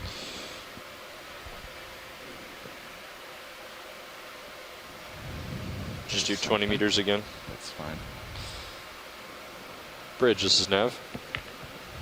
That Antigonia Come in on like another move, please. 20 meters, bearing 270 at 0.2 knots. In this area, I would be very afraid Come in, video. amberjack around. At decimal 2 knots. That's correct. What are they? They pretty much eat. They eat crustaceans and other small fish, and is that what they eat, or echinoderms? Yeah, amberjack, or you're talking about? Or The amberjacks, yeah. That we just saw. Yeah, the amberjacks. Amberjack are top predators. ROV nav bridge, amberjack move eat anything initiated. that they can catch and swallow. They probably Thanks, don't go Bridge. for So something behind it? Behind it? Things like this nice little shrimp here would be a tasty thing for an amberjack, and it could just be fish stuff on the would ground. be a tasty treat. So they are definitely dominant predators in this Touchdown. habitat. Get a better view. Yeah, I think it's Big debris. So who eats amberjacks? I do. Yeah, people do. Generally, fishermen here don't keep them and catch them because they have a reputation for having ciguatera toxins. Let's go tight and on also the parasites. On the other hand, there's interesting a very striped successful antennae. aquaculture farm for a type of amberjack here in Hawaii, and they're sold in markets as Kona Kampachi. So, yeah, people are predators. Oh, okay. Right now we're checking out a really cool shrimp with stripes down its side. The shrimp might be in the genus Plesionica. This is the shrimp cave instead of the bat cave. Seems like all of these ledges are areas for nice starting to move, Aaron. little shrimps to hang out. What are A these number of short shrimps. moves? So. little gold spheres? Do we know what those are? I was afraid you were going to ask that. They're not shrimp eggs. No, They're too big for that. I think they might just be parts of something else. Uh-huh. So I'm seeing a lot of different, like... They are pteropod shells. Pteropod shells? Yeah, you see here the younger one, just bright, transparent, and the ones that are greenish, they are just a little bit old. I mean, they spent a little bit more at the bottom. Oh yeah, that one just sort of moved over in the current. I can see it now. Exactly, but the most beautiful ones, the ones that are in plankton. So there you have it. I think we can move on back out. Well, that shrimp is guarding them carefully. Mm-hmm. Seems like. His treasures. I think he's just protecting himself, but looks like he's got a stash there. Secret stash. Fish. A different type of fish. We have more amberjacks everywhere except in front of us. Yeah, if you're looking at the Sirius video 2, we have some amberjack fish. Well, they're trying not to be seen by swimming into the light. No, I don't think they like the lights. Yeah. Might want Well, to the push lights ahead, are pretty pilot. bright, so... Okay, Gotcha. I think we can look at this quickly, or not, co-pilot? Yeah, I think so. I think we've got All right, another come type. on in on this. How far to the move are we? I think this might be Satarkes again. Hiding. Maybe 10 out of 20 or Hanging something? out underneath this black coral Yeah, tree. maybe 10 or 15 out of 20. Okay. So you can see those really large pectoral fins. Only and going to have you a can't few see more the seconds on this smoothness until we have on to his move. face, but I believe this to be Satarkes. Come on out, video. We got to run. Lie low with the amberjacks around. Yep. I think I'd go for that ledge, though. Couple of stars. ROV nav bridge. Go Bridge. Move is complete. Thanks, So Bridge. Kai, if you're still could be all right. watching, we had one of our If it was scientists, Scott complete, so- France, in the chat room say that his favorite deep sea creature right, is the giant bamboo quickly on coral the star. Lumiere, We're gonna have to named move. after My Lumiere, the rotator's maxed candlestick in out. Beauty and the Beast. Looking back. Yeah. Which I Just let didn't you know. know. That's cool. That's pretty cool. We are Neat. just settling out here, so Thanks, Scott. should be all right. Nolan and I found out about a animal Right. named Unfortunately, we Avada have to go. Come on Kedavra, back out. Thank you. named after the Harry Potter curse. What kind of animal is it? It's a type of parasite Oh. that lives on shrimps and crabs. Is that a large shrimp? That is a very large shrimp. Let's look at this giant shrimp. Bit of a contradiction. Another one of those Plesionica, a different species than the one we were looking at before. You can see the white banding is not going down the body, but around it. Has a very long rostrum. That's the horn that sticks out between the eyes.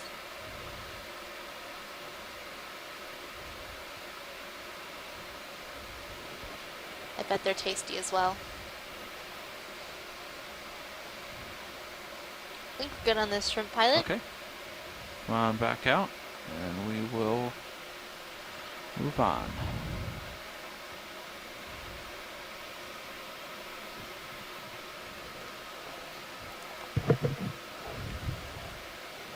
Got So your- I think that I'm pretty much settled out here. Got your that Scott 81. was talking Okay. about So- is like the one that we collected yesterday at the end of the dive. That looks like a candelabra, the That's right. Keratoicidinae I4 clade. Let's look at this fish. I think we've seen this before. Yeah, thanks for that correction, Scott and Megan. It looks like Lumiere from Beauty and the Beast. Just to give you a visual, in case you missed yesterday's dive. It was an amazing bamboo coral. So tune in when we have our highlight videos posted from yesterday. Sure, it made it. It was quite the bamboo. That should do it. All right. Yeah, the one at the end.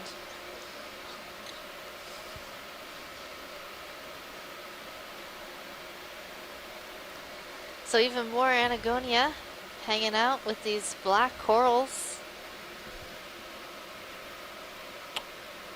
And we just saw Limonema Copilot is rhodokur hydraulics. fish, Is it a HB moored still fish, enabled? And or codling. okay, just curious. That's where you wanted it, right? Yeah, Can't yeah. remember the name this time.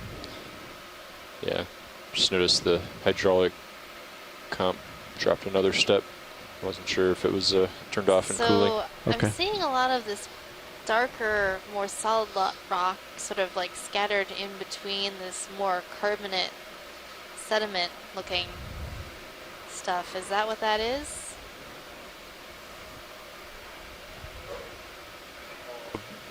I think all this is carbonate.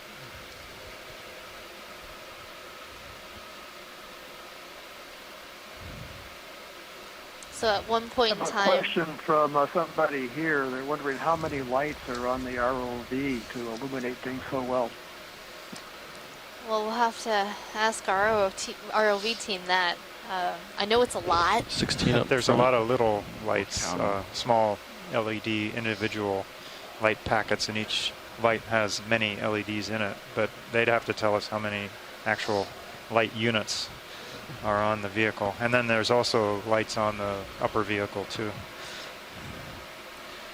We have, someone's going to have to add these up, 4 on the port main, 4 on the starboard main, 4 on the upper swing arms, 4 on the lower swing arms, so that's 16. And on the back we have 2 on each pole, that's another 4, we're up to 20. 4 looking down, that's 24, 2 looking back, 26 on D2. And there are 18 lights on Sirius. They're more like floodlights, or spotlights, sorry, that kind of light up the area where D2 is working. That's a lot of lights. Thank you. Hi guys, this is Chris. Would it be possible to switch back the nav computer onto feed 3, please? Sorry, Chris.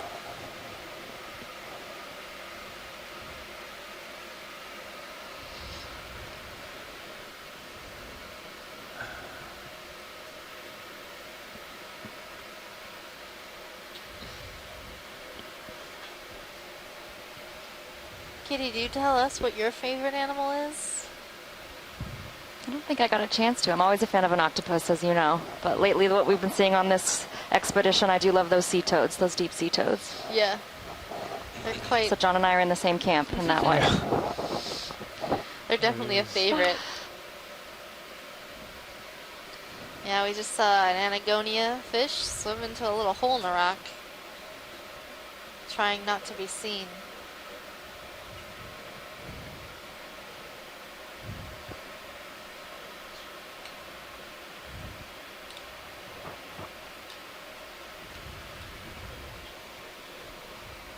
So Katie, I know you've been hard at work planning some in-port activities. Could you tell us about them? That's right. Yeah, so for folks who might be watching from Honolulu, Hawaii, we have a very special treat. On Sunday, October 1st, Okeanos Explorer is going to be docked down at the UH Marine Center at Pier 35. It's going to be open for public ship tours. And we'll also have a dockside education pavilion, and RV Falcor will be docked there as well from Schmidt Ocean Institute. So come on down between 10 and 4, and you can tour both the Okeanos Explorer and RV Falcor, and stop by the dockside education pavilion to learn more about ocean exploration. Sounds like a lot of fun. It's going to John be a good and day. I are going to be there. You guys are going to be there. They'll be in the control room talking about the control room and everything that we've been doing in here over the past expedition, and we'll have some of our pilots out by the ROV explaining the pieces and parts of the ROV and how it all works, and we'll have our officers up on the bridge giving an overview of the bridge and how they manage the ship. It's going to be a good day. So come on down. Megan, we possibly have another black coral just in the middle of the spiral one. Can we just zoom a little bit to document it? The Bathypathes looking one? The middle. It's the upper third now, but still in the middle. The spiral one, the very long. Oh, I see it now. Pilot. You want a quick pilot change up here? Okay, pilot change. So we'll have to hold on for a moment.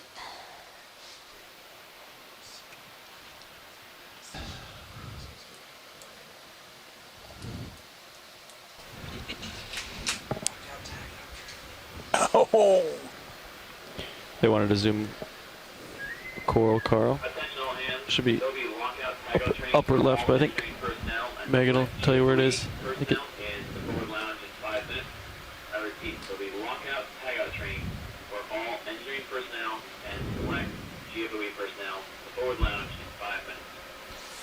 Okay, watch it. I hear there's a coral to zoom in on upper left. Yeah, it looks like a white spiral. It's near it. the top of the screen.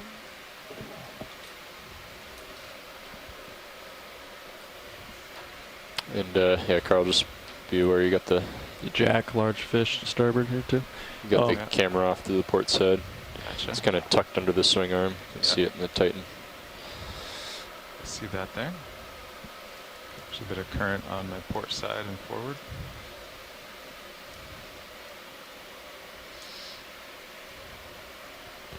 So you feel current, yeah, from south to the north now? Forward, yeah. Okay.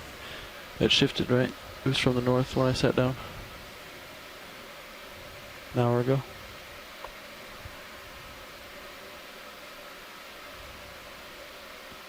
We got two samples, both in the bio. Heard that. And a rock starboard forward. So this looks like a type of black coral or wire coral. Video, you're free to zoom. Wire because it's just one unbranched whip. And the skeleton on this coral is very strong. It won't break, it just bends and spirals.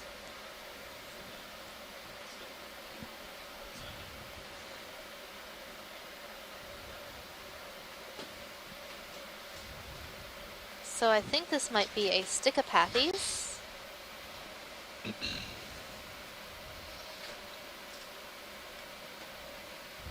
So co-pilot, everything's settled out. Our last move was about I'll pan around 15 minutes ago, so 15, copy that. So another type of black coral. Black corals come in many shapes and sizes. You can have unbranched corals like this, with long wiry whips. And then next to it we have a bushy colony. Just sliding back to come out partial.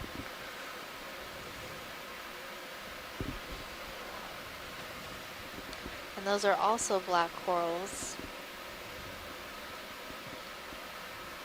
Okay, come out to the whole specimen. Got lasers near the base. There we go. Okay, watch lead. Anything else on this coral? That's it. Thank you, pilot. You're welcome. You can see the lasers in view. Those are 4 inches or 10 centimeters apart. So this long wire coral Thank you, video. is a couple feet long. It's pretty hard to measure though because it's so spirally. It's longer than that likely. We were able to stretch it out straight.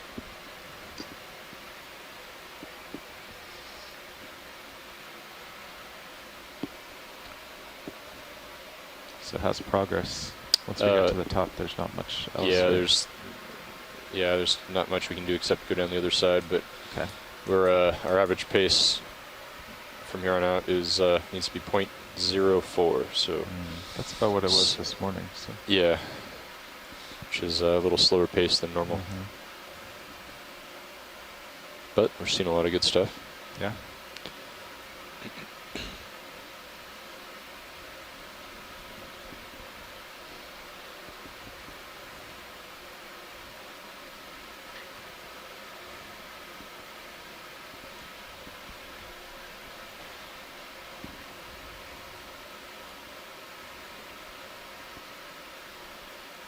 And Sirius has been stopped for a while. Yeah, about 15, 20 minutes now. 15 minutes stopped. This terrain here. Is that caused by so erosion? whenever you want, we can. Yeah, could be. I look lined up well. Unfortunately, the ledges are so thin, and then what's underneath, or the space underneath is so 270, so narrow that we can't really get a good look at what's under there. But one way I'll get this creature and come back that to could center. happen is you could have this volcanic material on top of this carbonate or this tan material. 20 meter tan material can dissolve, tends to dissolve over time because it's less resistant and susceptible to the acidity of the seawater. The crab so mist. that can, the underlying layer can dissolve away and then slowly inches back. He's hiding. And then you have a ledge. Or you could get erosion, or I guess you could get a combination of both. But erosion, you have to get some decent current under there to scour it out. I would go with the we've been seeing schools of those bigger ones. Okay. For the main reason it happens. Go off screen in a moment, but yeah, do you want to rotate it all? No, I think so it looks like these little Hallardia are having a hard time swimming against the current. Yeah, they look pretty awkward. Okay, we can go wide video. Or they could have been partying hard last night too. Oh man. Okay, back to center. We should do you gotta go strong on a Monday. Right. We can just do a 270. That's what we've been doing. Copy that. Looks good. Areas, school. Oh yeah. School of big guys up there. Bridge, this is Nav. Go in video. This is the bridge, go ahead. Hi, Kevin. They're going too fast. We'd like a ship move, please, of 20 meters, bearing 270 at 0.2 knots. Range 20 meters, bearing 270, speed 0. Okay, we'll let him go. That's correct. Coming up. Thank you. My impression was that was not an amberjack. The tail fin looked rather long, and I'm hoping Chris is watching it. He could give an opinion. We were wondering if that might have been a fish called a lady. Bouncing around. Atherius rudolin. Stow it? But that seems a little deep for that. I think it's okay. Chris, are you on? Do you have any ideas? It's been a little. Yeah, so I was looking down and then looked up to see as it was leaving there. So I didn't get a really good look at it, Bruce. Sorry. If that was a Leahy, that's one of the bottom fish that we would be looking for. It's one of the snappers. Maybe that one has to be taken off at some point didn't and get really a good flushed look at again. it. It didn't seem to behave bit quite air like the in there, amberjack. Last time I went on, there's air in the Looks line. a little different. The Leahy's not one of what they call the deep subspecies, one of the closely managed species. Where the valve was but changed. It is one of the bottom fish. Oh, yeah. Yeah.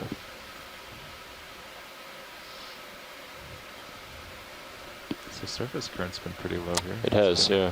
It hasn't been more than 0.3 since I've sat down. I didn't notice really anything this morning either. It's been pretty calm, or it was calm for me.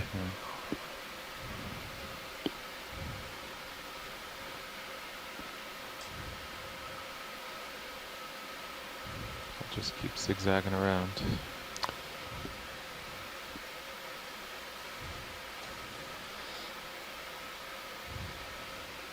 Have we seen this fish? Yes, we've seen that fish. All right. It is a very popular fish. So that's another anagonia hanging out by the bottom near that little hole. Nice place to hide if you're going to try to get away from some of the predators in this area.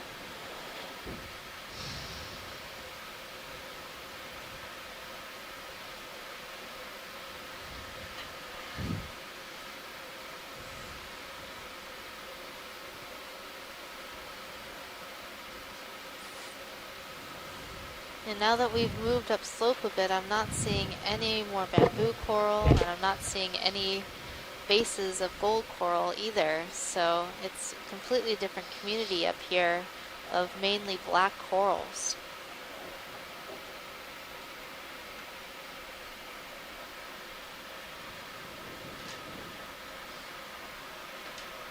It's like a But it has been getting a bit decent shallow sized colony up ahead on the bamboo port side. and gold coral. Oh yeah. Of the same And also stuff. a little bit shallow for some of the Here, heavy let's go in on corallium this we colony. normally see. Just see some dots on it. There are other species of corallium that live in Hawaii that do grow shallower at these depths.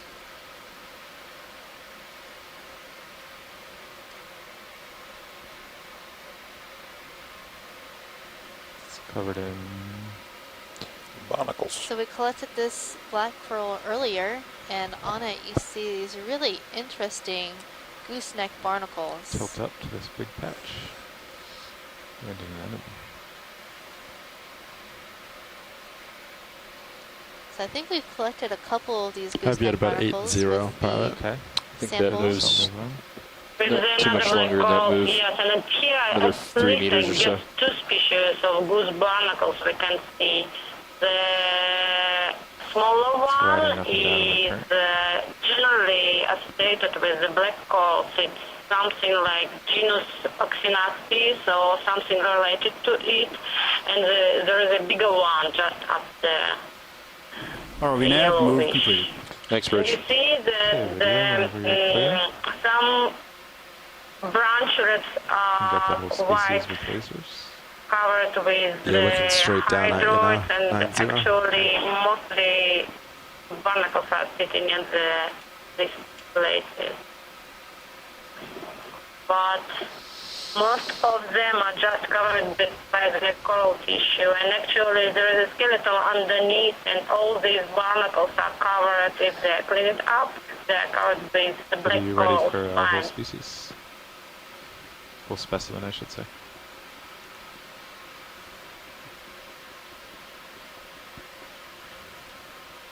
Okay.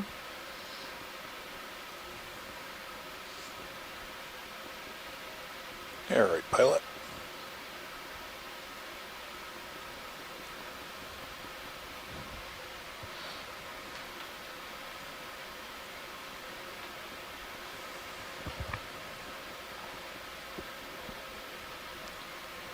Okay, coming ahead, co-pilot. Copy that. See it up there. Quite Oh, large yeah. coral up there. Yeah, on the left. Yeah.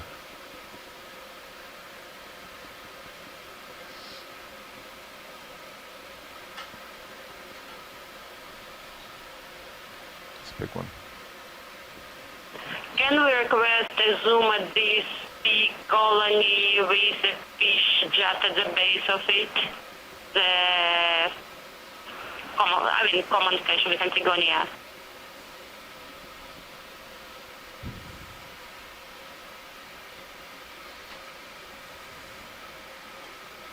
Watch lead, was that a request for this Yeah, colony? let's zoom this large colony here. Okay.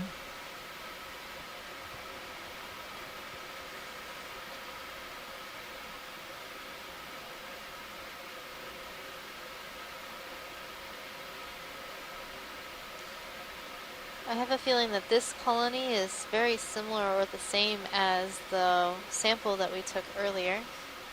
So we collected 2 different black coral species. She was interested in the base, I believe, Okay. as part of it. Let's start there. Okay. All set? Yep. Free to zoom.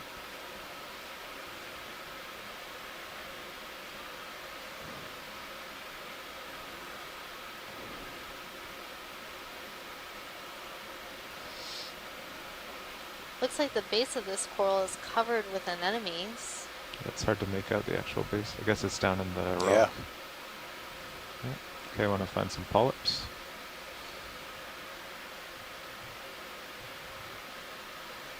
I agree. I guess it's the same colony, the same species as with template just before.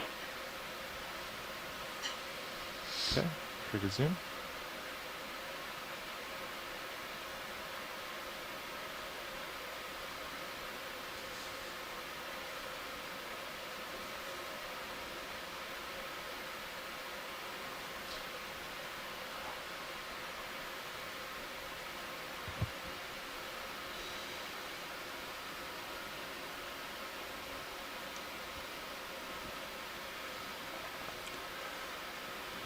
So the community that we're exploring here today is really important because it provides a lot of habitat for other organisms like the bottom fishes, the shrimps, other small fishes that we're seeing.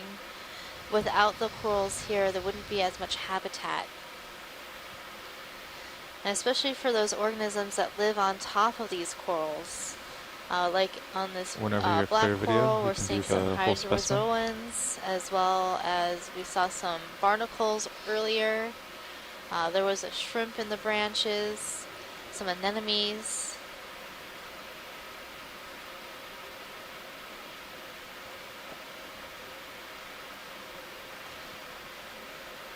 And then we'll see if there's any other associates. I see some sort of little star just the Yeah, lasers. I just saw that. There's a little sea star. Or no, it's no, it just looked it's those barnacles that caught me yesterday. There's a really neat anemone hanging out there too. Number of them. Encrusting this Maxone. black coral skeleton where the tissue has died off.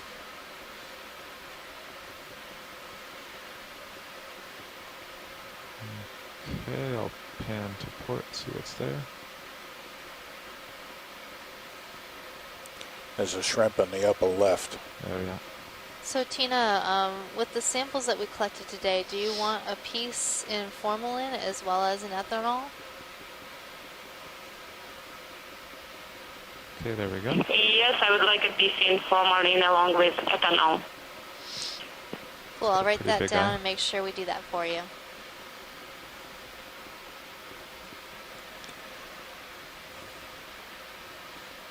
So this might be another Plesionica shrimp. It's being a little bit shy. Yeah, Sirius You can looks see all it has stopped. a very long So- rostrum, Okay, just or take that your spike time. that sticks up between the eyes. Okay, watch lead. Anything else on this coral? I think we're good at this coral. Thank you, pilot. Would you like anything else, video? Nope, I'm good. All right.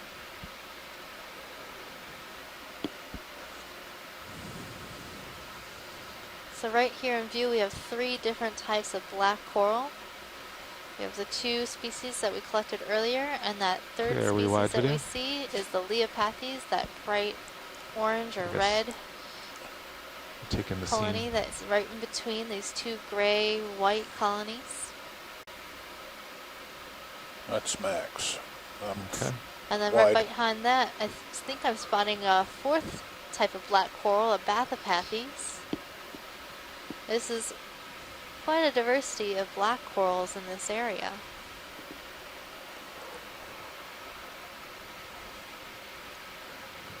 It's really interesting to note that Yeah, we're what's not the really... matter with the sponges at this place? Come on, sponges, I let's get going. know. We've only seen like 2 sponges. Now we're just seeing black corals. We're not seeing any other types of coral in this area. and we have not seen any plexaurids. And as I told you before, Asako is sitting here with her hands on her hips. Oh my. I can just imagine. There are supposed to be lots of plexaurids up here. Well, I'm looking. Okay, I'll just zigzag ahead and get back to 45. Copy that.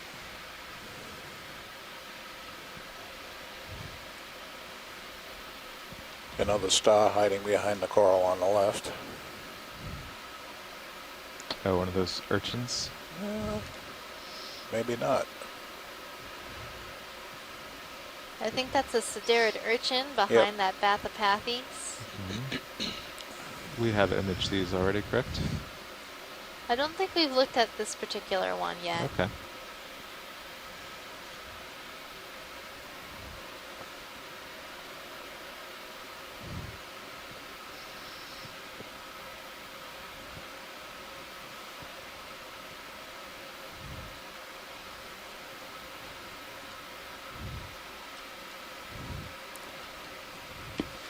So the spines on this urchin look a little bit Just had a thicker, and drive-by the white, on the left. Yeah, I bright saw white that guy. color makes Yeah, me there's think that it two might be larger fish kinda Stereosedaris. on the port side of the Sirius cam.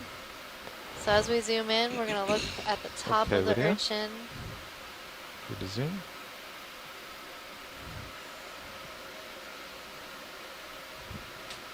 So this looks like it might be Stereosedaris hawaiiensis. Hawaiiensis. So this is a little bit difficult to say. I'm just like tripping all over these things. I don't hear you pronouncing things, Jen. Yes, Stereosedaris is pretty common, as you know, but this is positively the best imagery we've ever gotten of this urchin. This is spectacular. Thank you for that. Spectacular. It's spectacular. Woohoo! And it also has these gooseneck barnacles on it, like the Histosedaris that we saw earlier.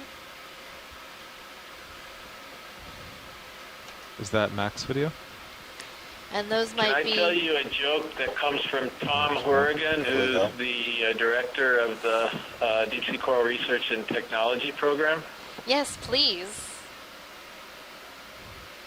We were scuba diving, and he had his writing slate for scuba diving, and he took his pencil and he turned it sideways and pushed his pencil along his slate there, and he asked me what that was. And I said, I don't know, and he told me, it's a slate pencil lurching. I missed that. What's the punchline? Now that qualifies as right in the quality of jokes that we were firing out last cruise, and you too have been firing out this cruise, so I thought it was deserving to mention that. Definitely. That was good. I mean, by good, I mean horrible. And of course, we're looking at a pencil urchin. So we do have some pencil urchins shallower in Hawaii, and they're bright red and have sort of a paddle shape to their spines. Those are pretty cool. Yeah. So if you're out snorkeling or scuba diving, you might see those types of pencil urchins. There we go.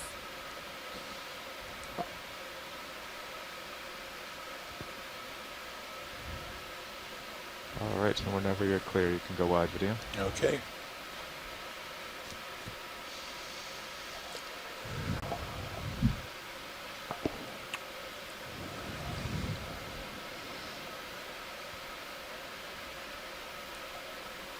Alright, where are our plexaurids? That's all I have to say.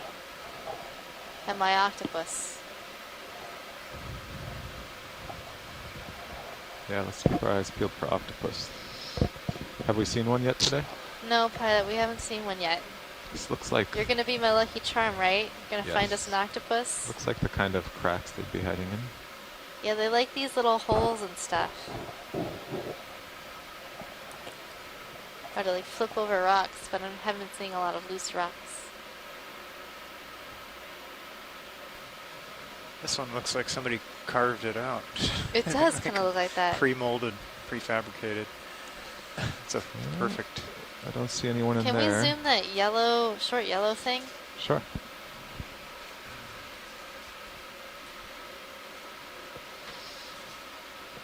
I have no idea what that is yet. Let's see. We'll have to wait for the zoom.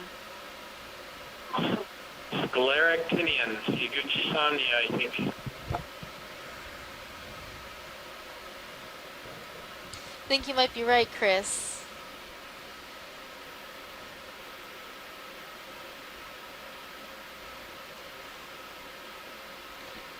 I should know this one by now. They were calling everything Higuchi-Samnia and the Marianas. All these yellow colonies, all coming out from a singular point. Just got one of those strange returns on Sirius as well. So earlier in the dive, we saw the purple version. Where do you see it? See it here? I've only seen it on D2 up till now, but They're talking about sonar, sorry. Yeah, sure.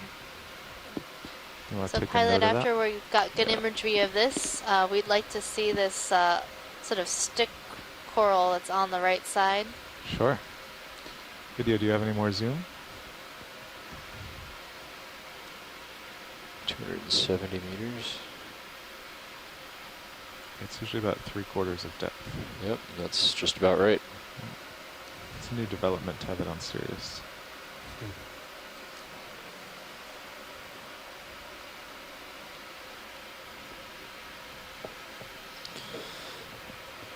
Okay, any shots you want of this video for highlights? We'll do lasers then. Lasers should be on. Yep. Okay. And I'll rotate over to this white stick.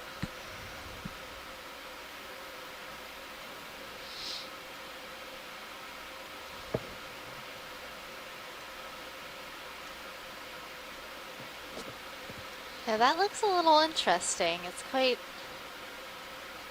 fuzzy and wiry, but it doesn't look like a black coral. Okay, you can start going in video. Zoom closer.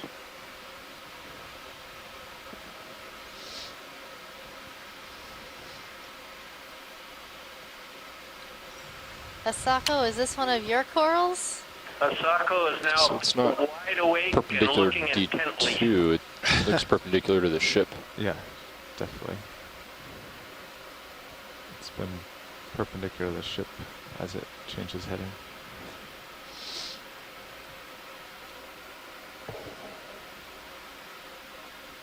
Let's go down to this node, or what I think is I a don't node. know. I know what Can it's zoom in not. here, video. Are you max? Yeah. It's an octocoral. That's what I can tell you.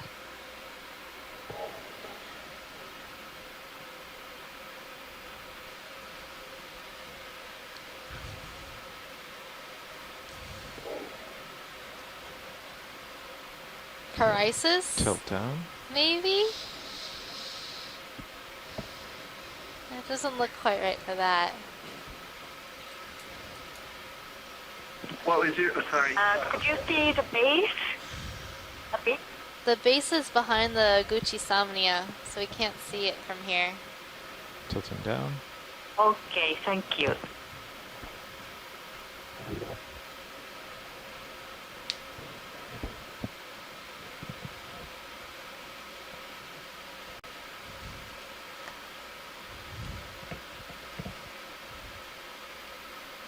I think that's the base. Okay, yeah, we can sort of see it in between these polyps of Higuchi-Samnia.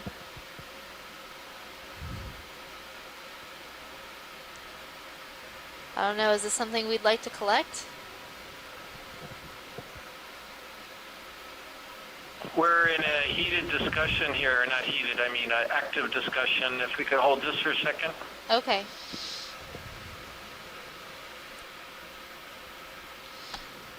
Well, I could get closer and get a better zoom anyway, and be ready for sample if it's wanted.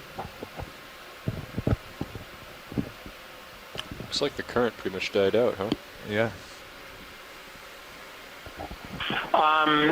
If it's possible to collect this, yes, this would be of interest. There's some, not controversy, but some confusion as to whether this could be the Miracides or not, or whether it's the same thing, and whether that was a correct ID, which I think came from the Smithsonian, and there just aren't that many people who work on this group, so it's really unsure what, really what the true name for this is, but it is in the Plexauridae, right?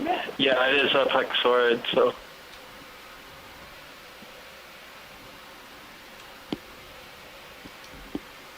All right, pilot, looks like go for sample. Okay.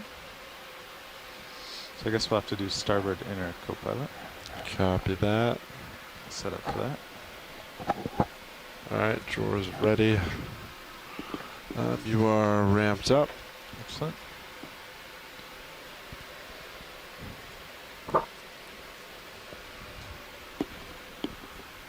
Okay, we bring Mini around a little more to the arm. Yes, taking Mini, coming to arm. Is that what you want? Yeah, that's good. Thank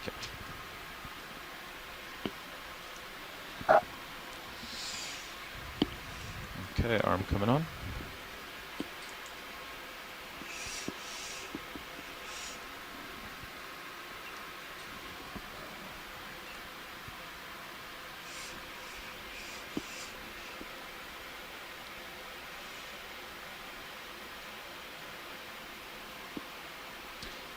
So, watch lead, would you just like me to get as close to the base as I can? Okay. Do you want me to center up on sample? Yeah, you could do that. Copy, moving.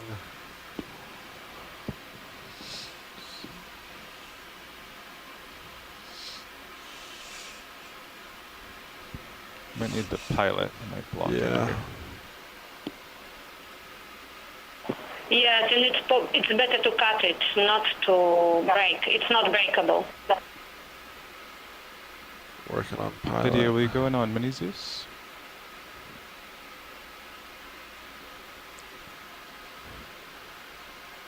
Thank you.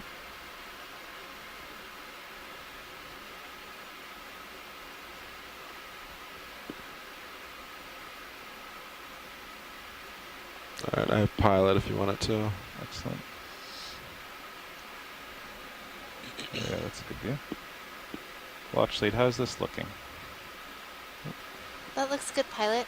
Yeah, Okay. underneath that branching point's perfect.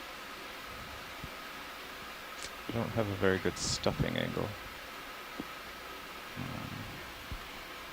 Do we need to adjust camera? Yeah, I think I just nudged the ground. It's alright. Coming back center and stopped. Perfect.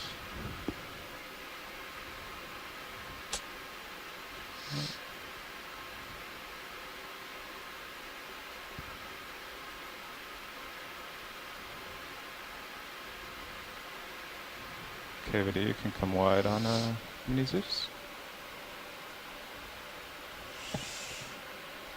Right, tilting down, stop there. Ready for drawer? Yeah, will you also, for this one, bring the port upper swing arm all the way inboard? Port upper inboard. Yeah, so stow it. Coming in. And then just point it down. Yeah, get the box lit up. Yeah, that's perfect. Thank you. Okay. Alright. Okay, ready for Mini and drawer. Drawer is extending.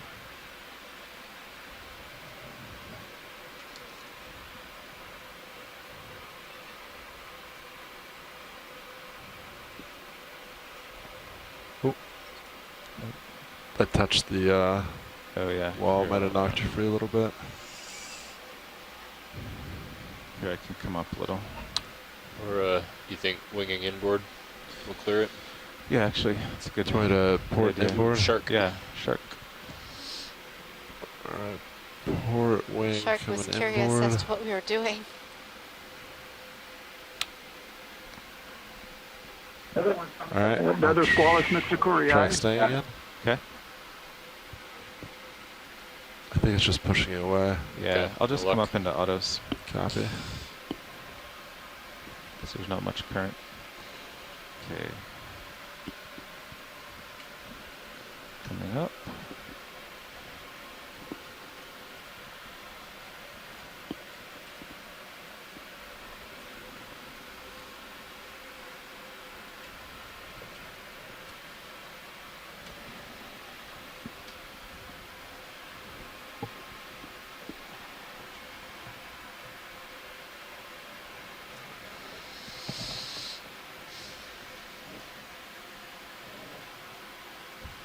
Okay, auto depth is set.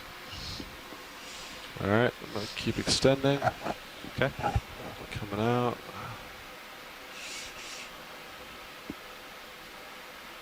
That's full. Excellent.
Almost.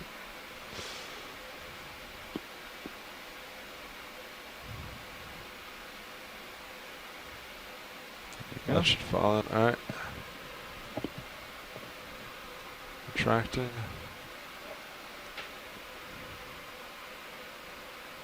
Nice.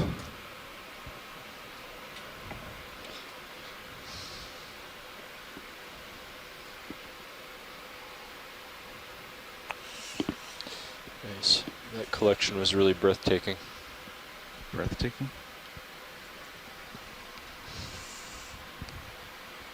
Is that a Seinfeld reference?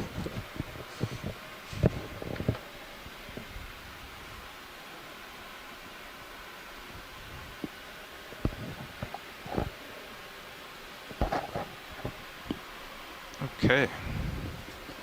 Port inner. Sorry, starboard inner for that collection. All right. I'd suggest pushing ahead and maybe getting another move in. Yeah.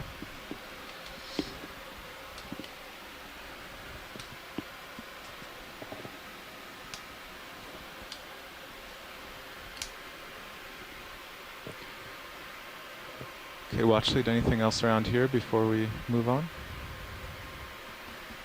I think we're good. Thank you. That was a great collection. Thank you.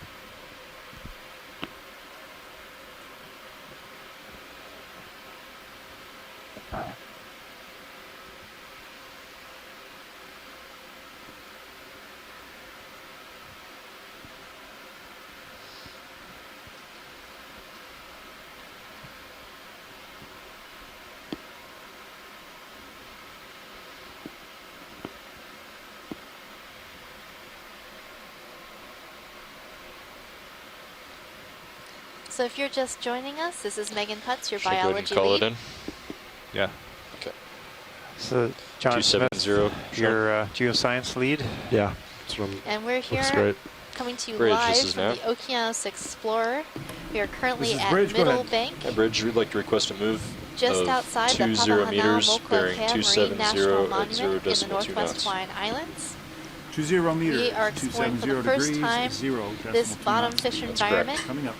outside the That's monument. 4-5 right there. We are at a depth of 370 Cool, nice meters. And we are currently looking at a beautiful garden of black coral. Today's dive is focused on documenting precious corals. Those include those corals that are Get lasers off. black corals, Yeah, bamboo lasers coral, are gold coral, off. and pink coral. It's a big one, as well as bottom fish in this area. You can go in to the whole specimen. We're currently zooming in on a homolid crab, a ROV carrier nav, crab. move initiated. This Thanks, crab Bridge. has lost one of the back carrying legs and is not currently holding anything. Something's been eating these crabs' legs. Amberjacks. Maybe. Crab legs. Wonder if what's for dinner. So most times when we see these types of crabs, they are holding either a piece of coral or a stick or some other object that they've found at the bottom of the ocean, and they carry it proudly above their backs. Some are more creative than others. The video can go in Some a of them little use tighter. I'll swing man-made to starboard. objects, like trash. But don't worry, this leg will likely grow back and the crab will have a full set of 10 legs Falling at some over. point in the future.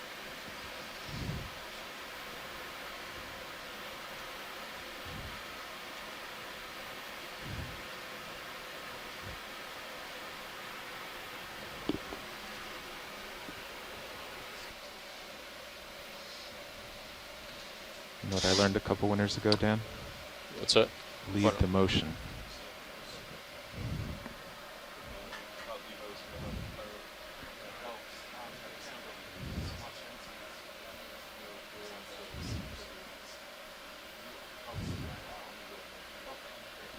We come out of touch video. There we go.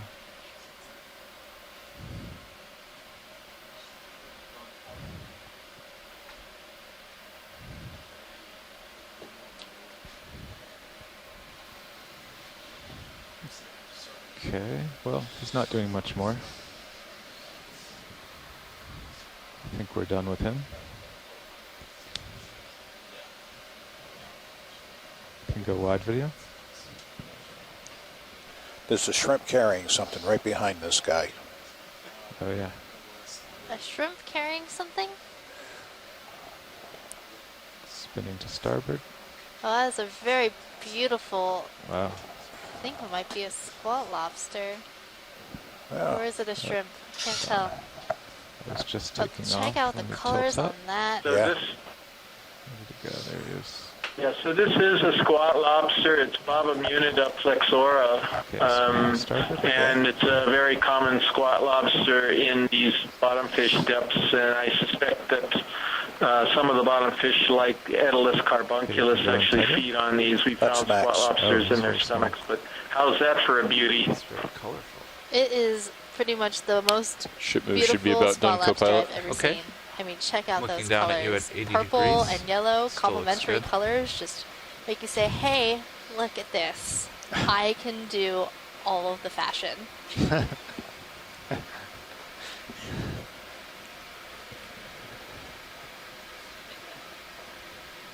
He's got some guns on him too. Yeah, and I'm looking straight down. Still That's how happy. you know it's serious.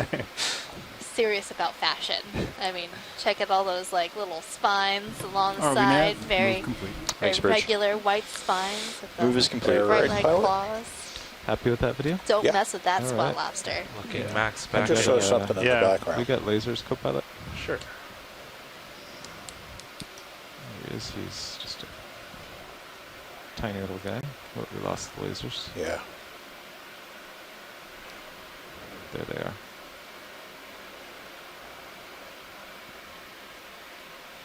Okay. Go what? Now, that move was somewhere in the 270 range? Yeah, it was exactly 270. Great. I'm lined up on it, and I'm looking max aft.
Okay, pilot, we are lined up in the direction of the ship's motion. Looking down at you about 70 degrees. Looks like you're being blown off to starboard a little bit. Tether agrees with that. Tether's well behaved. And guess what? Look, more black coral.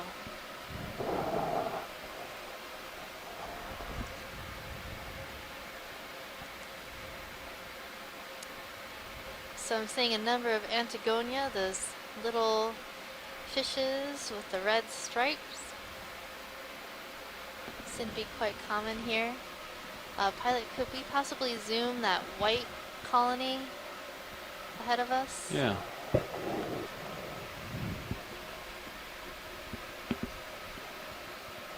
Anything that looks a little bit different or something we haven't seen is important to zoom, especially for scientists trying to use this data to identify the organisms.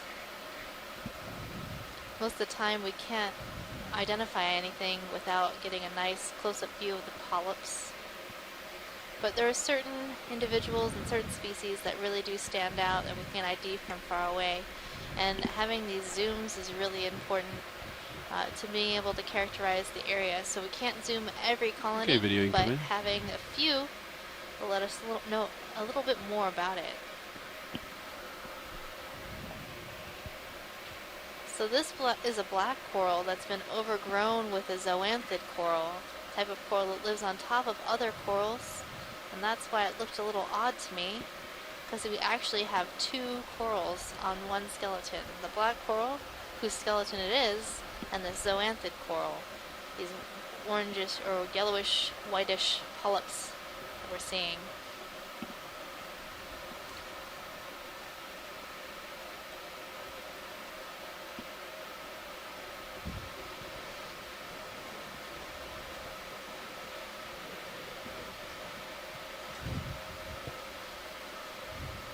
Thank you, pilot. Big fish just passed off to port. I think they're too far again. They, if it's the amberjacks again, they stay just out of range. They don't like being too close. We saw a large spool earlier. And so I haven't really commented on the geology much. There's a small fish. Lately. Come on.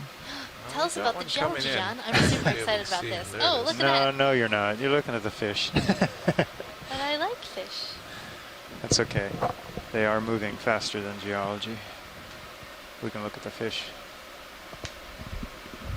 Those are some big fish, that's for sure.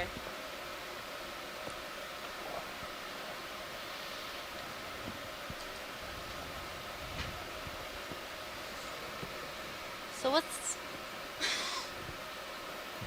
going on here in terms of the bottom? Well, it looks really flat. Yeah, it's featureless. I mean, we are on a fairly good slope. It's kind of varied between 20, 30, and 45 degrees or so. Right now we're kind of in the middle somewhere. It hasn't changed a whole lot as far as the composition from the earlier part of the dive, so it's it seems like we have a mix of volcanic material and the carbonate reef, old fossil reef material, and alternating layers and interbedding, and then some dissolution or dissolving of the carbonate material over time, leaving some of these kind of ledges, these really thin looking ledges. It's pretty interesting, but very confusing. Basically, we have a black, dark and tan substrate. The dark, I think it's a volcanic material, and the lighter tan color would be the carbonate. So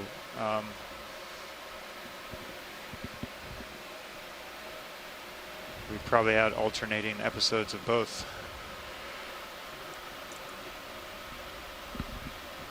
Pretty large colony here to my port.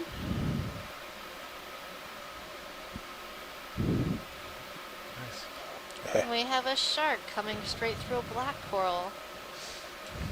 Feel free to figure out Very the shark. curious shark checking us out. It's kind of a skinny shark. Yep, those are those little Come in. little sharks that we've been seeing throughout the dive today. Oh, we've seen this one? Okay.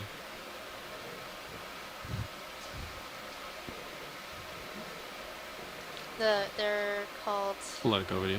dogfishes. I think we've seen this. Squalus misakuri. Mitsukuri. I don't know how to pronounce it. Mitsukuri, I think.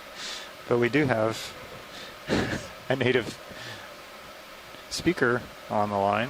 Perhaps she can correct us. It seems like a Japanese name, doesn't it? Yeah, she said it was named after the we are Japanese biologist of the same name. 180 meters Oh, from makes waypoint perfect 2. sense. And if we average 0.04, we will make it there. Okay. Hello, Mitsukuri is Well, I'm basically stable and the looking ahead at first 60 degrees. professor Maybe of after we look at this. Japanese Marine Station. Okay, you come in on Squirrel Lobster. Okay, of the... Skitty. Thank you. Thank you, Asako. We should just be getting into where it flattens out. Okay. And so now we have a Humunida squat lobster staring us down from the branches of a black coral. And waypoint 2 is a local high. Yes. Okay. We're on a cone. I saw something down here too. Oh, okay. So where does it go to 70 meters? That must be further away. This is just a little bump on the bank. Got it. Yeah. I see. There's the bank. Okay.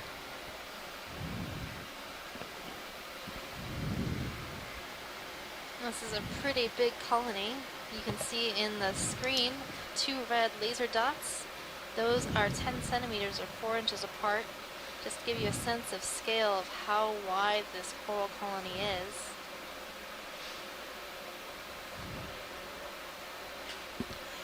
Got something moving down the slope behind it. Oh, it's just the same type of fish. Well over a meter across, that's for sure. Can't even see it all in view. Yeah, video, we can get a full specimen. Get an idea how big this is.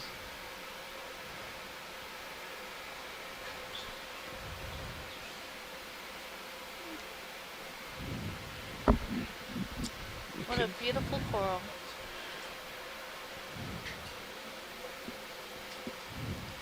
So Pilot, I'm seeing some sort of yellow over the top screen, Yeah. right side. Oh, let's zoom this sea star first. There's a orange sea star. Yeah. We missed that one earlier. Copy that. Come in, video. I think this is the one. Sorry. Oh, nice. This is a particularly beautiful cookie star. Chris Ma called in about it earlier in the dive.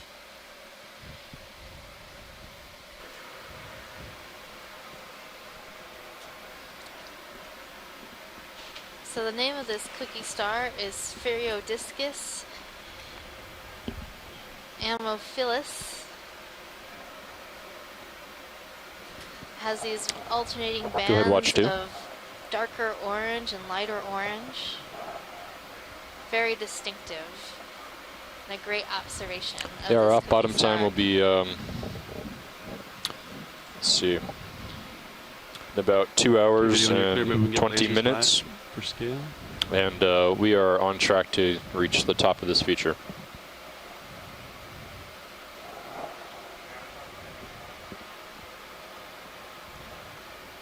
No, we're only at a 363 meters depth. All right, Top when is at video's about, happy, I'm good here. let's see, maybe 350. We do have lasers, yeah. Well, so that's just it's a very shallow depth, so it won't take us long to get up to the surface. So we don't have much of a transit time from the bottom up to the surface Looks today. like there are a couple other sea was gonna stars say- to the left of the lasers. Yeah, there's There are. 3 of them over there.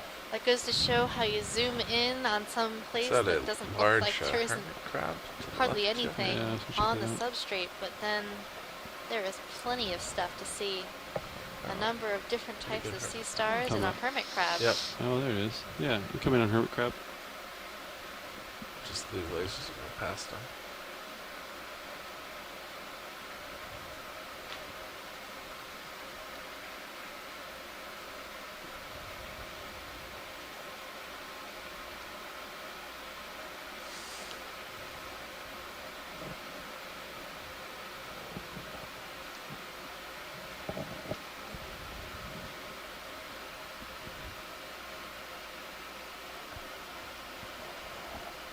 So hermit crabs are interesting because what you see on the outside of the shell seems hard and normal and crab-like, but the back end of this hermit crab is reduced and soft, which is why they need these shells to put their body in and carry their shell around to protect the soft body. Oh, I got it. Nice. They have modified hooks of their back legs to help hold them into their shell. And that's why you can never really pull a hermit crab out of its shell without damaging it. But they can choose to let go with their hooks and move to a shell that's bigger when it comes time they've grown too big for their shell. Okay, video, I think when you're clear, we could probably zoom out.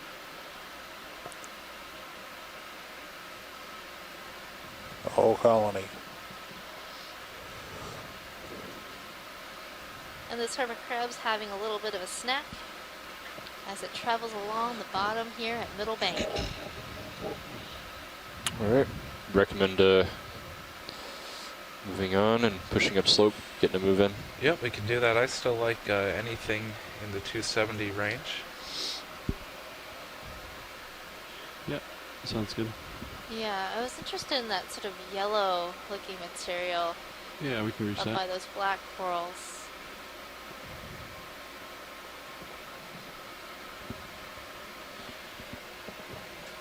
We could do that anytime, as far as I'm concerned now. Okay.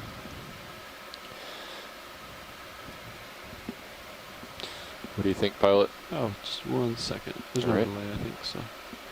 Yeah, as far very as, minimal. Yeah.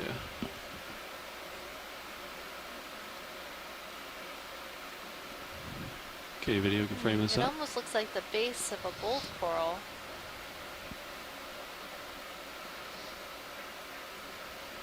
This is pretty shallow for gold coral.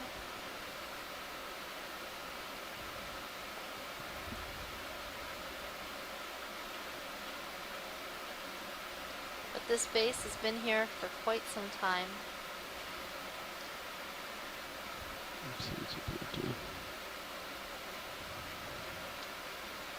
Megan, if just a few seconds back I glimpsed that star 8 black corals in the left, just below this yellow thing. Just below the yellow? This one? Yeah. You come in if you got it. That's Callie, I think. Finding one. That was a really strange star that we saw on top of this black coral. I'm not sure Zoom out exactly to what acquire that star. is, that star. Oh, yeah, okay. Has a number of spikes and spines along it. I'm trying to look this up, Megan, but given those spines on there, my guess it would be Calliaster. We've got a sort of spiny star. I'm trying to find it. Here it is. We've got something that this looks pretty close to called Calliaster pedicularis, but I had no idea it was actually a predator on corals, if that's correct. Hopefully Chris Ma will come in and take a look at this, but that's what my guess is based on all of those spines coming off it, which are quite distinctive. But you can come in on star. See if we can see. Well, we're zoomed too much now. Wait till they're done with this. May have had a current shift. Tether is now off to port. Copy that, co-pilot. Yeah, Megan, it's in the hurl animal when you're clear guide, with not this in video, the you can zoom out. I think they wanted to Okeanos see something guide else in this yet. field of view You'll too. find it about midway Not sure into what. the sea stars here. Okay, yeah, my page Again, isn't loading quite quickly enough to Okay, see to zoom those. out. Yeah, go ahead and zoom out. Is there something else you wanted to see, Watch Lead? Yeah, like right here. So Chris and Megan and whoever else, if this dark material is actually volcanic material, see how it's lapped up around the base of the gold coral? That would indicate, if that's true to form, that would indicate this came down while the coral was, well, either when it was dead or maybe when it was living even, and then maybe that's the reason we see all these dead golds down at the base. Like maybe there was a volcanic event that, you know, this would be hot material coming down. I mean, sure, the corals wouldn't have liked it too well. Maybe that actually killed off a lot of corals. And then, you know, if we're having alternating events, then they can grow back, so on and so forth. That's a really good point, John. I don't know. Just an idea. I just saw that looking at this, the base of this closely. So anyway, we can move on.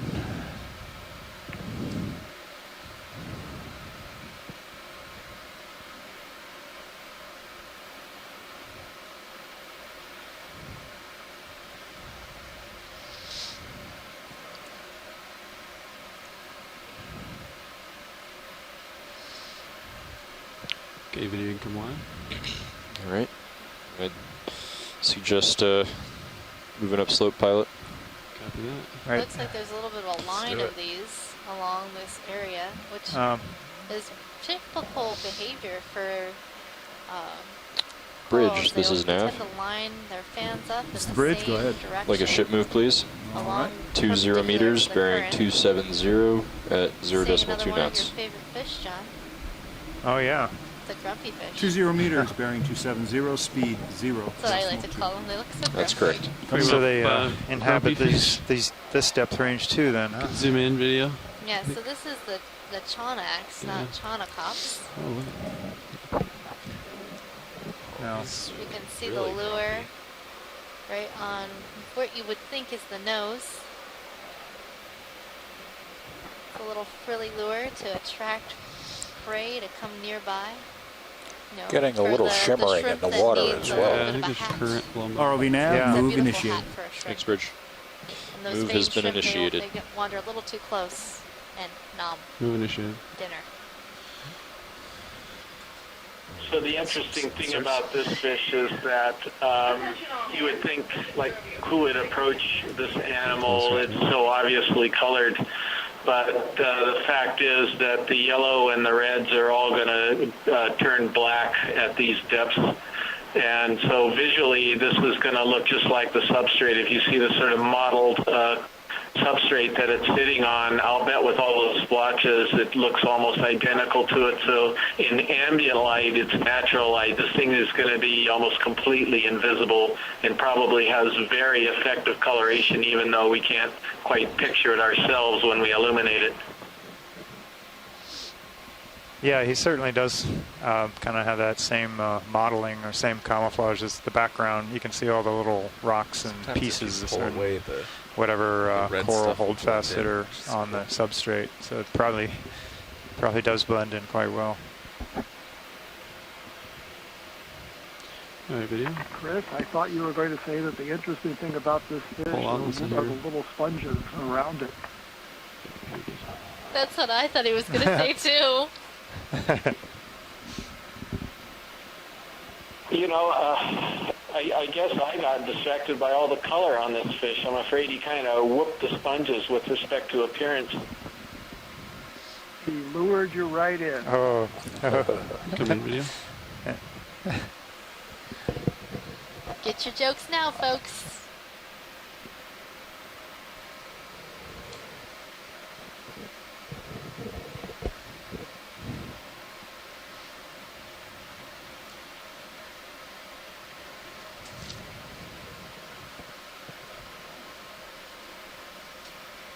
See, now the videographers are just showing off. That's all that is. I think they're doing their color balance based on this fish. Definitely on the move, co-pilot.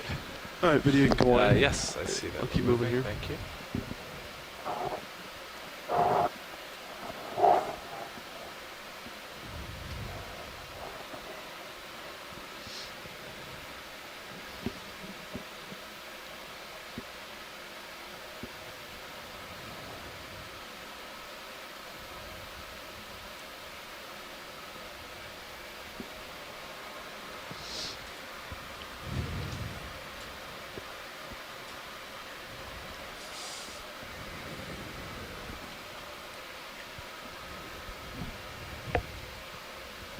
So I'm seeing a lot more of this Uguchi-samnia. It's their tinning coral, very small coral colonies that are sort of white or yellow in color. along with the same array of these gray black corals. And no, that's not a oxymoron.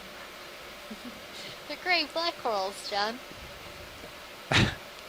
Blue-gray. Blue-gray. Are they blue? Are they gray? Or are they I don't black? know. You guys confuse me. You got I'm blue right blacks, over you got top white of your pile. blacks, you got That brown row should blacks. just be right about finished. Just want a black black. That's all I asked for. Likely a few meters Keep left. it simple. ROV nav, move or complete. onyx black? Thanks, Bridge. Move is complete.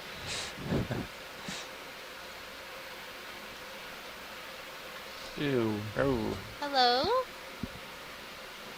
Another amberjack swimming through. Said, what's this thing? Looking Oh, back can't eat at it. Never mind.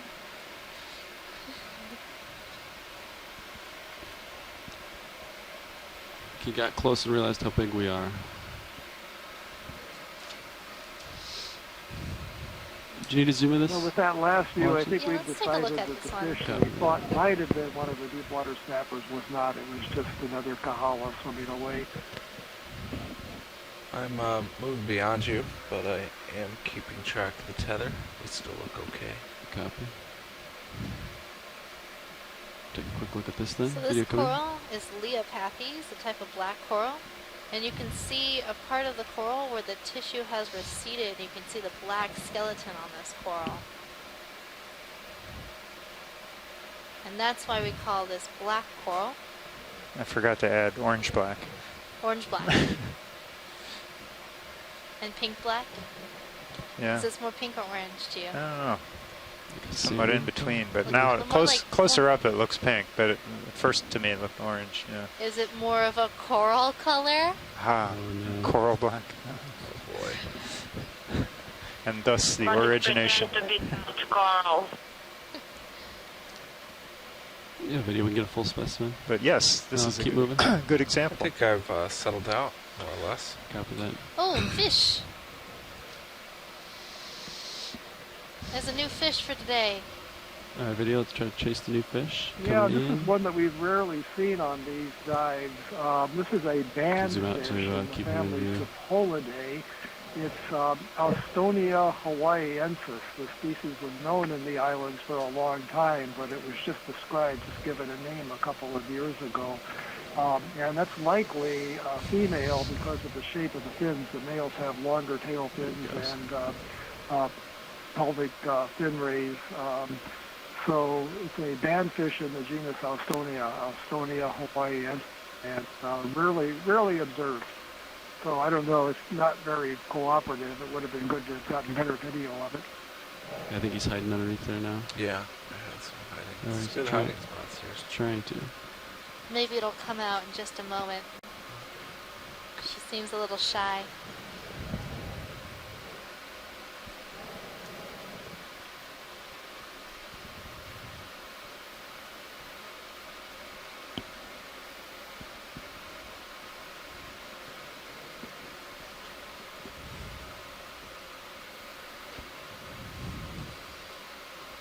So I can't remember if we've seen any of these at all in the capstone expeditions, maybe in the first year, but certainly we haven't seen them on this cruise.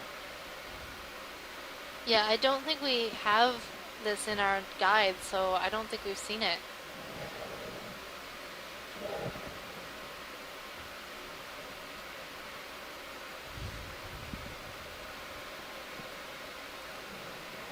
So we have a new member for the guide.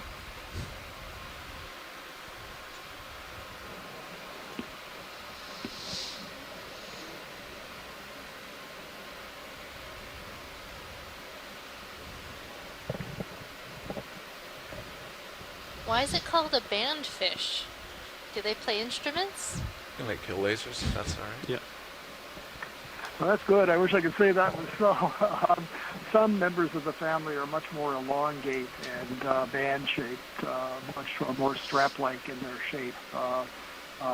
That's the genus Cipolla, but these are not. So the common name has been applied to this to the family in general and this type of fish. But most of the fish that we see, the small ones anyway, don't have common names because people never see them except on expeditions like this or when scientists do deep-sea trawling or other types of fishing. Okay, video, I think we'll let him go. But pretty good. Well, what a great fish to see. It's time for me to keep moving. Yeah, it's just keep I think pushing I up spotted slope. a demo We're, sponge, sure. too. Still on schedule, but losing a little bit of our advantage. All right.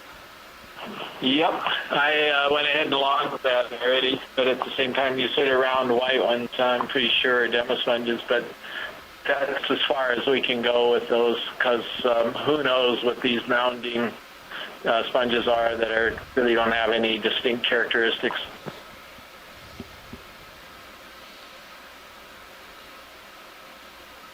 Yeah, they kind of look like small rocks, and to my understanding, they feel like rocks as well. Yeah, and there are some, well, they used to call one group of demo sponges lithistids, which I don't think is valid anymore, but that term actually comes from, I gather, the fact that it's a very hard, dense sponge material, the way the spicules are packed in there and the types of spicules it has. So that's quite possible that it was a member of that group, the families or the orders that were making up that group. But I just don't know, honestly. Well, this is a really interesting terrain Feel the we've come temperature into, John. spike. We're up almost a degree. 10-4. Wonder if there's anything Admiring geological the wide going view, on. well lit up, and covered you with can those see blue that gray shimmering things. water. But yeah, I think this is the you know, the same thing, but this is another whatever layering of it, version of it, another alteration. So this carbonate material, You I want to think, zoom on in top small of white volcanic, and sponges? it's Not sure what dissolving these are. underneath, creating these ledges that make great habitat for the sea creatures that we've been looking at. I just wasn't sure what this was, Watchley. I didn't know if you want a closer look at this or not. Yeah, all I know is it's a sponge. Okay. Sponge. There he is.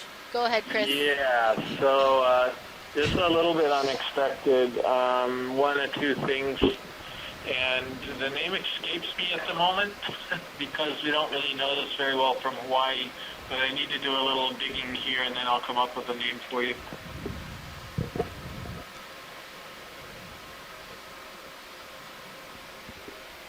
Got any more Zoom video? All right.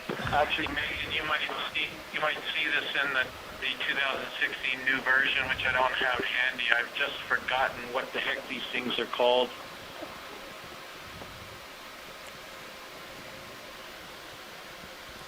I can't even remember like where I know Video when I've you're seen clear, it before. probably get some lasers on it.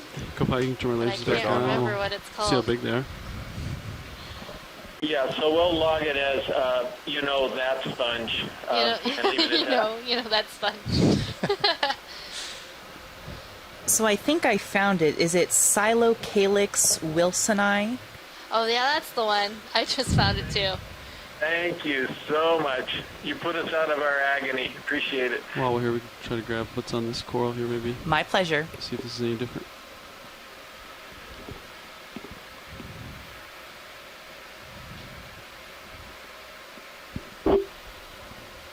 Is there anything on this coral you want to see, Watchlead, or not? Yeah, we can zoom on some of these anemones and see what's going on here. Yeah, go ahead and come in video. So these black coral trees seem to be great homes for a lot of other organisms, like these anemones and barnacles, hydrozoans.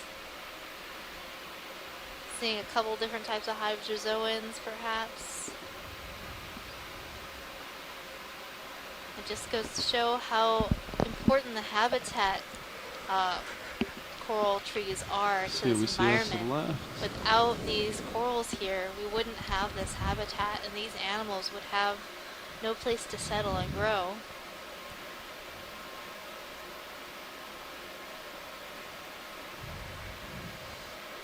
Okay, video, I think when you're clear, we can go wide.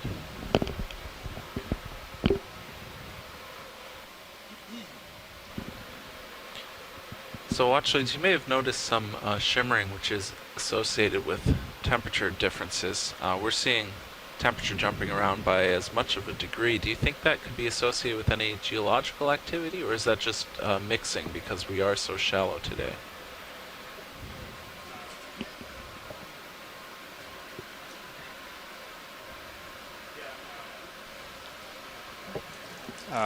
I noticed that shimmering. I don't think it's anything geologic. Not supposed to be anything active here.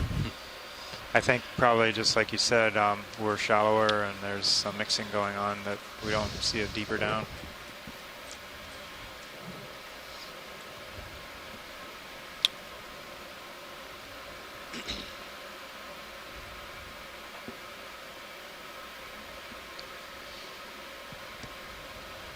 Tether can't decide which side of me it wants to be on. Copy that. I don't think there's much current. What do you think? Yeah, I don't feel a whole lot.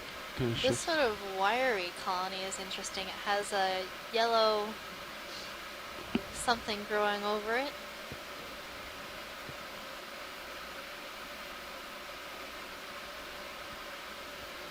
Curious to see if this is the same plexaurid that we collected earlier, and if what kind of maybe zoanthid is overgrowing on it. Okay, video, you can frame it up.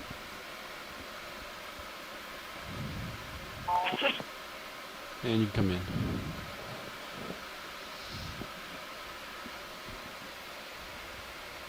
Oh, I think it's a black coral. A sort of tangly mass black coral, that's what I'm calling it. And yeah, we have a yellow zoanthid overgrowing some of the branches.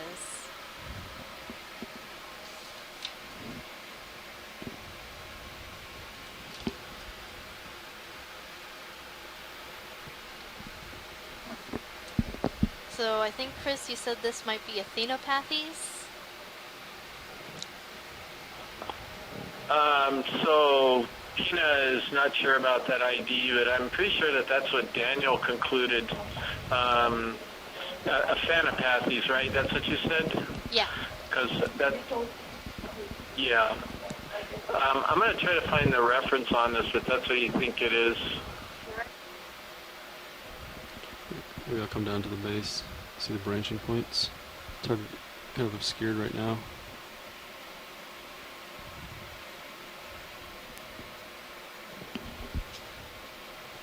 Thank you, pilot. Yeah. Yeah. All right. A very interesting black Maybe coral call in another indeed. move. Push him slope a bit. Yeah, maybe a little off to port now, but 270 is still okay. Well, what would you like? It's up to you. Yeah, let's snap let's zoom just and continue use this way for now. Okay. Little rock or kind of odd shape. Come in. Bridge, this is Nav. This is the bridge. Go ahead. I would like a ship move, please. 20 meters, bearing 270 at 0.2 I think that might knots. be a clam. Range 20 meters, bearing 270 degrees, speed 0.2 knots. That's correct. Coming up. A crab carapace? Oh, brachiopods. I guess it's brachiopods. Yeah. Just caught my eyes all.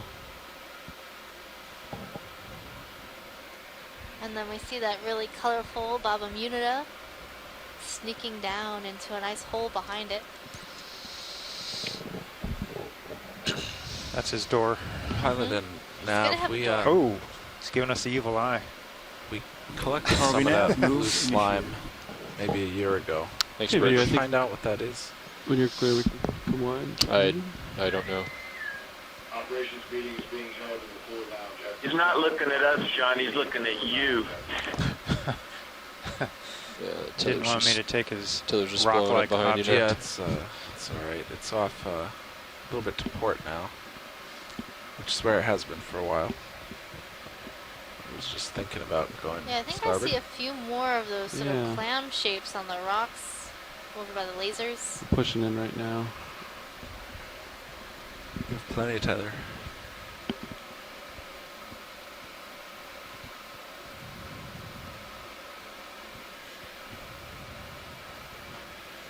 Yeah, you can frame it up as I come in. fish on the lower left just going out. I think it was another Alstonia.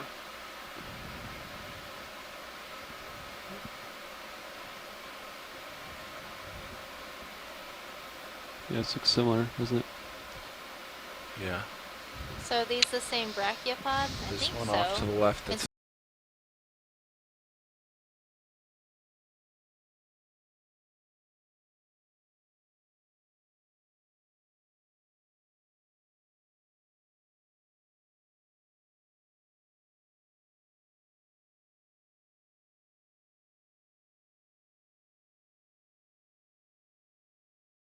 particular bank is on the boundary of the Papahanaumokuakea Marine National Monument. And for that reason, the monument is very interested in knowing what's on this bank that its boundary bisects. Before I continue, if you want to zoom over to this yellow object, I'll bet I know you know what this is, and I'll go ahead and let you describe it, and then I can talk to you later. okay. So we're going to zoom on this sort of interesting yellow object here on this rock. It looks like it is a benthic ctenophore. As you zoom in, you'll be able to see texture on the outside of this ctenophore. This ctenophore is Lyroctes. And what a beautiful color. So as promised, we have delivered color to you today during this dive. We've got lots of purples, some yellows, You some want to frame it up with the oranges fish and reds. video? That'd be kind of cool. I don't know. It looks like there's a Satarkes sticking his head out just underneath. Kill lasers. Coming off. So most often with these ctenophores, we see them up in the water column swimming around. What are But those this red one is sticks with white specifically dots kind of waving in the modified wind? to live on the in the bottom. back left there. See that, Bob? And it's connected at its base. That's small. actually where its mouth is. Come in, It's right video? up against that rock. What are those? That doesn't seem too So this convenient. sponge that's on the side of the rock too, So maybe on the other it's a side, little you bit come back different out. than the other ones, Might unless be able you to see didn't the quite get the other one right. main front But this we've got down as a gymnoridae. That's everybody's best guess. That's that encrusting sponge to the left of the rock. So Could come in on sponge. it's pretty interesting in For that it forms a identification. crust, but it also forms these tubes that come out, which are osculum, by which it exhales, if you will. It takes in the water through, I gather, the flat parts and Let me know if I need to boogie. sides of the tubes, and then spits Ship it is, out through stationary. the openings at the ends of these tubes. But anyway, a pretty cool sponge, and one of these days we'll find a rock that would be small enough to grab a piece of it and bring it up just to confirm the ID. Okay, video, unless there's another There's shot. another sponge on the backside of this rock as well. Another type of demasponge. Oh, up here? Kind of looks like a tooth. You can come in from here, else I can try to settle around it. Yeah, and this may be one of those kind of hard, assisted-like sponges that we were talking about earlier. So that would be my best guess, and we just really can't go any further. Shirley Pomponi is hopefully going to work on some of the sponges that we've collected over the last 3 years. You've also got possibly something, no, it's the same thing, this gymnoridae to the right of it.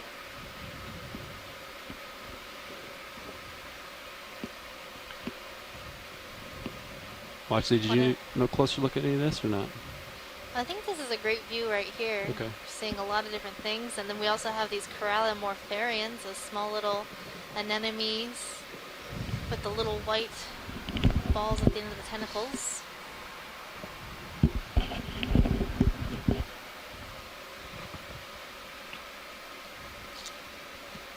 A great little community. Some black coral, some sponges.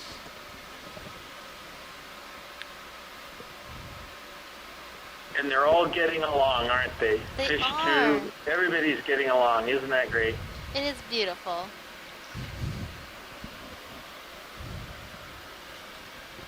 Alright, pilot's clear when radio's clear. Get lasers back on. So I was just describing the reason Middle Bank is of interest, and that's where we are right now.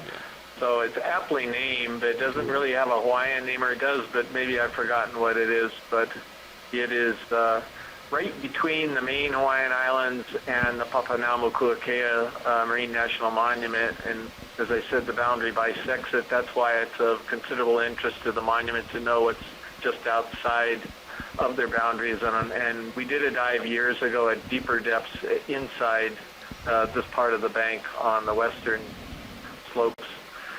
But the other interesting thing about this site is that we believe it is extremely important for maintaining the connectivity of larvae, invertebrates as well as fish between the main Hawaiian Islands and the northwestern Hawaiian Islands.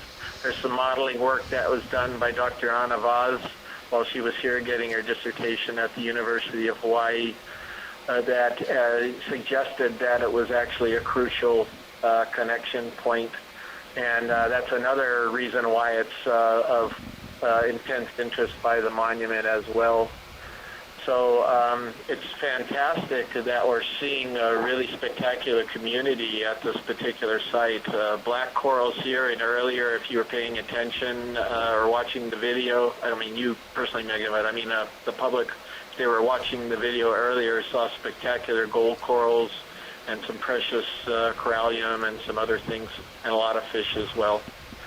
And there's another fish coming up, and I'm going to let Bruce talk about this one. I don't think we've seen it today yet.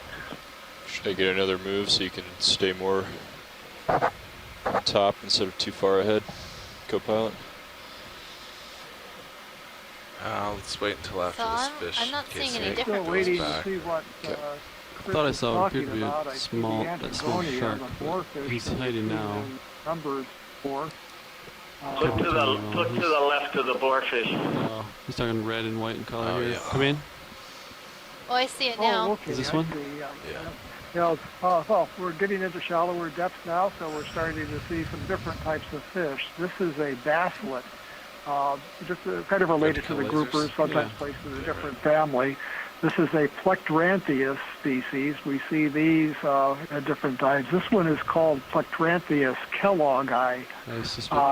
Found in the Hawaiian Islands over towards Japan. Some people place it in a different genus, Salanthius. And sometimes it's caught by people fishing for bottom fish. So I can't remember what the common name for this is, but it would be something like a red-barred basslet, Plectrantheus kelloggi. Yeah, I think he's hiding. We'll let him go. Oh, he's in there. Pretty. Good spot, Chris. I didn't see that one. I was just distracted by all these Antigonia. So many of them. And it seems like the black corals have gotten even larger as we've gotten shallower.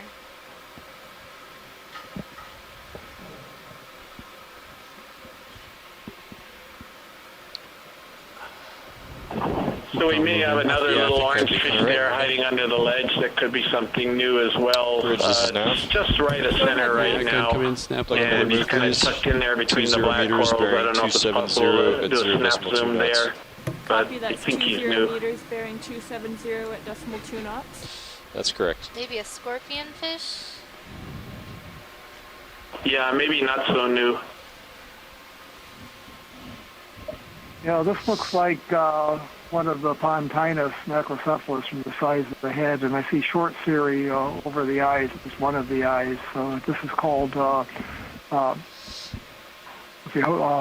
I believe, by the fishermen here in Hawaii. They get larger and they're caught on hook and line, but not really appreciated when they're caught. So it's a scorpion fish, different color. I think it's the same species though, Pontinus macrocephalus. Just thought I would point something out here is if you look at it, the coloration is extremely similar to the Chanax that we saw earlier on, and they basically have the exact same sort of strategy for catching prey, which is to ambush prey. So they're both trying to hide against the bottom, and it's interesting that they're both using the same coloration. We'll go for that. Oh, just got. Yeah, maybe he'll pop out for a second. Yeah, there he goes. Here's another one. Different fish. I'm trying to center him up video for you. Maybe we can turn that frown upside down. Comedian. I think this may be something very, very new for these expeditions and maybe even for all of the Hurl animal guides. I think this may be a relative of the roughies called Allotrachichthys. If Chris has Just a keep an eye on better my port idea, side. I'd appreciate it, but I don't think this is something that we've really seen before, and I can't remember seeing it on the Hurl dives either. I don't even know if there are any pictures of this. There are, I believe, 2 species in this genus recorded from the Hawaiian Islands. Now, I could be way off on Nav, this. call that move in a couple minutes ago, It's right? a very peculiar 2 little minutes fish. ago, yeah. It's The probably shape about doesn't halfway look through. quite like Starting anything to see it that here. we've seen before. There are some little basslets that have this sort of shape, but they're usually very cryptic and wouldn't be out in the open. I'm going to have to do some checking and verify my guess about Allotrachichthys. It's in the family Trachychthiidae that has the roughies. But I'll put that in as a tentative identification, but it's very tentative. Chris, do you have any thoughts? If you got it. Chris has no clue. I've never seen this fish before. I am familiar with that genus Allotrachichthys. I think we had something years ago that we thought was in that genus, but it didn't look anything like this as I remember it. This is the first time I've ever seen this fish, Bruce. Yeah, same here. I'm trying to dredge kind of my memory images out here for what could look like this, and the only things that I could think of would be an Allotrachichthys or maybe a grimistine soapfish, but they wouldn't behave like this. They wouldn't be Sounds out like swimming Dave around. filled They'd you be in hiding, on and I don't think they occur this what we're deep. doing with the hydraulics today. So I'll have to do a little research on this. Pack enabled. Special video this A little bit of jaw close. So a new that way. fish. Yep. That's exciting. And then the HPU. They stumped it's both just Bruce and yeah, Chris. you can turn it all the way down to the lowest RPM. That's impressive. I mean, when I it's had not never in seen use that and fish leave it there. before, but I'm certain there's plenty of fish I haven't seen yet. It's definitely not in the guide. So I'm rotating down. Very cool observation. Yeah. I'm coming Sorry, to just get on another top. Always just another minute. Something new, even closer to home. Seen it all. Actually, that one's probably about Particularly at done. these depths, we've done so many dives at these depths that I figured I knew most of the fish fauna at least here, and nope, that's not true.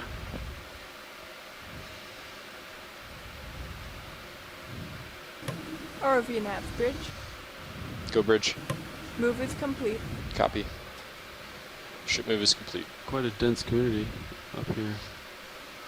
Okay, I'm going to retract that identification because the dorsal fin morphology does not look right for Allotrachichthys. The Allotrachichthys should not have had that notch between the spiny part of the dorsal fin and the soft part of the dorsal fin. So that's something unidentified, and there's always a possibility that we've seen something entirely new. So Scott's asking if it's a type of squirrel fish. Is that possible?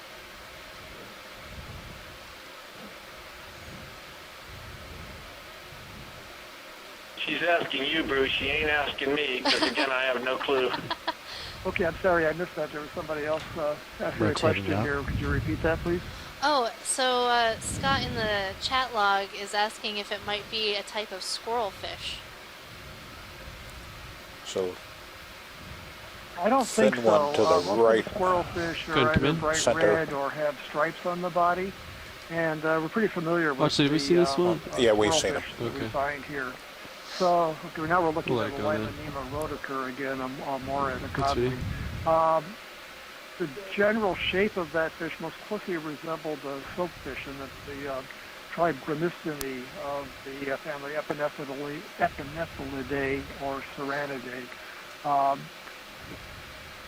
But have to do more searching to see what possibilities we might have for that. Yeah, we're going about the right speed. Yeah, this is a good This pace. is really exciting, and one of the best parts of the day is when you stump the experts. There we go. Yeah.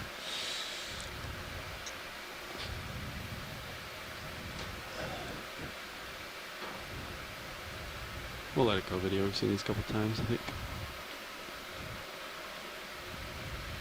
Keep looking on So, the floor Chris here. and Tina, are Rotating these now. the same black corals we've been seeing all day, or is this a different species?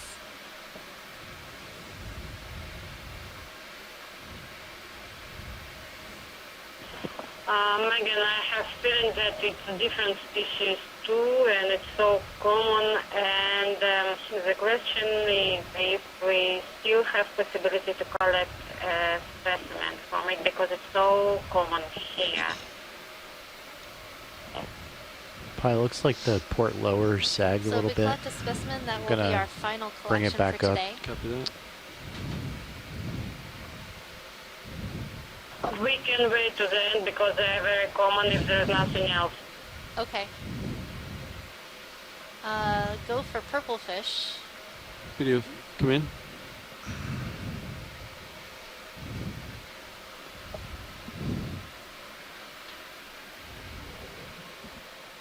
Okay, this is a grappo in the in the family called splendid perches. This is what we call Grammatinotus laysanus in the family Calanthiidae. We put this name on the species name on this type of fish because of the shape of its tail, rounded but with two extensions, one on the top and one on the bottom. There's a little bit of taxonomic uncertainty though because the type species specimen, the name-bearing specimen for this species has a damaged tail, and we see a couple of other types of Grammatinotus here in the Hawaiian Islands with different shaped tails. But for now, we're calling this Grammatinotus laysanus, the grappo.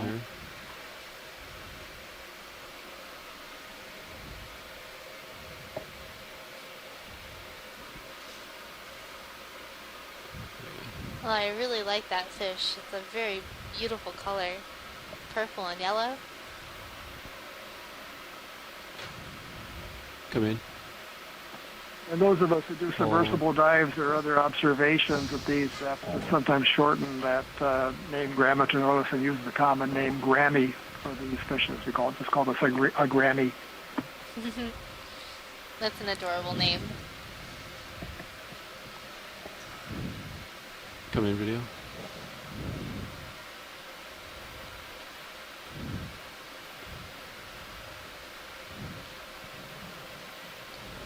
Wasn't one of these fish named after President Obama? No, not one of these types of fish. Actually, we saw the Plectrantheus kelloggi a little bit earlier, and it was a fish in that family. They found it up in the northern part of the Papahanaumokuakea Marine National Monument. That one was in the genus Tosinoides in the family Serranidae, and the species was named You'll probably let go. He's pretty obscured by all this coral. It's a slightly different, similarly colorful fish. Okay, I remember it was like a very pretty color. Hey, nav pilot, co-pilot. There's another one up. Were you guys Two of aware them. that the port lower was a bit inboard? I did not notice it. It's like a couple of other Grappos or Grammys up in the upper center. Might have happened slowly. Come in, video. Yeah, that's the one that similar except larger, huh? Like Dave C and I have been kind of noticing creep inboard. Oh, so it creeps in the rotation, not in the stow deploy. That's right. I see. Okay. The port one does. The starboard one. I think the starboard like deploy. Yeah, I think that one just has a little bit of air in it. Big fish might photobomb us here. No, he's above us.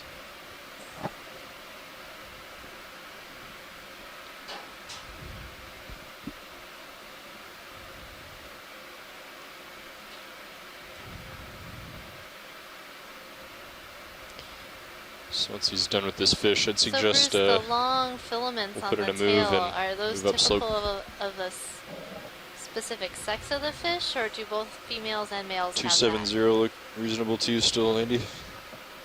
We don't know. for this group Yeah, of I'd say fish. so, Nav. Okay. Looks pretty good. We see three different types of tail morphologies, and All right, these calling grubbos it are in. Grammys here in the Hawaiian Islands. Bridge, this is Nav. We see this type slightly larger. Ship move, please. Sometimes we see 20 these with a meters, bearing spot on the 270 side, at too. That's a 0.2 mystery. knots. Is that a different species or just a different color pattern? There is what's definitely a different species that has very long filaments extending from the tail. That's Grammatinotus ambiortis. And then we see a lot of smaller ones, or maybe like the one that's up above that have diamond-shaped tails. No, that one's got the filaments on the tail too, and that one has a different color than what we saw before. So we see them with diamond-shaped tails, and the question is, are what we see in three different species, or are they different life stages of a couple of different species? Are they the juveniles and adults? In this case, where we see these two together, they have obviously different color patterns. We'd have to wonder, are we looking at a male and female of the same species and having a color difference? But for these deeper living fishes, just like the other organisms, they're so difficult to collect and study that there are a lot of things about their basic biology that we just don't know. For example, what are the differences between the males and the females and the juveniles and the adults? Sponge. Yeah. So you find a fish and you have 100 questions. That's what it seems like to me. And there's another. We snap in on the sponge, see if it looks similar. What? This is a So it looks like a brachiopod, but I'm not sure what's on it. Is that like some sort of egg mass? I'll get you a closer video here. There we go. Looks like tapioca. A little bit. I mean, if you got it. I don't know. It almost looks like eggs to me. Yeah. Looks like tunicate to other. Oh.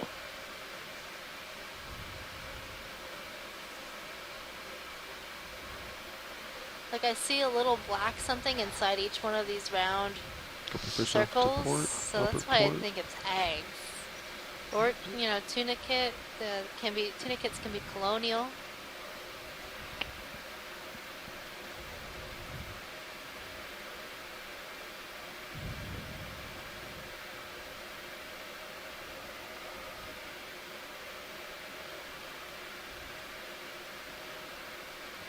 Very curious. And also on the rock, you can see all the other life that's going on here as well. Alright, video, I'm taking off. Some stylastrids. Nav, I'd say I'm definitely moving now. Small encrusting sponges. In fact, there's a probably fish. not too much more to go. I see a fish eye poking out at us, Just another 5 meters or so. trying not to be seen. Too bad, buddy. I spotted you. Come in. Might not have a lot of time. This one has a little different appearance than anything we've seen before, but I can't tell what it is right now. I wonder if I have an idea. I have a couple of ideas from what I've seen, but it's got kind of a truncate tail. I'm thinking it's a wrasse of some sort. What do you think, Chris? Yes, I thought it was a wrasse, and then I was going to change, but now I'm back to Starting to get wrasse. on top of you, pilot. Copy. It should come out for you any second. Chris, you're going wrasse and forth. This is Bodianus, isn't it, Bruce? Or is it Suizictes or something? I think it's Bodianus, isn't it? Yeah, I was going to guess Bodianus cylindriatus, but I'm trying to dredge some of these out of my memory, How far too. are we in that room? We're almost done. Copy.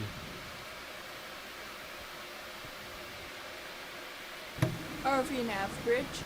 Go, Bridge. Move is complete. Thanks, Bridge. Watch, did Ship you move is complete. see what you needed to see on this one, or?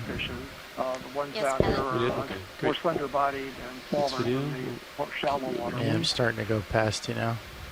Copy that, co-pilot. Come on. Ship move just stopped. Copy that now. It looks like you've got a little bit of a feature to the port side.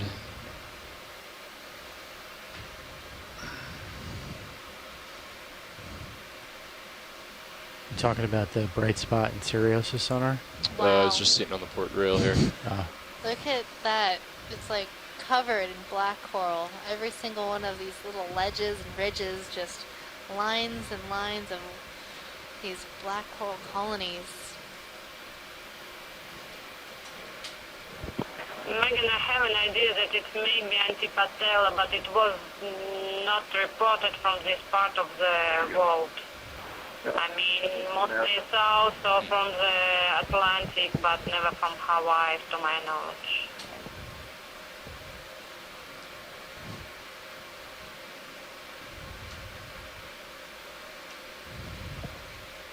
So in that crevice, Bruce, I'm seeing a fish. Is that a Plectrantheus? I see a black dot on the I'm tail. gonna range your sonar down to 20 meters, pilot.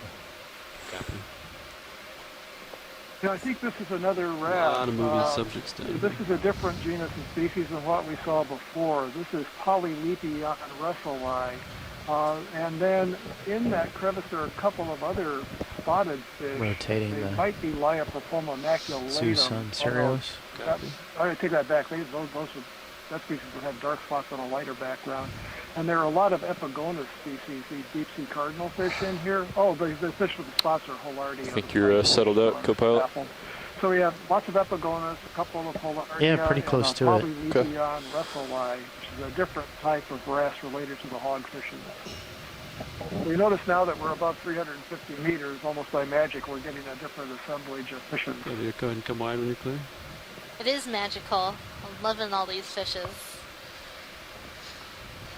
Before, in our other dives this cruise, we've only seen like a handful of fishes during the dive, and here we have so many different types of fish.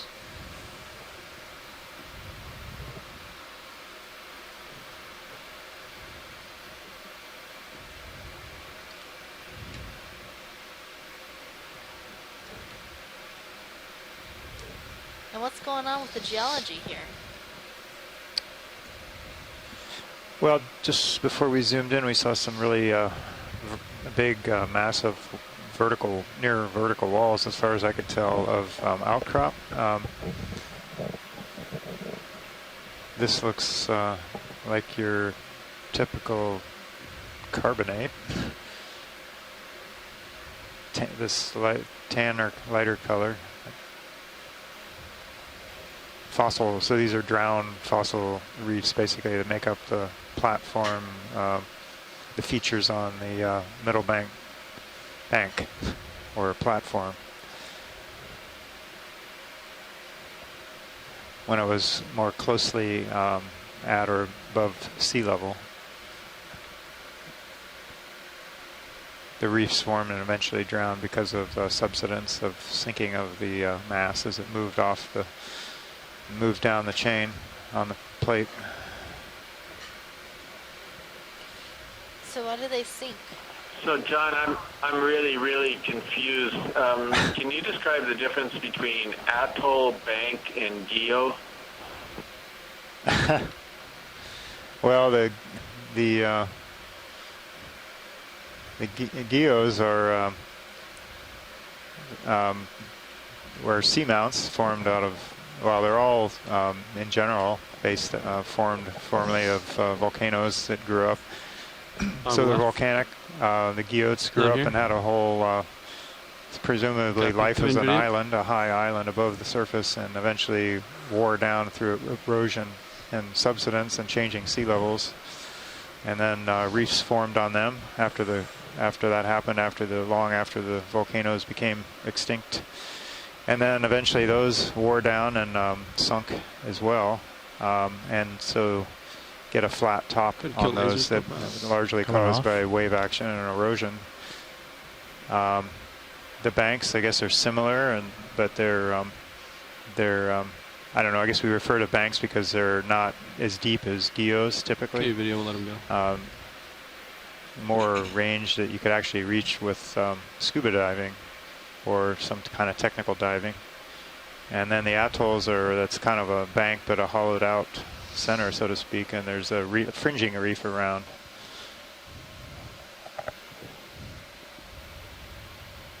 and you might have an island in the middle of it, or you might not, or there might be islets around the edge on top of the around kind of in conjunction with the fringing reef. You might have low sand islands or something.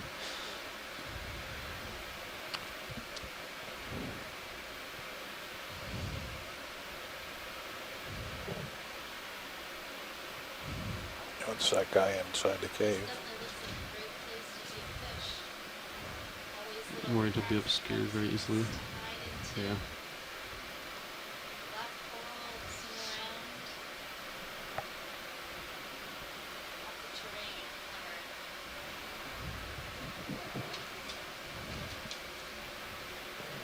By the way, Bruce, that's the second since I sent it on Mauna Loa. I saw while adjust our John was heading speaking about, or, that with the band in there. Is that Yeah, it your looks like it's a impression little bit too, more to that starboard hadn't been now. really closely documented up until then? Although Yeah, I thought anywhere that was the first between one, here and and I missed the other one. probably 300 would be I okay. logged it. Looks like we've got something else here. I'm not sure too. if that one little. Oh no, I'm sorry. Yeah, I'm not sure what that is. Some more grammar to notice. It's real, but yeah, that was the quite first a shallow one. than Since Sanadon, Mauna Loa, Megan logged it in the chat room. I missed the 360, earlier one. 365, we're at 313, 314. Yeah.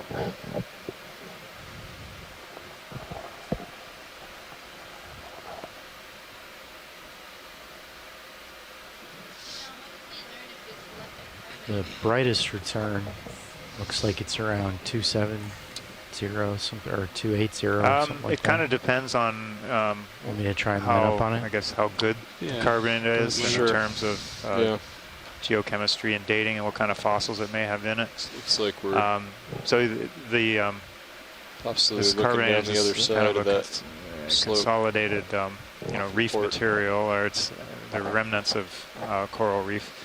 So it would have some of I'm the gonna fossil rotate corals up, in pilot. it. So you could do, people could just do examination if Time we there's have left good on bottom? skeletons in there, an hour knowing and 20 the minutes or different so. types of corals and I other was gonna marine help you in about 10 organisms minutes. that live during past times based on other studies, and they could tell something that a about line? Is that fishing line? the Yeah. age of that piece of ancient reef material. So be careful And then of they that. can also do kind of isotopic or radio isotope methods and actually get absolute ages on them. That's a little trickier, I guess, with corals. They can do strontium It's coming on the isotope line studies. possible video. Just to verify what this is. But you have to have good samples to do that.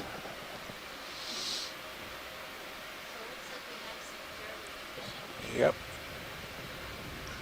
Big come on. So we're looking at some fishing line here, which I'm surprised you've seen so running little like of it, although I'm not this, really that surprised, because the only people that would have been fishing this bank or still are fishing this bank are probably commercial fishermen. It's too far out Making for it recreational quite low on fishermen. the audio. And in general, I think they're quite a bit more knowledgeable. They're making a living on it, and they don't lose their gear as often as recreational fishermen. But in any case, I'm delighted to see that there's hardly any debris whatsoever here. And if there's a good spot somewhere up here, just to make sure we don't run out of time, Tina would love a specimen of one of these fluffy black corals here. I don't think we're going to find anything better to collect. Looks like a D2 sonar. Something like a, closer to 300. Copy that. I'll come about to 300.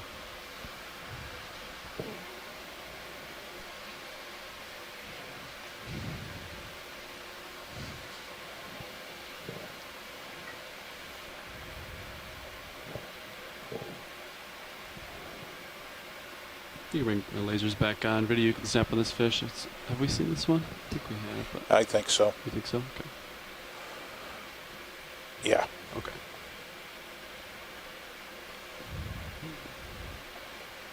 I'll let it go.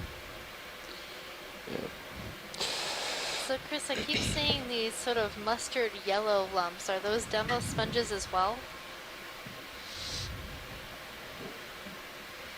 Point went out, Megan, because I hadn't. Sirius is looking at more like a noticed it. 285. I didn't know right? if you heard my request Brought us off the earlier, slope. but Yeah. Should we average it out and do go we still have a 285? while in this dive, or how much time Sounds do we good to have me. left here?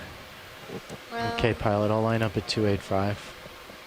About an hour and 15 minutes, maybe. Something like that. A little over an hour.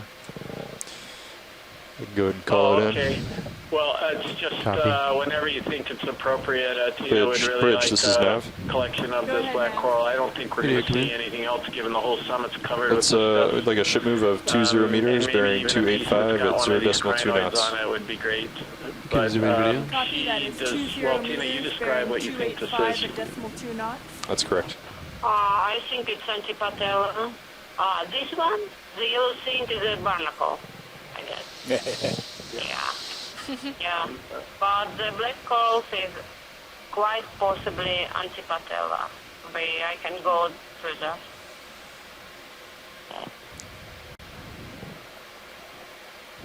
Tina, could you type that in the chat log so I can spell it? ROV nav, bridge, move initiated. Thanks, Bridge. Yeah, but you can go wide, see if there's anything else in view here. Once you're clear, there it is.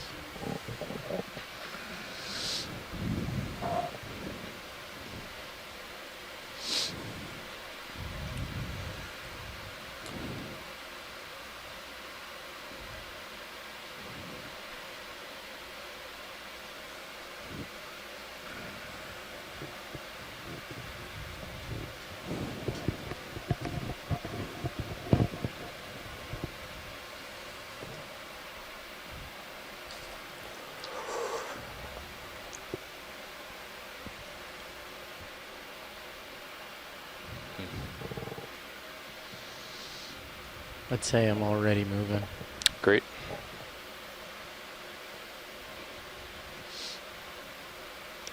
There's a star on the underside of the ledge.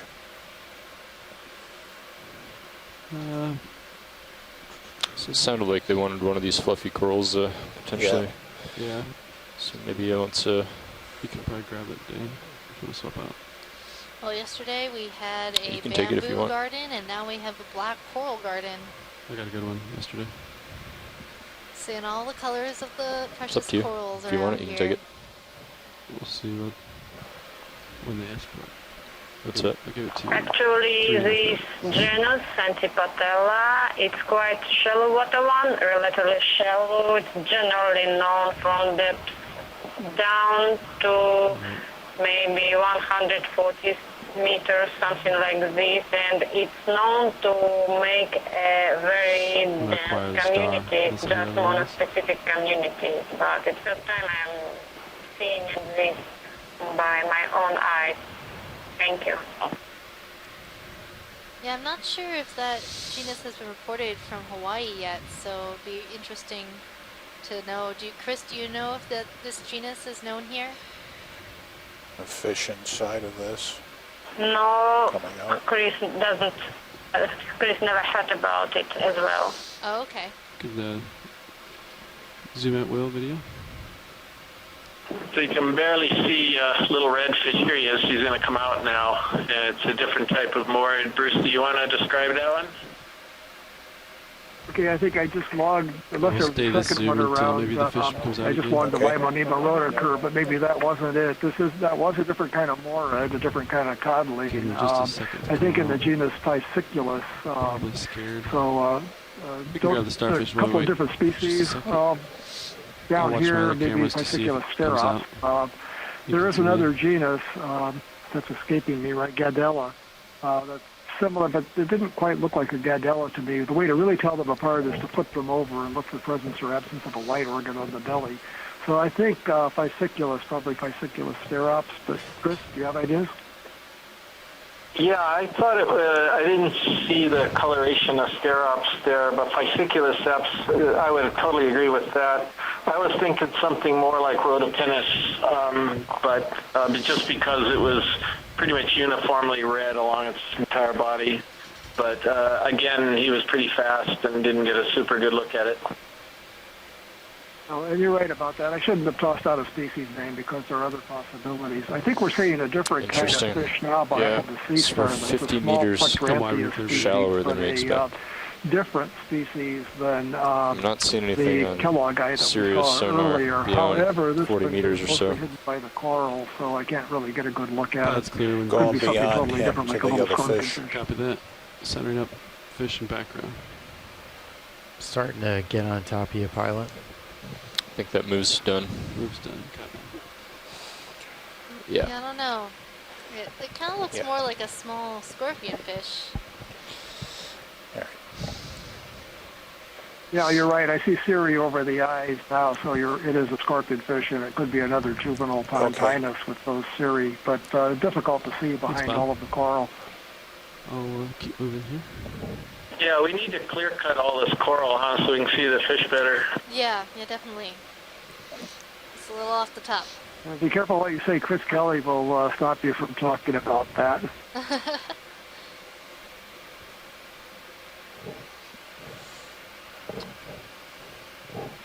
So that cookie star we were looking at, I think it might be a plymphaster, but it also kind of reminds me of the one named after you, Chris. But that one's a deeper living Dan, you want to swap species. out? Sure. I'm going to range the sonar to 30 again on D2. Yeah, I think it's the plymphaster or something like that. Sure. He wasn't as chubby as as my star is. Thanks, Bridge. Hey, pilot, I'm going to pilot change up here. Even up our uppers real quick. Well, guess what, John? What, Megan? We found another high-density coral community. Yay! Racking them up. Yep. Okay. I mean, like, if you don't count Water Column Bay, we found high-density coral community on every dive except for 2. Maybe, yeah. Sounds about right. So the 20 dives we've done, there have only been 4 dives without high-density coral communities. It's pretty impressive. Yep. I think Christine's Z-Back's a little negative. We certainly do. Go team. Plus everybody else that Yeah, we have to is also here have to then. thank Mike for also selecting amazing sites for us to dive on. And all our pilots and support people to get us there, and the crew of the ship, Okeanos Explorer, and all those shoreside folks who have a hand in all of it.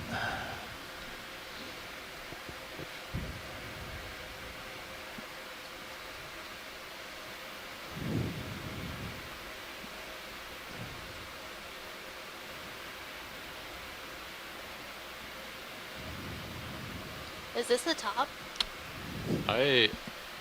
Local, at least, yeah. Yeah, I suspect we are at some kind of peak here. I'm kind of looking around on the vehicle sonars, and I'm not seeing anything obvious for just a little bit off to port. Where to go? Yeah, over there. Yeah, it seems like we have a couple. That's 30 meters out that way. Local ridge feature. At Excuse me. 270. Yeah. Okay, so we'll follow this feature here. Yeah, I've got some We conquered the returns peak. right around there Peak too. of this peak. Okay.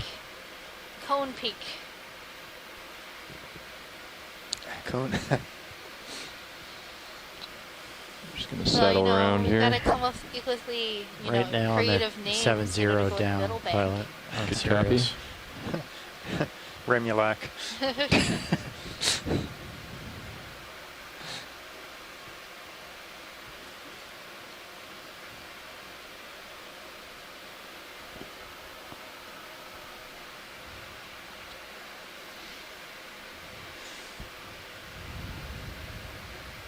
Did we look at this fish?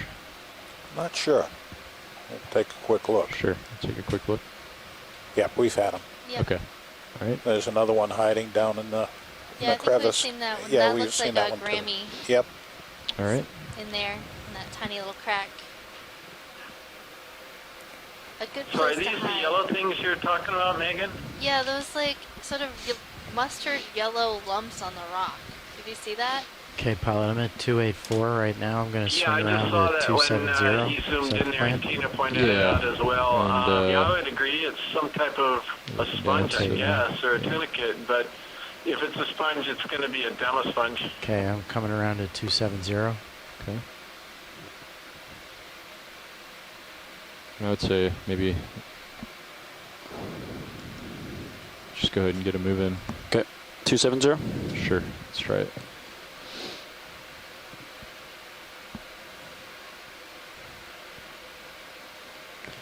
Bridge, ROV nav.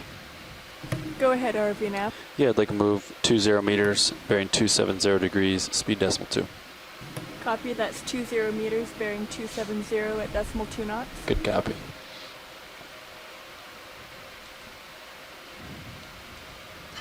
Some big fish just passing on your port side. They've been chasing us. Oh no, we're gonna collect one of these corals, but we did a pilot change, I believe.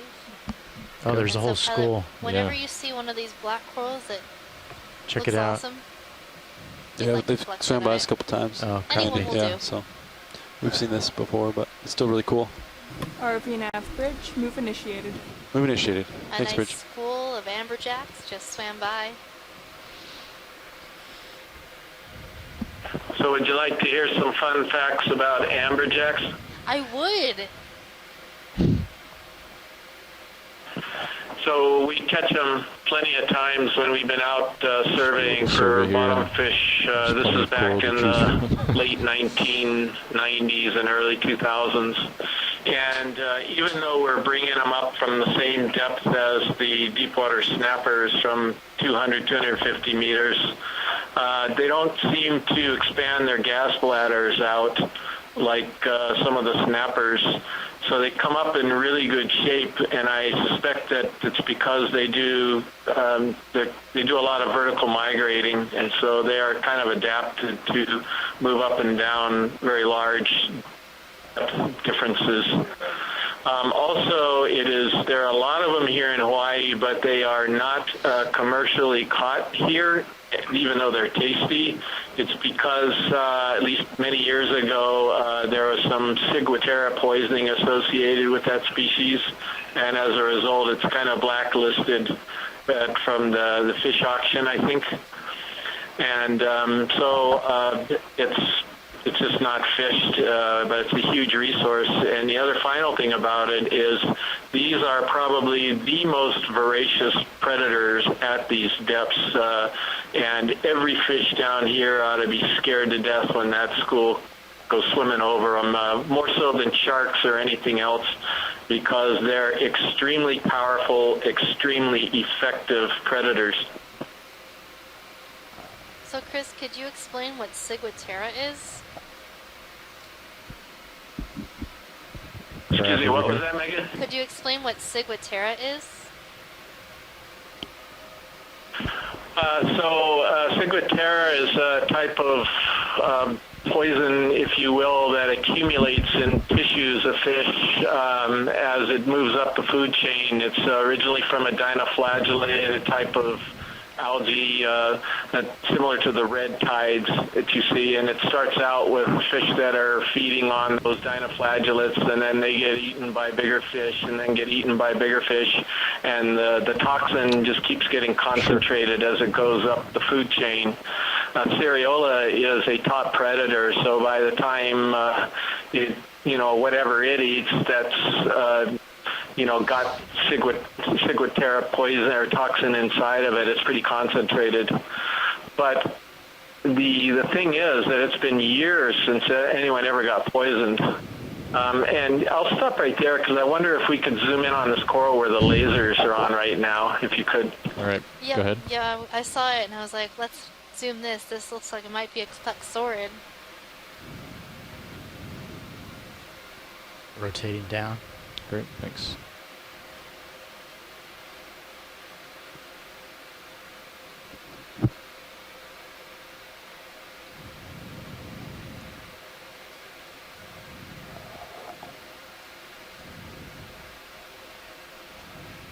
I think it's a plexaurid.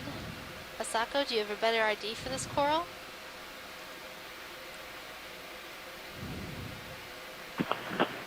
Unfortunately, I can see anything from this view. I need microscope. Oh, okay. Well, I'll set that one up for you. ROV nav bridge. Go ahead, Bridge. Move is complete. Okay, we can come out. Move complete. Thanks, Bridge. Are you good with that, Megan? Yes, thank you. Okay. It's very interesting. Thank you. Yeah, I mean, we're over 50 meters shallower than we expected. Waypoint 2, depth 319.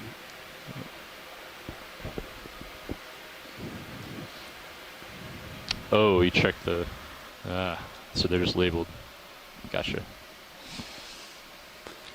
So, pilot, at some point we'd like to collect one of these black corals. Sure. Any of these white, fluffy-looking ones? Any of the white, fluffy ones. Yeah, okay. All right, well, we can find one here. They seem to be a dominant species in this area, and we're not sure what they are. Move's complete, so Sirius should settle out very soon. Copy that, Nav.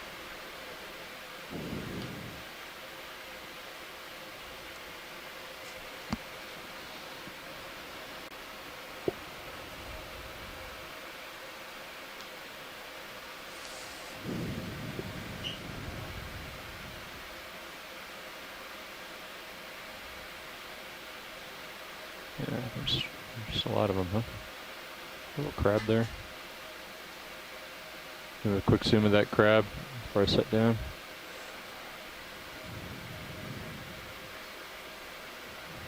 That crab has some pretty heavy claws. Black tips. Kind of looks like a stone crab. And Nav, co-pilot, I don't think I'm moving right now. Copy. I don't know if we have a picture of this crab. But it's a true crab. Yeah, we do. Yeah, what you look for is the little teeth that are on the edge of the carapace to either side of the eye. And I'm trying to look up I think it's Barosia. I always get confused between Barosia major and Progerion moose. I think Progerion has got two spines on the carapace edge, whereas Barosia has a serrated edge, which this looks like to me. So I'm going to double check that, but for now, at least as I recall, it's Barosia. Yeah, well, it's not Progerion, so I'll defer to that.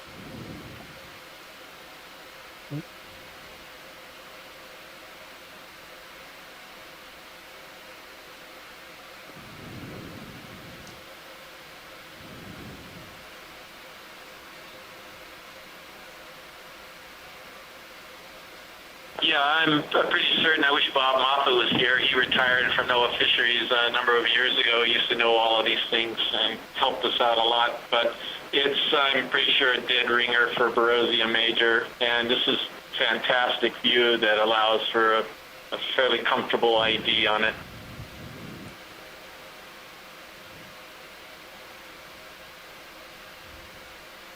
There's a ton of barnacles on this crab as well.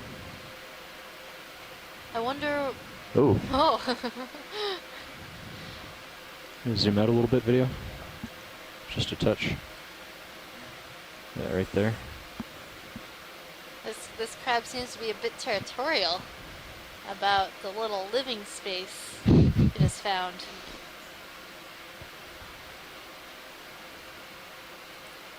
Should put the arm out and challenge him to a fight. And now that it's out of its little cave, do you think we might be able to see it from above? The shape of the back is important to the ID. Come out video. He'll jump into the frame and start zipping oil field hoses. Yeah. Whose claw do you think would win? He's hidden by that big coral up above. Minis just might have a good view too. It's true, yeah.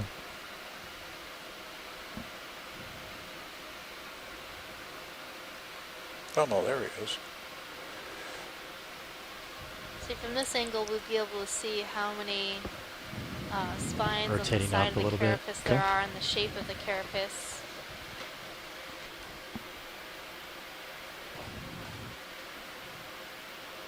That's a decently sized crab. Can I zoom in a little bit? A little over 4 inches across.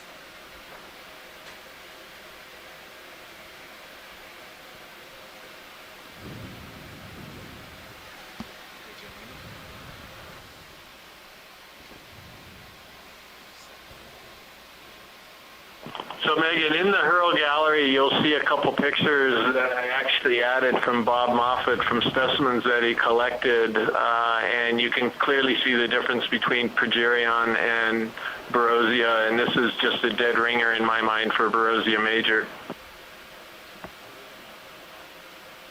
Thanks, Chris.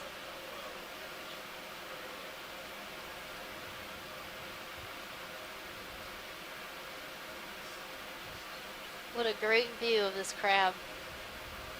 Well, we don't have that in the OER Okeanos gallery, so this will be a new addition for the Okeanos gallery. Okay, we clear video? Yep. Okay, let's come out.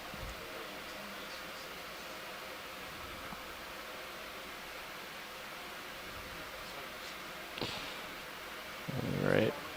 Oh, he's going back into his cave.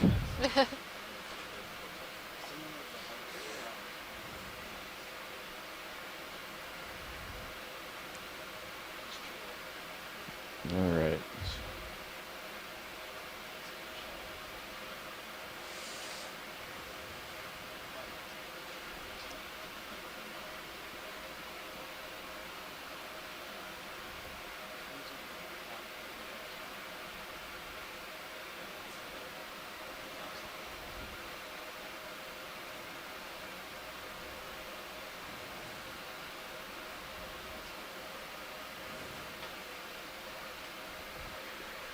Got 48 minutes on bottom. Okay. I think I'll find a coral to snip here and then we'll get moving again. Yeah, no rush. My 0.03 is average speed, and I'm not sure exactly where the top of this is, but yeah.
So are we thinking about this one for collection? Yeah, if that looks good to you.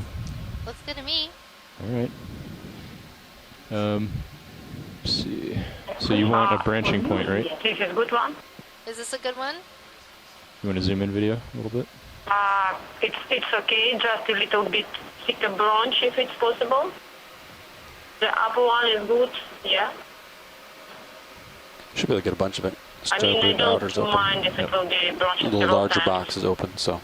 What's that? Starboard outer. Not from the, yeah, I think I'll have to a snip it little at an bit angle so I down can there, yes. get it in the box easier. Some, So if it's like an oblique. just at the level of lasers, this Too upper single. branch will Yeah, be okay. good. Okay. All right, let's come out a little bit. I use them actually. The hydraulics ramped up? Hydraulics are ramped up. Okay, good. And we're planning on the starboard boxes? Yeah. Okay.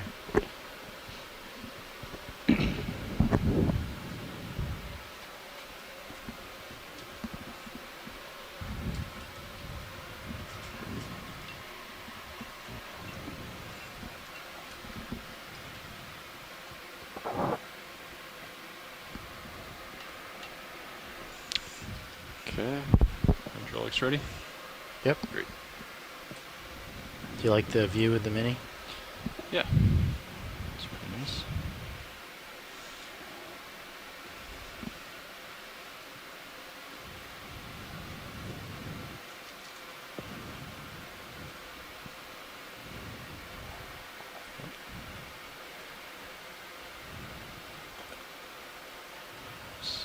Dan, I'm not sure, but I think she said she wanted the branch to the right over the lasers. Oh, either branch will work. Either one? Okay. Yeah, as long as we get a branching point. Yeah. All right. And just to remind you that it's better to cut it. I mean, it will not break easily. It has to be cut it. How does that look?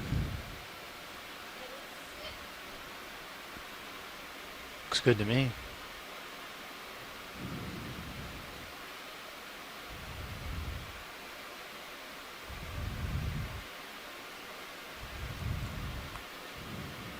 Nice. Okay. I'm going to tilt up my camera a little bit and we can get view on it. Coming up.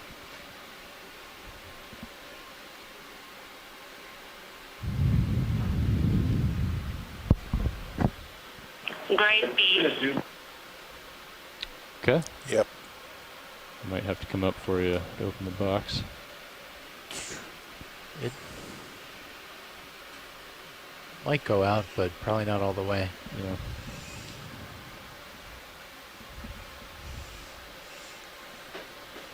I think, yeah, it's probably just easier if I come up. Copy that.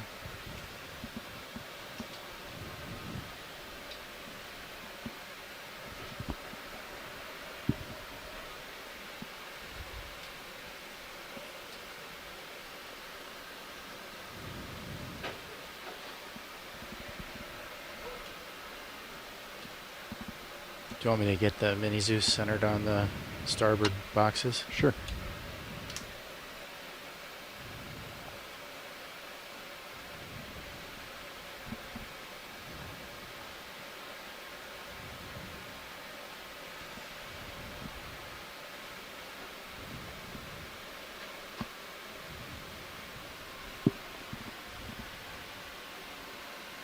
I think we are go for box. Okay, extending.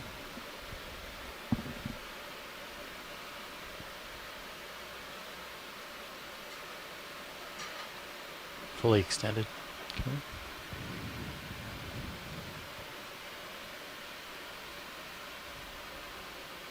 Starboard outer. There must be something small in the inner. Yeah, you I can see it. in the minute cam there. Copy. That crab is curious, huh?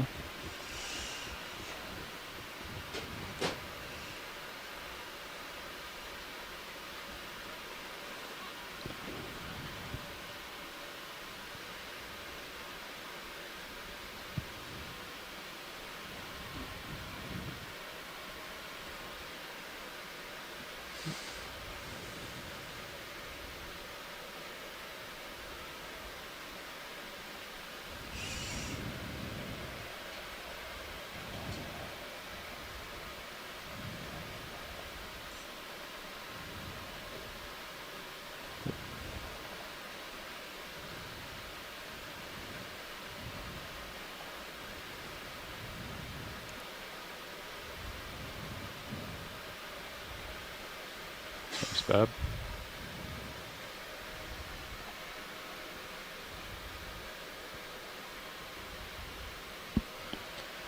Might want to give a little bump aft. Sure. Want me to? I can do it. Sure. Yeah, go for it. 0.1 meter.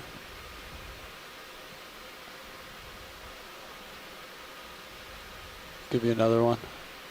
Okay. It's 2 bumps total. Yeah.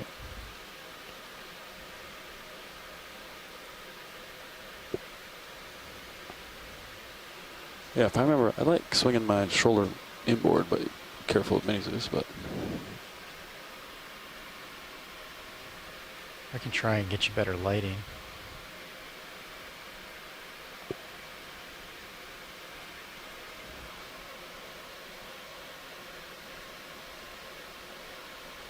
Nice.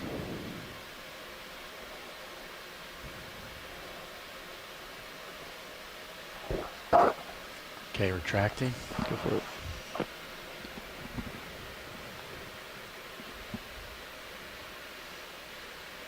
Fully retracted. Thanks. Thank you very much. It was a very neat collection. So you're going to have a lot of work ahead of you, Tina. 3 black corals. Can you tilt the mini Zeus up? Tilting up. Thanks. Yes, I'm sorry about it, but it was black coral dive.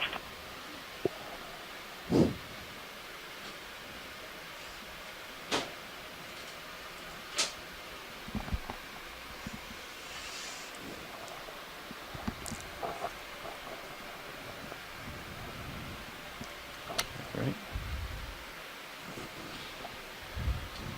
Target drop, clear for takeoff. All right. Do you want to go ahead and put in a move? All right, well, that was an So you excellent want collection. 270? We've collected all of our Sure. biologic Okay. samples today.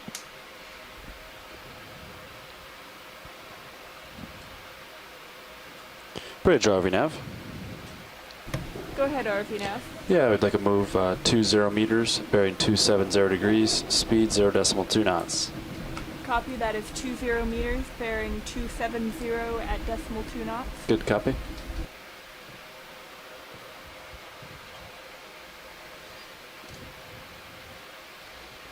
Guess the only thing left, John, is to find you the perfect rock. Good luck with that. Yep. That octopus. Yes. Yeah, where's yeah. our octopus? A rocktopus. I promised for RV an nav. octopus. Bridge move initiated. I don't Thanks, want Bridge. him to be disappointed. I just think it's crazy how after, 19 dives, we're on our 20th dive today, and we still haven't seen an octopus.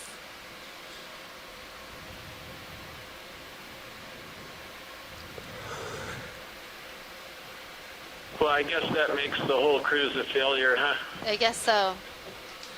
We'll have to do it over again.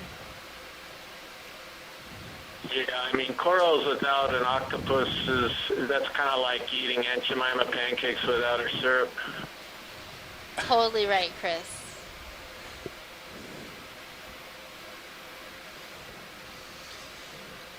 You guys probably don't even remember that ad from the 1970s or so. But anyway, it's burned into my brain from early TV watching. Look at them all. Well, yeah. Just cruising around on the prowl. I want my Mapo. Rotating down.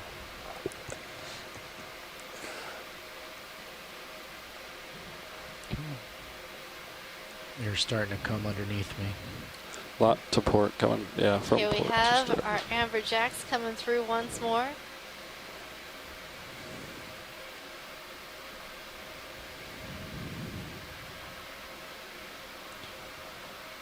Coming to Just port. amazing. I Pushing kind ahead. of suspect this is the same school that's been circling around and around the ROV through most of the dive. I Yeah, they seem moved to be getting Sirius closer 2 and closer. So they've 70. sort of figured out we're kinda just going interested in coral, 300, and but- Yeah, it'll they have drop no fear off of and us. move over here. So should we cancel that move? And No, I think you're. I mean, it was only a 20-meter move, right? Yeah. So you got to get a feel for where the ridge is, anyway. But there's a cool feature in front of you. Pretty sharp.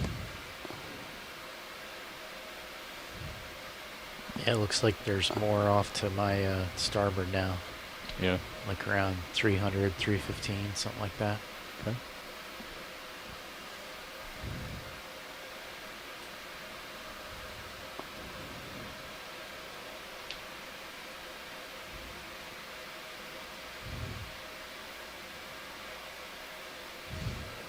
Well, that's a really strange rock ahead of us.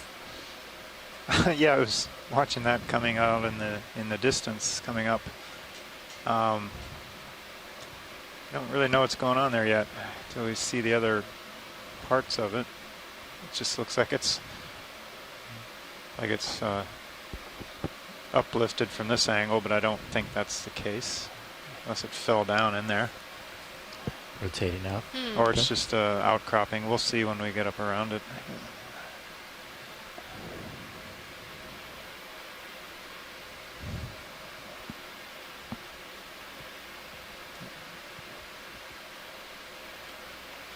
Looks like we have a little, like a gully here between a couple outcrops, so this could have tilted over from the upper side, broken off, or just formed here in place, but looks like it's kind of layered.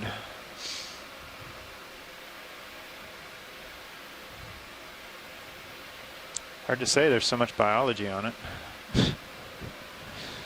The biology loves its rocks. What can I say? It has a... I'm not sure if that's the rock's texture, that yellow, or if that's biological. I think all those little kind of circular things, I think... Well, those are anemones, but yeah, sort of yellow encrusting might be demisponge. I think it's biological. I think, Do you want to go in a little bit, video?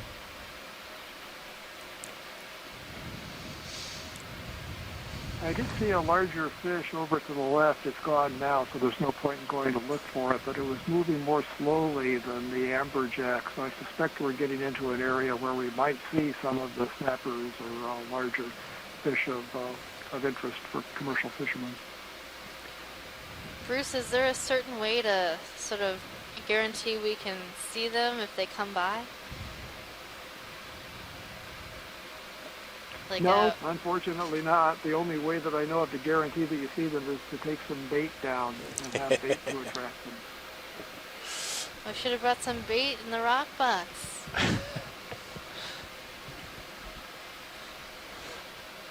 Well, it looks like we've got some like tunicates and sponges and anemones and just so much packed in such a small area.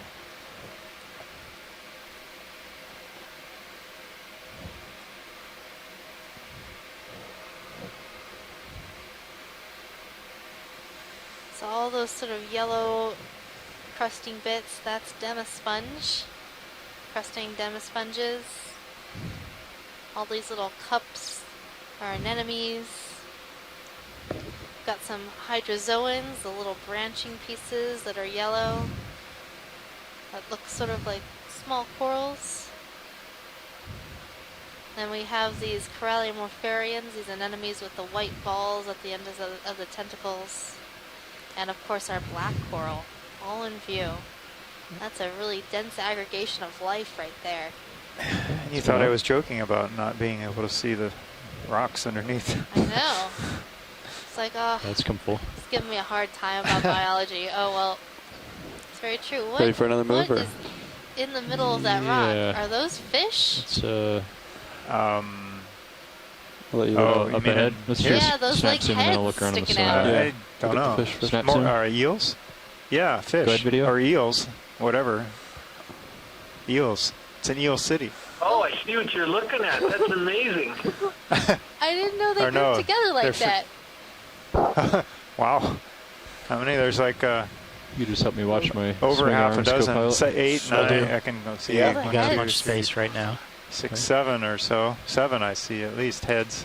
Bruce, take it away. What are these? Rotating up. Okay, these are the shallow water equivalent of the cutthroat eels that we've seen, but people are familiar with these. These are conger eels. We can My turn guess up the is that lasers they're too. conger oligoporus, Lasers coming which off. is a deeper living species of the genus that has what they call the white eel locally here in Hawaii. That's conger marginatus. I've never seen anything like this. This is amazing, but I'm sure that these are conger, probably conger oligoporus. There are only 2 species in the genus recorded in the Hawaiian Islands. So unless we're seeing something new, I think it's that species. It's a congerminium. That was a good one. That was really good. I count 9 of them that I can see popping their heads in at one time at least. There might be more. Now that's what I call a congregation. Pilot, I'm going to take the mini so I can get a better Congratulations. view of the port We side. found something different.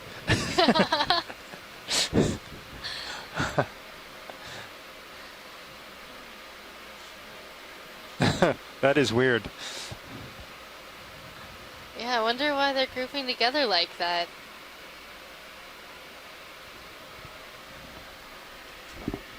A very interesting behavior indeed.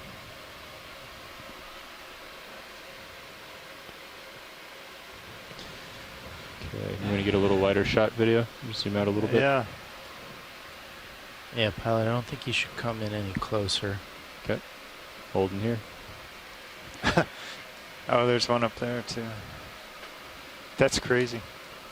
That's interesting. There's Huh? a little Grammaton notice hanging in there, and I just wouldn't want to see a little Grammaton notice hanging out there because that would make a perfect hors d'oeuvre for these kind of eels. Okay, I'm backing up. Ready for that move, or gonna look out ahead? That Yeah, I is think neat. just look on That the was sonar. cool. Almost as cool as an octopus. So I show a lot But it was it was almost like due north. an 8-headed conger eel. You know. Bonus leg over 9. Yeah. With kind Well, of you an have to have the uphill. head Oh, 8. all together. About Sure, okay. 330, They were something trying like to be an that. octopus. Right 3-0. here. Yeah, I think that might be the ridge that he traversed on. Yeah. We come up a little bit. Coming up. Just gonna look out. Yeah. Okay. You want me to range you out or leave you? Yeah, let's range out a little bit. Just to take a peek here.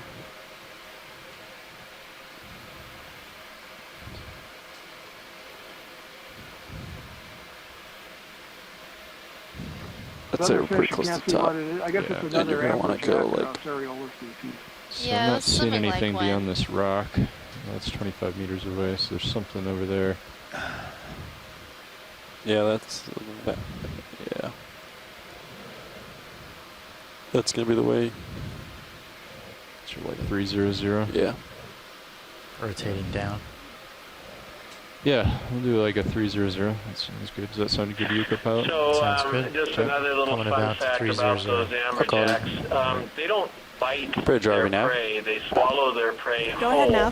Yeah, I'd like to move So if 20 you're going meters, to bearing avoid 300 degrees, by an speed amberjack, 0.2 you actually knots. have to make it to an age and size where they can't swallow you anymore. Now confirming So 20 this meters. is one of the little theories we're 300 floating around degrees as at 0.2 to knots. Good why copy. the very, very young snappers that normally as adults live up in the water column, why they're down in hidey holes near the bottom until they get big enough, presumably where they've outgrown the amberjack predation Nav and can bridge actually move come up initiated. safely Thanks, into Rich. the water column. Yeah, how fast those amberjacks swim. Fish. I think it's another scorpion fish, but I'm not sure. Rotating up. I think you might be right, Bruce. I'm seeing 2 of them on the rock here.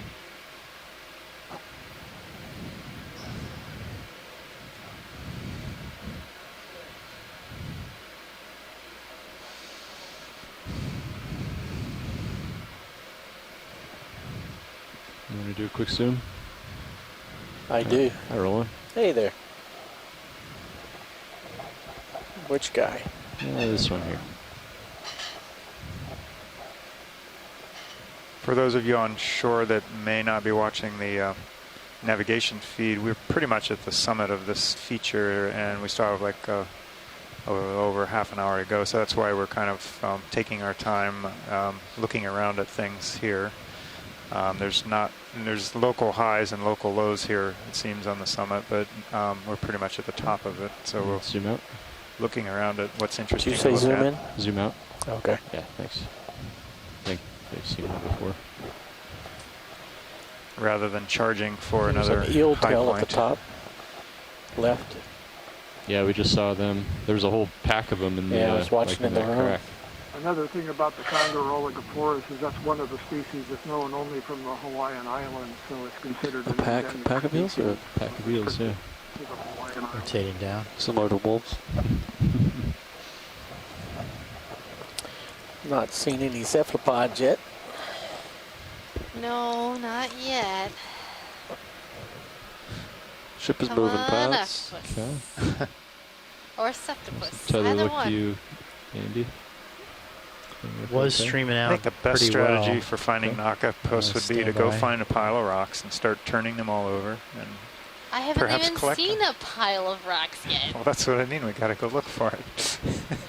Rotating down. I'll come up a Yeah, little either bit that and or push start forward. bumping into stuff and making our own rocks. Well, I was told by Yeah, a it's coming out fisherman a little good way bit, to look and then for going to port, octopus is to D2's look port. for rocks that Okay. have been turned over. Well, there you go. We saw some rocks on other seamounts that seemed like they had recently been knocked over. Like yesterday, there were some dings out of some of those rocks. A bit more that we could current see up here. into Copy. the interior of that were above us. So. Which direction? It's coming right at my face, I think. Copy. Starting to go off the port side. Do you want me to rotate a little bit? Is the ship still moving, or is it Yeah, still moving. Crabs? just a little bit more to go? Yeah, lots of crabs. Yeah, you can rotate. I mean, we're at the top of this Fishes, thing, black and corals. we're just scoping Coming out around. which direction the ridge is going. I guess we're just saving the octopuses for Friday. But there's still time. There could Looks be like one the out tether here. it's going straight aft now. So I'm seeing a lot of these From what I can table-like see. features. Rotating up. That would match. I'm feeling the wind right on your face here. Got 20 minutes left on bottom. Okay. So Asako is just showing us some photographs that she got from the internet from Japan about different species of conger Myriaster that huddles together in these pipes. They're in aquariums, but Just they're gonna all come up grouped a little together bit and see just if I like can, what we saw here.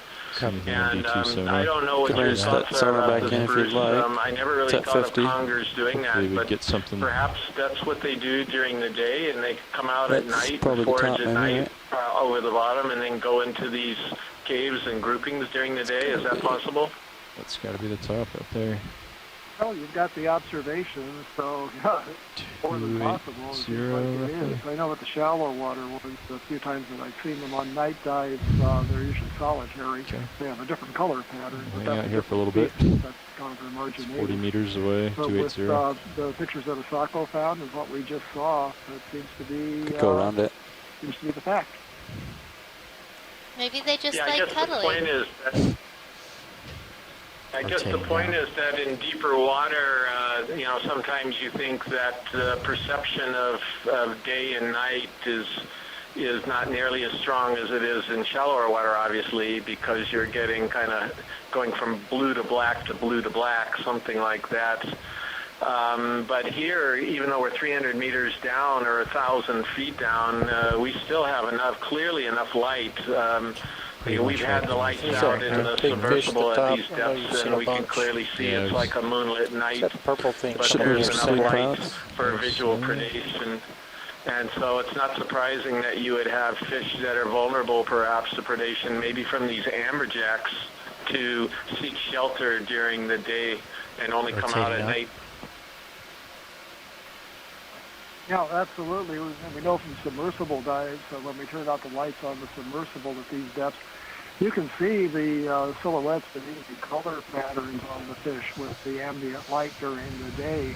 Also, the fishes have eyes that are more sensitive than ours, so their perception of the difference between day and night would be much greater than ours at the light levels that we're talking about. You guys seen that white sea star straight ahead? It's like 6 arms. It's an urchin, I think. You can do a quick zoom. I think we've seen that. Oh, I gotta watch out on my port side here. Yeah, so that is a sedarid urchin. Stereosideris hawaiiensis. A little tighter.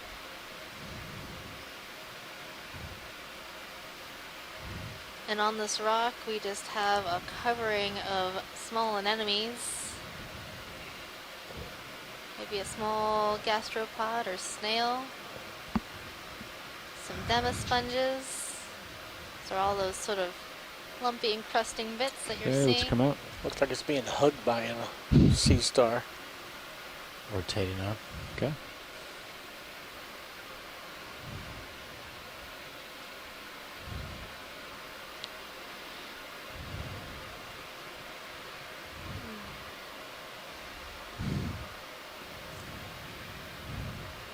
Nav, what's the bearing on that move again? That was at 300. It's all finished 300. It's all finished out, yeah. So you should be very stationary. So you're going back to port now, pilot. You Yeah, mind if I think you can follow me. Okay. That's basically the top, I think. Yeah. Right. We got a few returns, like 40 meters out at 280. But we're just gonna kind of take our time and shimmy along it. So we still have, what, 20 minutes to bottom? If we should add 16 minutes. I 16, did. okay. I did. Okay. I did 15 for. Nice. Good call.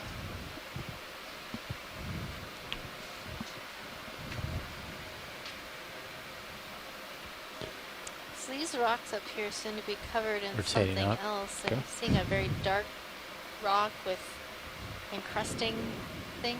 I think that's all I got. Is that from an this enemy distance. to the lower right where lasers would be? Yeah. Sort of the Current skin current tone? is whipping by now. I think everything up here is I think volcanic.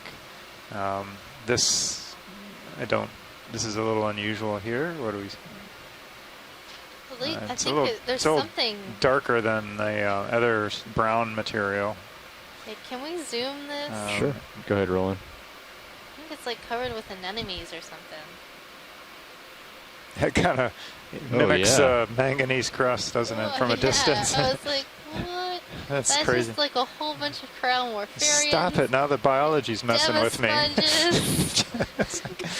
anemones. The geology messing with you is one thing, and then the biology's. Oh my goodness. That's how they hide themselves. Okay. Do you want to come out, Roland? Pseudo-manganese closer. crust. Yeah, it's like, don't take me. I actually thought it was like a lava. Oh, look over here. Like a carpet. Oh, that's the whole thing. everywhere. I thought it was like we're going from an ash to a lava or something. Then it's around this rock like a manganese rind. Look at that. Yeah, no, but it's all anemones. All right, I'm out of here. I'm done. Done. I cannot handle this anymore. Okay, go ahead, Roland. A little better lighting now. That's just amazing. You can't even see the rock at all. See? There's nothing for the geologist to do. Tell me about this rock, Jen. I can't. It crawled away. Or something. I'm really confused. Is this carbonate or basalt we're looking at, John? It's DNA. So how would you annotate this, Chris? I'm not coming back tomorrow. I wouldn't. I would see if you would do it instead. Oh, okay. Yeah, because I'm gonna count all these crown warfarians. Oh my goodness, my goodness. Yeah. Sort of seriously though, the only way to really do this is to try to block off Do we have the lasers video on? segments and count them in batches of 50 or 100 or something. Negative. You can only estimate the number here when annotating this kind of You want them on, densities. pilot? Sure. So that's how we would do it. Lasers on. Of course, they have to have these little white dots on Is it just every this one rock, of their or is legs. it the whole? That's the whole top of the mountain. Yeah. It's like It looks awesome. the star that does. It's pretty cool. That looks really neat, huh? It's like the new background. A million for points my, of light. Yeah, it's stars in the deep. Another It's school pretty of cool. Jack up It's top. very confusing. New background for my computer. Oh yeah, look at the school jacks in the background. Yeah. All the manip cams. And then we've got these like crazy Okay. finger-like demisponges with anemones growing on them. The rock of life. You want me to move serious one more That's time? or- 100% cover right there. Yeah, sure. So 20 I meters? think or I'd like this Yeah, 290, 20 carpeting meters, in sure. my living room. It looks comfy, doesn't it? It does. Except it'll sting you. A little squishy. Great job, Nav. Fish down there. Go ahead, Nav. Yeah, I'd like to move 20 meters, bearing 290 degrees, speed 0.2 knots. What's this guy? Copy that. 20 meters, 290 degrees. Scorpion fish. Point you two want? knots. Yeah, another scorpion good copy. fish. This one looks like an adult, so let's zoom the head and see if do a it quick has zoom. the long cirri on the head. Go ahead, Roland. Nav bridge move initiated. There we go. Thanks, Bridge. This is Pontinus macrocephalus.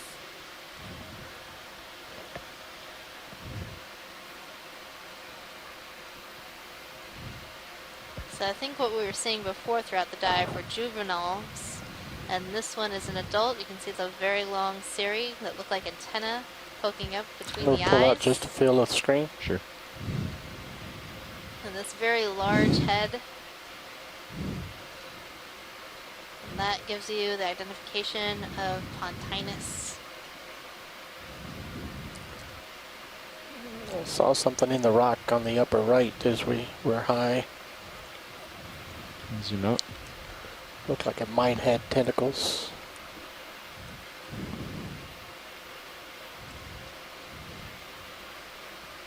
I think it was up past this rock. Are we even sure it's a rock, John? No.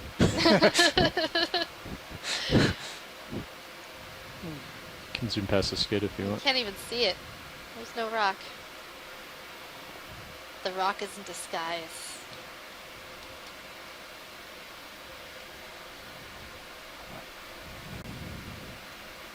Yeah, I think I'm going to have to give a seminar to the geology department on, like, you know, fake rocks. Real fake rocks. And we zoom in on them later. Hey, there's some rocks on the right.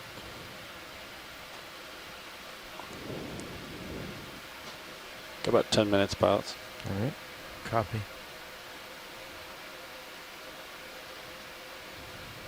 12 So minutes. Megan, this round sponge that the laser's on, I'm not positive because it's so overgrown, but this could be in the family Geodidae, which is you know, a very hard demo sponge. But that's just a guess. I don't know the demo sponges very well at all, and like that's about the only thing I can identify in that whole mess. Yeah, it's an intense mess right there. Rotating down. But it is beautiful.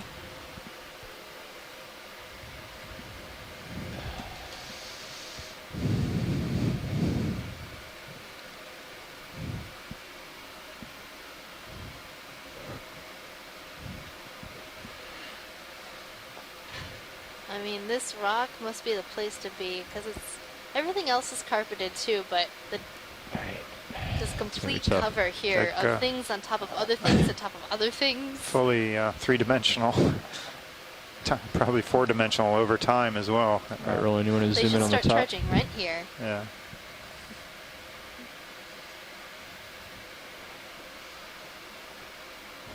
It looks like the just a couple meters left in that move. These little Corallimorpharians have rotating just down.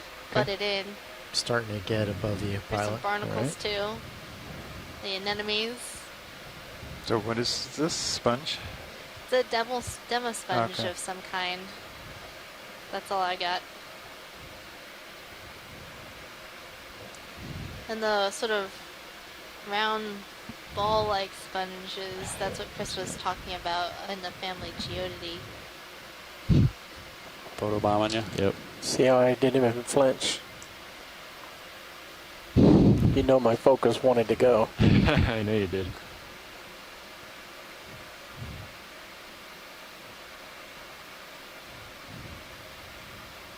I guess this is what you would describe as live rock. Live rock. It's alive. Encrusting anemones.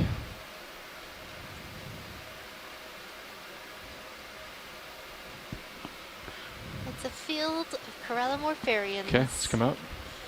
They're blooming today. It's something else, isn't it?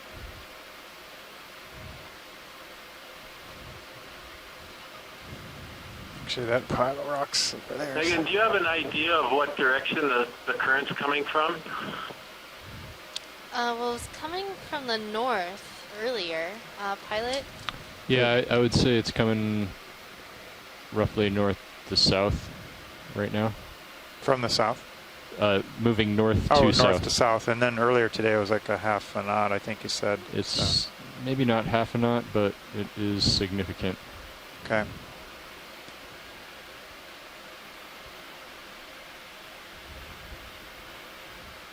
You want to try a partial zoom as you fly over these Anemones below. Sure. Rotating up. Thanks, Sandy. A garden of anemones carpeting the rock here. The top of Middle Bank, this little pinnacle feature that we are diving on. Possibly a secondary volcanism cone. It looks like space is limited here on the bottom. Yeah. It's like they've shoved the black corals out. Yeah, in large standing part. room, standing room There's only. a couple right below me.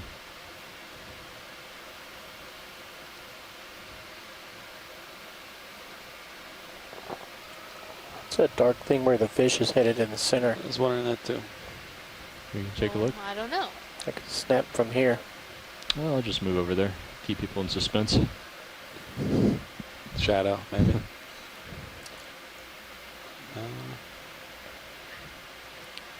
These fish are just circling D2. See it in good view in Sirius.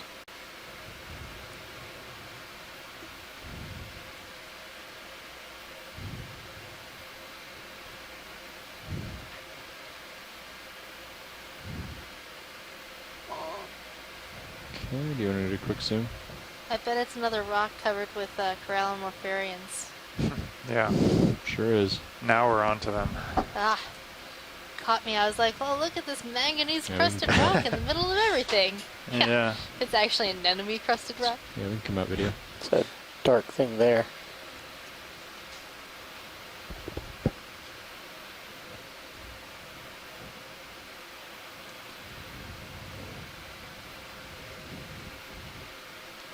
I feel like this would be the perfect octopus's garden. I don't see any rocks to grab.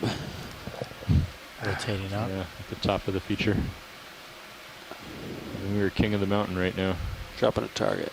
There's a little hole down in the bottom left. There's a fish in that puka. Little fish in that hole. We were just going to say that. Go ahead, Roland.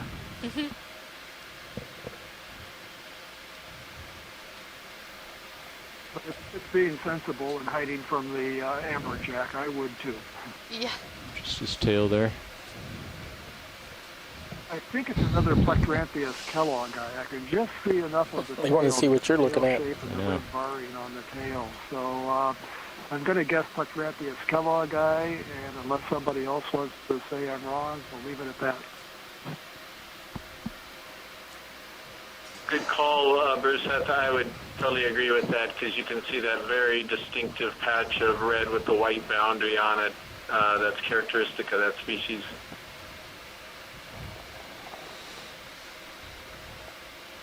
About 2 minutes until we should start packing up, pilots. All right. Copy that. So these are the last couple minutes here. 2 minutes, and then we'll start stowing and setting up. That is correct. Okay.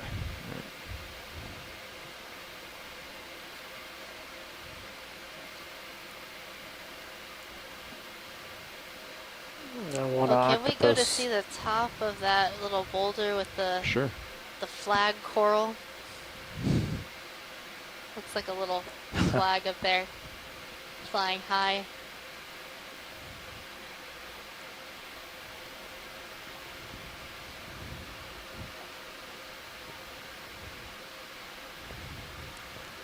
Seems like the black coral outcompeted all those anemones on these boulder-like features. Yeah, yeah.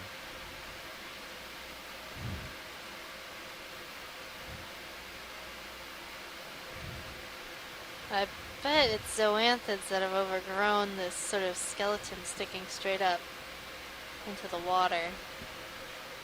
I don't know. It looks a bit odd, a bit fluffy.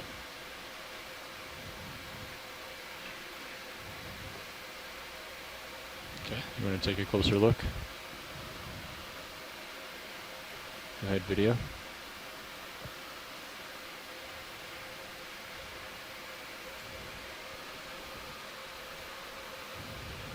Yes, it does look zoanthid-like, encrusting the skeleton of the black coral on this boulder.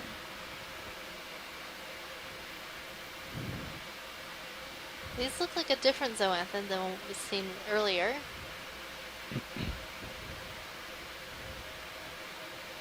6, 5, 4. All right, pilots. It's time to back it up.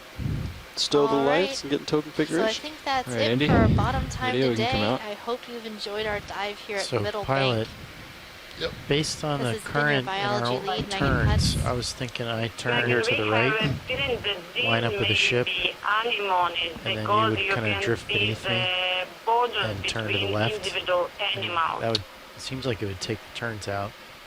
Yeah. Yeah, we can So maybe think those we can last both animals were anemones. come up a little bit, and I'll kind of They all move seem under very you. packed together. Copy that. The black animals are primors, but the white ones at the black corals, at the top of the black corals, are anemones.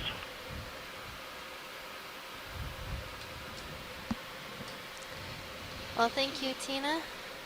It was great having you and Asako on the line today, and thank you, Chris and Bruce, for joining in as well.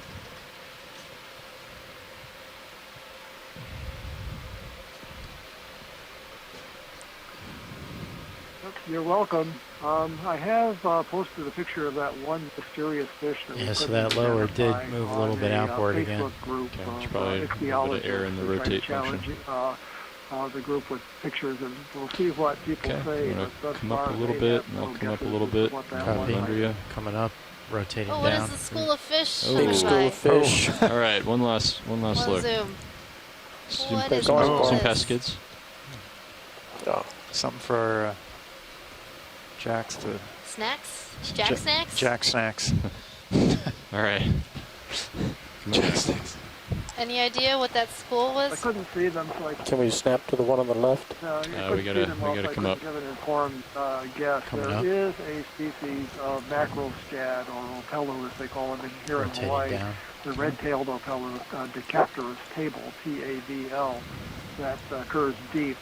Maybe that's what we just saw. I'd have to check the depth range, but honestly, we couldn't see those well enough to say. They're still scooting around on the right. Tether might be on your 10 left side. meters up. Yeah, tether. That's all right. I'm not going to turn. He's Thank going to you, turn. it was tremendous dive. You're going to turn to Plenty of starboard, black right? corals Yeah, but if you here. drifted with the Oh current yeah, right now totally. and pushing Full of into black it. corals. It was fantastic. Yeah, I was Thank planning you. to turn to starboard. And Go we ahead, even go got ahead with All I some have to do is push plexaurs out, today yeah. too. Okay. All right. I'm turning to starboard. So it was a great dive Thank today. you, thank you, thank you. Of course. Well, I enjoyed the dive today. Got to see a lot of different things, especially some really nice And lined up reverse the gold ship. coral and gold coral colonizing bamboo coral. And as we moved up slope, we went into even more black coral. And we ended the dive at the top of this cone feature on Middle Bank with spectacular views of a number of amberjacks, and then that last view of the small school of fish. Bridge RV Tomorrow nav. we'll be Pushing diving forward. at the same depths Copy that. at Ka'ula Rock. So that's going to be Go ahead, within Nav. the boundary Just let me know of we're the main safely off Hawaiian bow. Islands, Okay, Roger, thanks. just off the coast Forward. of Niihau Coming up a little bit. and Kauai. It's a small little rock projecting that. out of the I'm watching water, our and we'll be delta. diving at these bottom fish depths, starting 25 at a depth meters of right about now. 600 Okay, meters coming up. and ascending up to 250 meters along our transect. So it should be just as colorful and exciting as it was today, and Ka'ula Rock has never been explored at these depths, so that'll be the first time anybody has seen that particular community. So do join us All tomorrow right, pilots, when would you like for me to our have the last ship bottom come fish ahead? dive. I think we're pretty much Yes, lined up. we only have Just a come few out more of heading, dives to go and this I'll do the same. through the week, through Copy Friday, that. And, I'll and keep the last coming two up. dives Auto are heading on disabled. searching for or And I'm coming up. sunken I see vessels my tether near cam now. the I'll island wait of till your Oahu. guys' altitudes get a little higher before I move the ship. But So your one thing last, I'll just do to set up for recovery. Last dive Yeah, on I a think we're community type of be there seamount soon. island We're lined up. bank It'll be is easy. tomorrow. Bridge RV nav. Very Ready exciting. to start coming up at It's 30 only meters. 3 dives Yeah, left, we're ready so to be sure to tune prep in. for recovery. So disable port prop, That's port it for rudder, us for center today. rotation Thanks, to Mike, guys. midships, And Thanks joystick a lot for a mode, great half knot dive through the today, water and I think with this place is auto certainly surge worth waiting disabled. 3 years to get here. Yeah, So we're gonna be a little definitely early. worth the 3-year wait. Prop and rudder. It was supposed to be the first Do you want me to dive go in this about whole 2.8? capstone mission, Yeah, we can and go a little slower. it's right near the end of this one. I'm glad we got it in. I'm a little heavy anyway. Perfect. Thanks, Rich. Go team. Go team. We didn't even know what we were missing until today. Okay, I'm It coming was up fabulous. with 2.8. Co-pilot, once you get a chance, if you can put your camera back into the light pool. All Copy right. that. Ahui Yeah. ho. Okay, Until pilots. tomorrow. Ship is preparing for recovery. Keep an eye on streaming. And we're coming up a little slower than normal. I'm a little heavy anyway. And we have